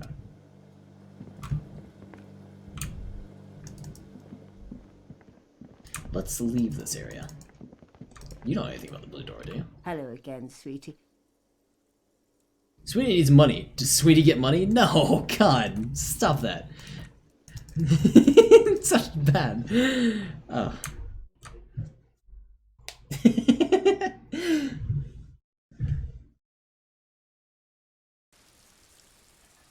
I think I ought to call it here soon. I'm going to take a quick peek around the whirling rag a little bit more, and then we'll call it. Have you seen the key? It's raining again. It was clear just an hour ago. My partner told me you may have ammonia. Can I have some? Sure, I'm done with it. She takes a small capsule out of her breast pocket and hands it to you. Well, that's easy. Alright, great. Let's go inspect the body then in just a sec. I want to check out this. Close for winter, please use many entrance. Ah, okay, I see. It is a big door anyway, so that makes sense. Goods for the lorry haphazardly littered in the surroundings. Was that a head? That's creepy. Oh, hey man. We'll have to come back here another time. I'm gonna go take care of the body. Oh, shoot. Actually, speaking of that, are we ready to level here yet? Also, there's something on the map.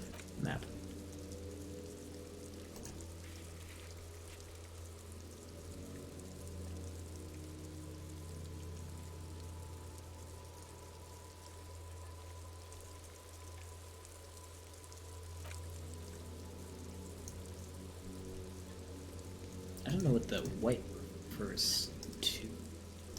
I have to figure that out. Okay, to the body we go.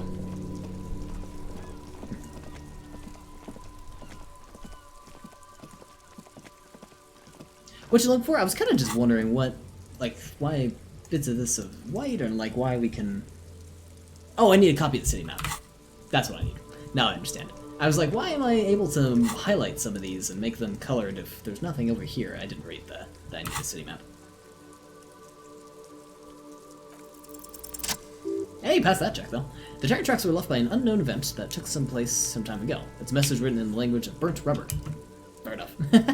Some of the rubber stuck to the tires right in front of the whirling rags. This is point A. The driver started here. I guess there are white checks that you can retry or not. Gotcha. I wasn't sure why the why I was able to like highlight them on the left side though, but I didn't understand that later on those checks would coincide with the map. I'm sure.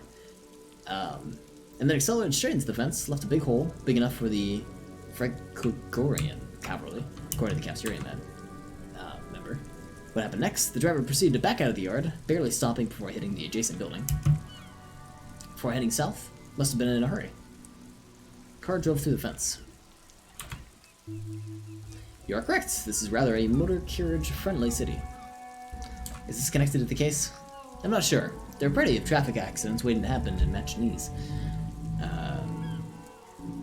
With a jam right here on the roundabouts, I would keep them separate. Okay. You can follow the track south. There seems to be a canal there, where they went off. I think I got it.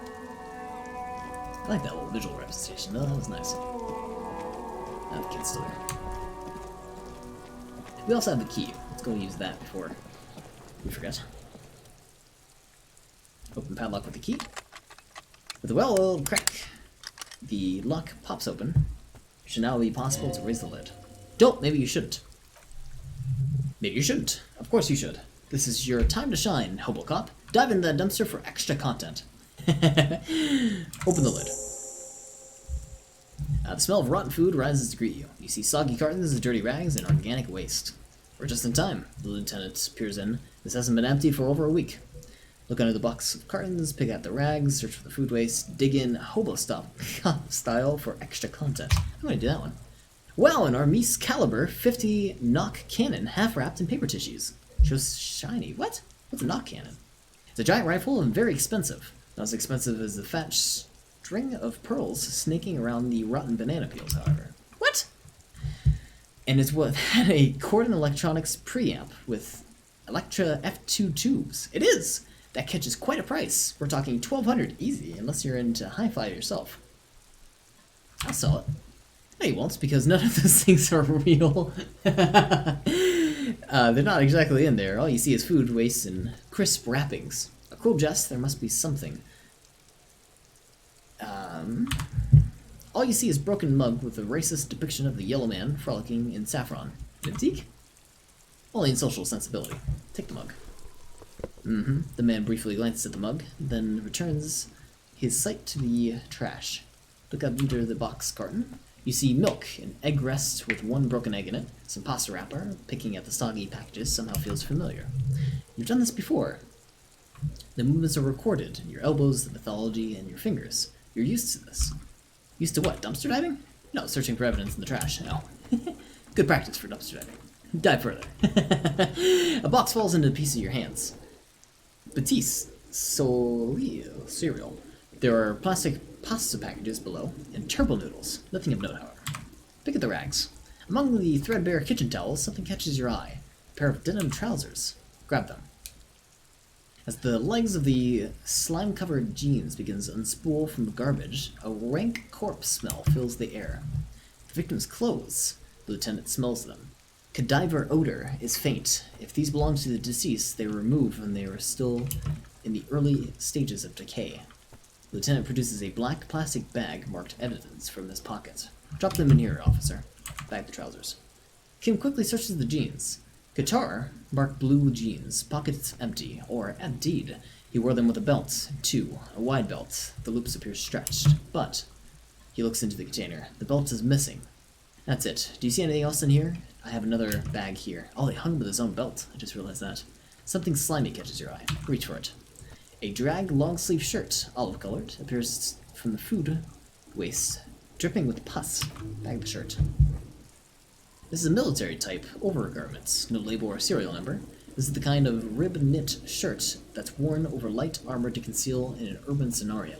He nods to himself. Anything more? Also, it makes me wonder how they deposited these items without the key for the trash. Or someone that had a key to the trash actually assisted them. The rest of the rags are just kitchen variety waste. Just garbage. That's all I think. Alright, we should go to Guy Gartier again and ask him if he knows who put the clothes in the trash. It could be as simple as someone from the hostel cleaning the yard, or that one. He nods toward the red-haired boy behind him. I advise against confronting that force. Yeah, we need to ask the kids who put them here. You think someone in the rolling might have been involved? Not really. All I know is the victim's clothes are in the trash. The lid was locked, and the establishment had the key. It's just a small, loose thread. Alright. Lieutenant nods, then looks back into the trash container. Search for food waste. Just organic waste, cold and slimy on your hands. Apple and potato peels, mostly unidentified sludge, and occasionally a chicken bone thrown in for good measure. But hey. What's this? What? A blue piece of plastic sticks out from the apple peels. It's shiny. Looks like the corner of something. Pick it out. Damaged ledger. Something larger. A clipboard. A blue plastic clipboard with moist papers hanging from it. They look rather damaged. Oh, that's our police documents. But they can still make out forms and notes written in a man's handwriting. Officer, is that your paperwork? No, it can't be. Yes, it is. He points to it. This plastic new skill point. Ooh. Has the RCM street grid on it. You've even got an autopsy form. A miserable-looking slip of paper sticks to the board. If you don't mind me asking, how could you have let your paperwork end up in the trash? Must have been cramping my style. It has foreboding quality to it. Maybe I needed to lose it. For the bloodletting to begin. I think I didn't want it to be a comp anymore. I'd rather not talk about it. I think too. What are you talking about? I speaketh the tongue. Doeth thou also thorough inventories? He points to the ruined notes. You should take stock of your notes. Make sure it's all there. Official notes contain informants' names. If some of it's fallen into the hands of the RCM and adversaries, bloodletting may well ensue. Okay, I'll do that. It also wouldn't hurt to start taking notes on the case. He peers in the trash, where soggy cartons and rags stinks uninvitedly. Now tell me what your eagle eyes see, or are you finished? I'm finished. The container sounds a muffled gong. That's one thing off the list, instead it sounds relief. I think we got it all. Leave.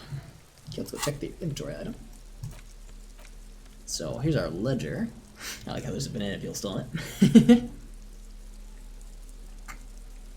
It's written in immense dense cursive. Have a closer look, maybe it could be salvaged to start keeping notes on this case.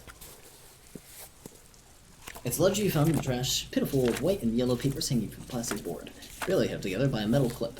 This sad display is made completely by the faint smell of a urinal cleaner. Anything else? There's a piece of toilet paper, or is it cleaning tissue? No, it's toilet paper, desperately sticking to the back of the blue plastic clipboard. It's a metaphor for you. Thank you, Waterlogged Ledger, for spelling it out for us. Inspect the toilet paper. It's just toilet paper, sticking to the back of the plastic clipboard. You can take it off if you want. Take it off. Still wet, the toilet paper peels off the plastic easily. All you have to do is shake it off your finger, and voila! The ledger now looks marginally better. Look at the clipboard. Oh, I'm sorry. Inspect the yellow papers. In the back, you see thin, translucent copy paper. Some neon yellow, some bright red. All colors in the box, like marching armies. These look like official forms waiting to be filled out. Then rip them from the binder and hand them out, according to the type of form. What types of form are there? Three forms. Three. The topmost are misconduct fines, the middle ones are station calls, and the bottommost are field autopsy forms. Each is easy enough to make sense of. You don't have to be an intellectual giant to do police work. Misconduct fines. Monetary penalization ranging from 20 to 150 real. Severe cases allow for 1,000 real, but that requires special paperwork. The details of issuing these fines are spread out over the rest of the fields, but they appear pleasantly vague. Station call. They are quite sinister in tone. They give the date and specified time for the person to appear at the specified precinct police station. Below the call with the criminal charges, you're by not appearing. All in a print so small it can be considered downright cute. Field autopsy. A dozen pages of thin, copy bright red in color. You see the parameters of a deceased human form waiting to be filled in, age, sex, condition of internal organs. Enough of these. Yes, all that remains here is to fill out those forms and hand them to people. Fines for wrongdoers, interviews, requests for bad guys, and field autopsy for dead guys. Inspect the clip. An aluminum block runs the width of the board, biting down the paperwork. Its crocodile teeth are the only thing keeping the papers together. A regular pencil, the tip worn down to nothing, has been attached to the clip. Run your finger along the aluminum. The surface is interrupted by a silvery sticker. It's rectangular, sparkling with iridescence. You do not know how you didn't notice it before. Looks like an official mark, maybe made to be a low visibility outside the right circumstances. Hey, Lieutenant, what's this? Point to the sticker. What? He got so lost in his notes, it takes a moment for him to see it. That thing? It's a halogen watermark. We use it for adding information to RCM property. Interesting. What kind of information? It depends. Aside from an anti-counterfeiting stamp, mine has a station number and address. The information varies from the date of issue. Maybe yours will have how many cases you've solved. How can I read it? Any capable light with the right wavelength will do. Like, for example, all RCM vehicles have headlights designed to reveal halogen watermarks. Mine too. This just means you can read the watermark if you just turn the lights on. Thank you, thank you. Okay, you return to the neatly kept notes. We're gonna browse the white pages. These are not exactly white, they're yellowed and patched by sunlight and alcohol, and covered in dense blue handwriting. Ink escapes in watercolor patterns, reaching in tendrils across the entire page. The paper itself is checkered with faint red lines forming short paragraphs. One of them, once in a while, there's a red stamp that exclaims, "Case files, commit to paper, the case files." Themselves are plenty.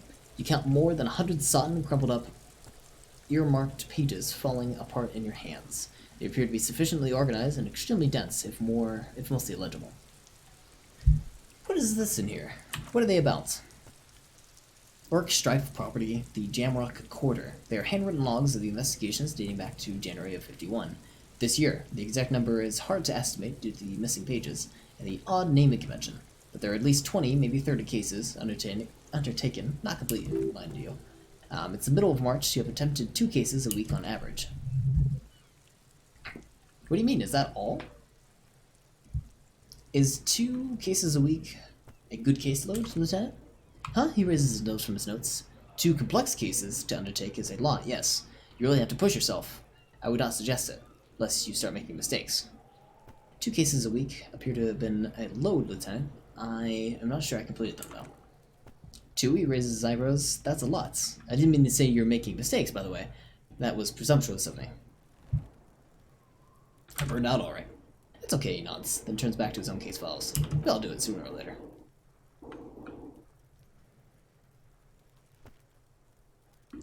I have to open an official case. Is there room? There is, for precisely 1 more. 15 pages near the end remain untouched by the damage. The checkered grid forms a structure of passages breaking the case into subtasks to accomplish. Once all the tasks are complete, the case is complete. Commit to paper using the pen Lena gave you. The tasks you've completed flow out of the kind green ape pen in a brash freehand similar to the rest of the letters. The writing comes easily. It's almost robotically simple, a language developed for mental rigor and simplicity. Inspect victim's body. Interview the cafeteria manager. It's not exactly poetry, but poetry would be out of place. Cross out the ones you've already finished. Good. Heal morale. A satisfying slash sounds across the paper. You're done, it seems to say. And you. And you! You're a swashbuckler with that pen. Harry, it feels good. It feels like completion.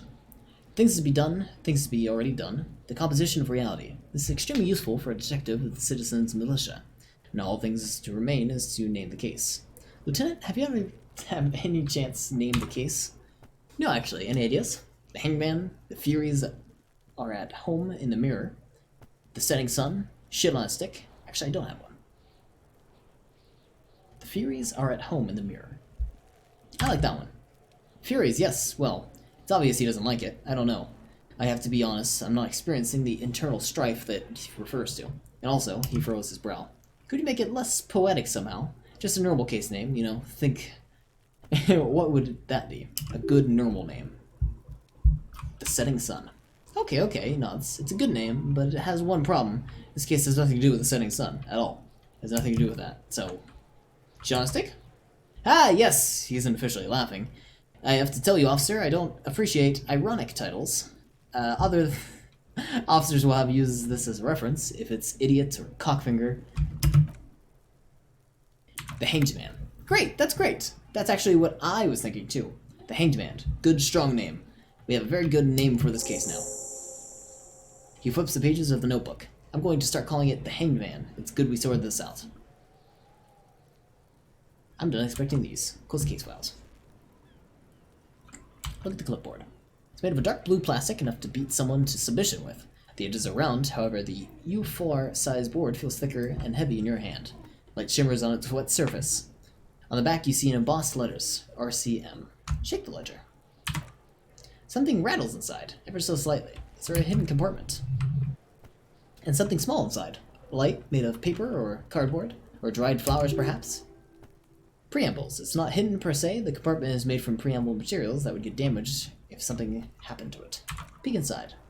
The plastic shimmers like lapis lazuli, but it is not see-through. You cannot see to its center.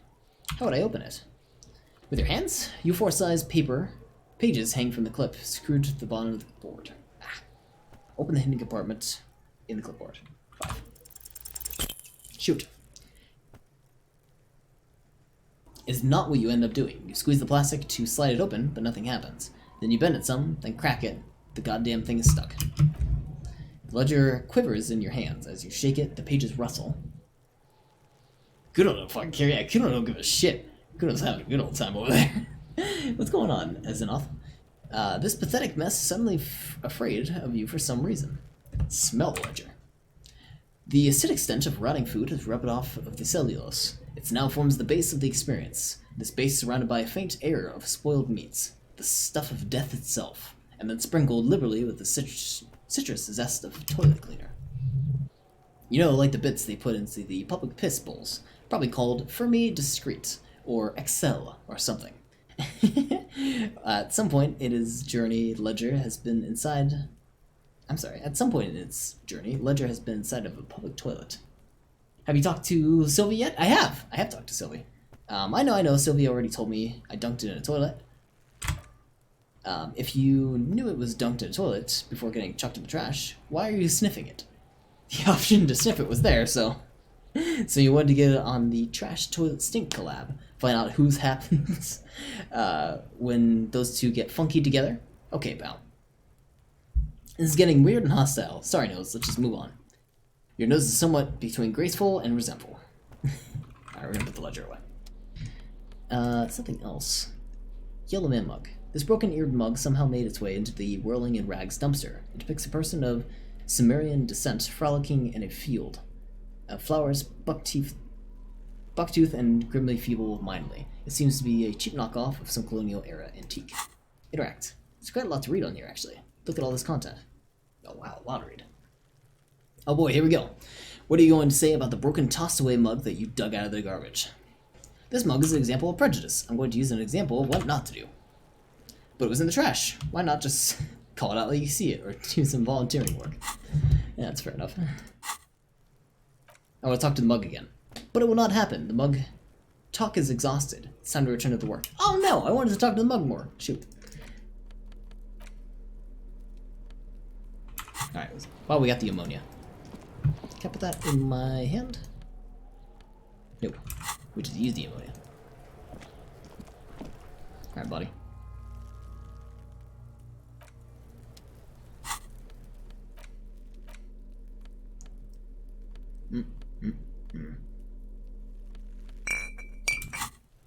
Yeah, just go for it. Oh, cool, yeah. There he is, still, looking right at you through his white eyes. The body below is radically dedicated to the corpse smell, admitting it is all it does now. Item loss, ample ammonia. Oh, still did the thing. Shoot.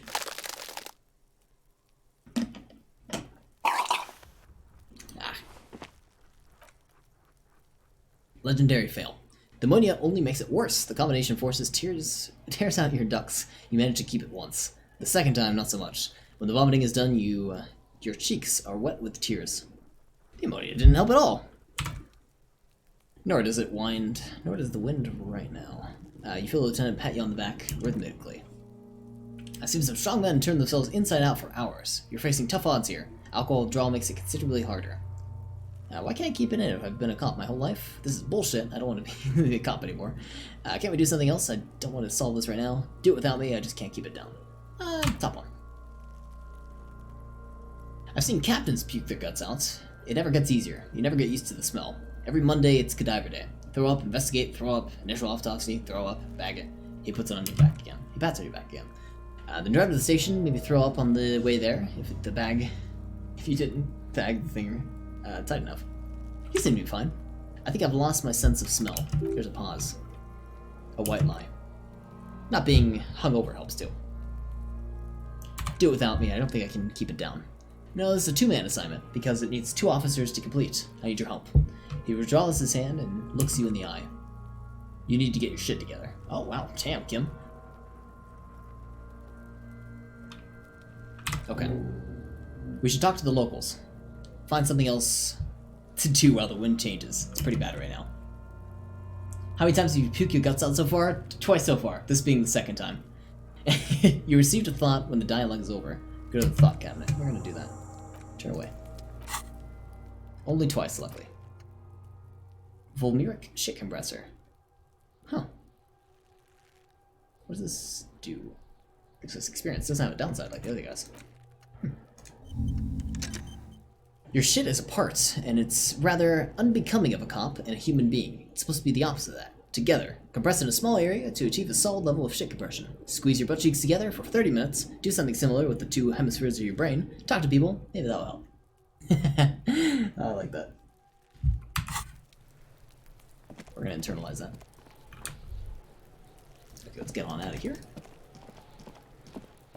Time for the Volmeric shit compressor. I love the name of that. It's a great naming convention. Alright.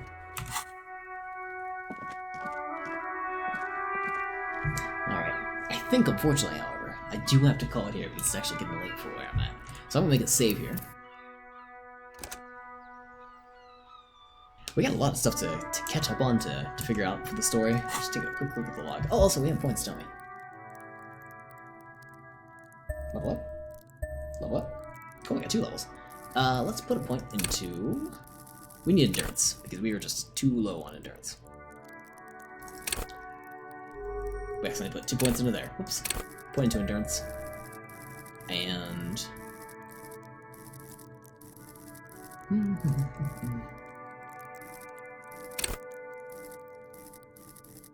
I also want to do perception, because we use perception a lot. Let's go with perception. Accept changes in clothes. Cool. Something in the journal here. Oh, that's right. I was gonna look over this real quick. Let's make save now that we've actually leveled up. And let's back out. Very quietly.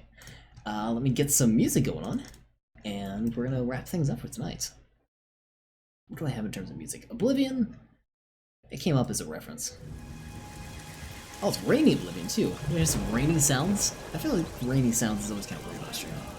But anyways, thank you for everyone who was able to stop by tonight. So what do you think about the game? I think I'm loving the game so far. I think the options for story is superb. And there was someone in here a little bit earlier that said they played the story before, but they went for more of a feeling build as opposed to the intelligence build that I was doing. And for them, like, all of the dialogue they had seen up to that point was completely different. Which I think is fantastic for at least replayability and stuff like that. And yeah, I'm loving it. I like the story, I like doing the side missions, like it doesn't feel like it's a chore of any sort. I'm genuinely interested in what's going on and wanting to continue it, so yeah, I'm interested and I want to continue it for sure. I can't wait to actually play it again. Let's find someone to host tonight. Let me change scenes here. Out of my face. We are going to be streaming this... We'll probably stream this tomorrow, to be completely honest. I do want to pick up a little bit of Half-Life, so we're going to also start Half-Life at some point, but I would like to pick this up tomorrow as well.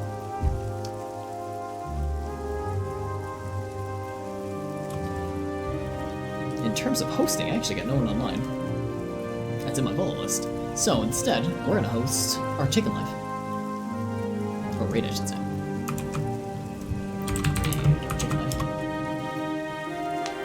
And yeah, that's it for me today. I will be back on tomorrow with another stream. We'll probably do Half-Life, we'll probably do a little bit more of Disco Elysium as well. So stay tuned for that. Feel free to stop by our Discord if you're curious in that. I have a team Discord that I'm a part of. It's down below. If you ever miss one of my VODs, I'm also on YouTube. I think that's everything. So thank you for all stopping by tonight. I'll see you all in the next one. Take care.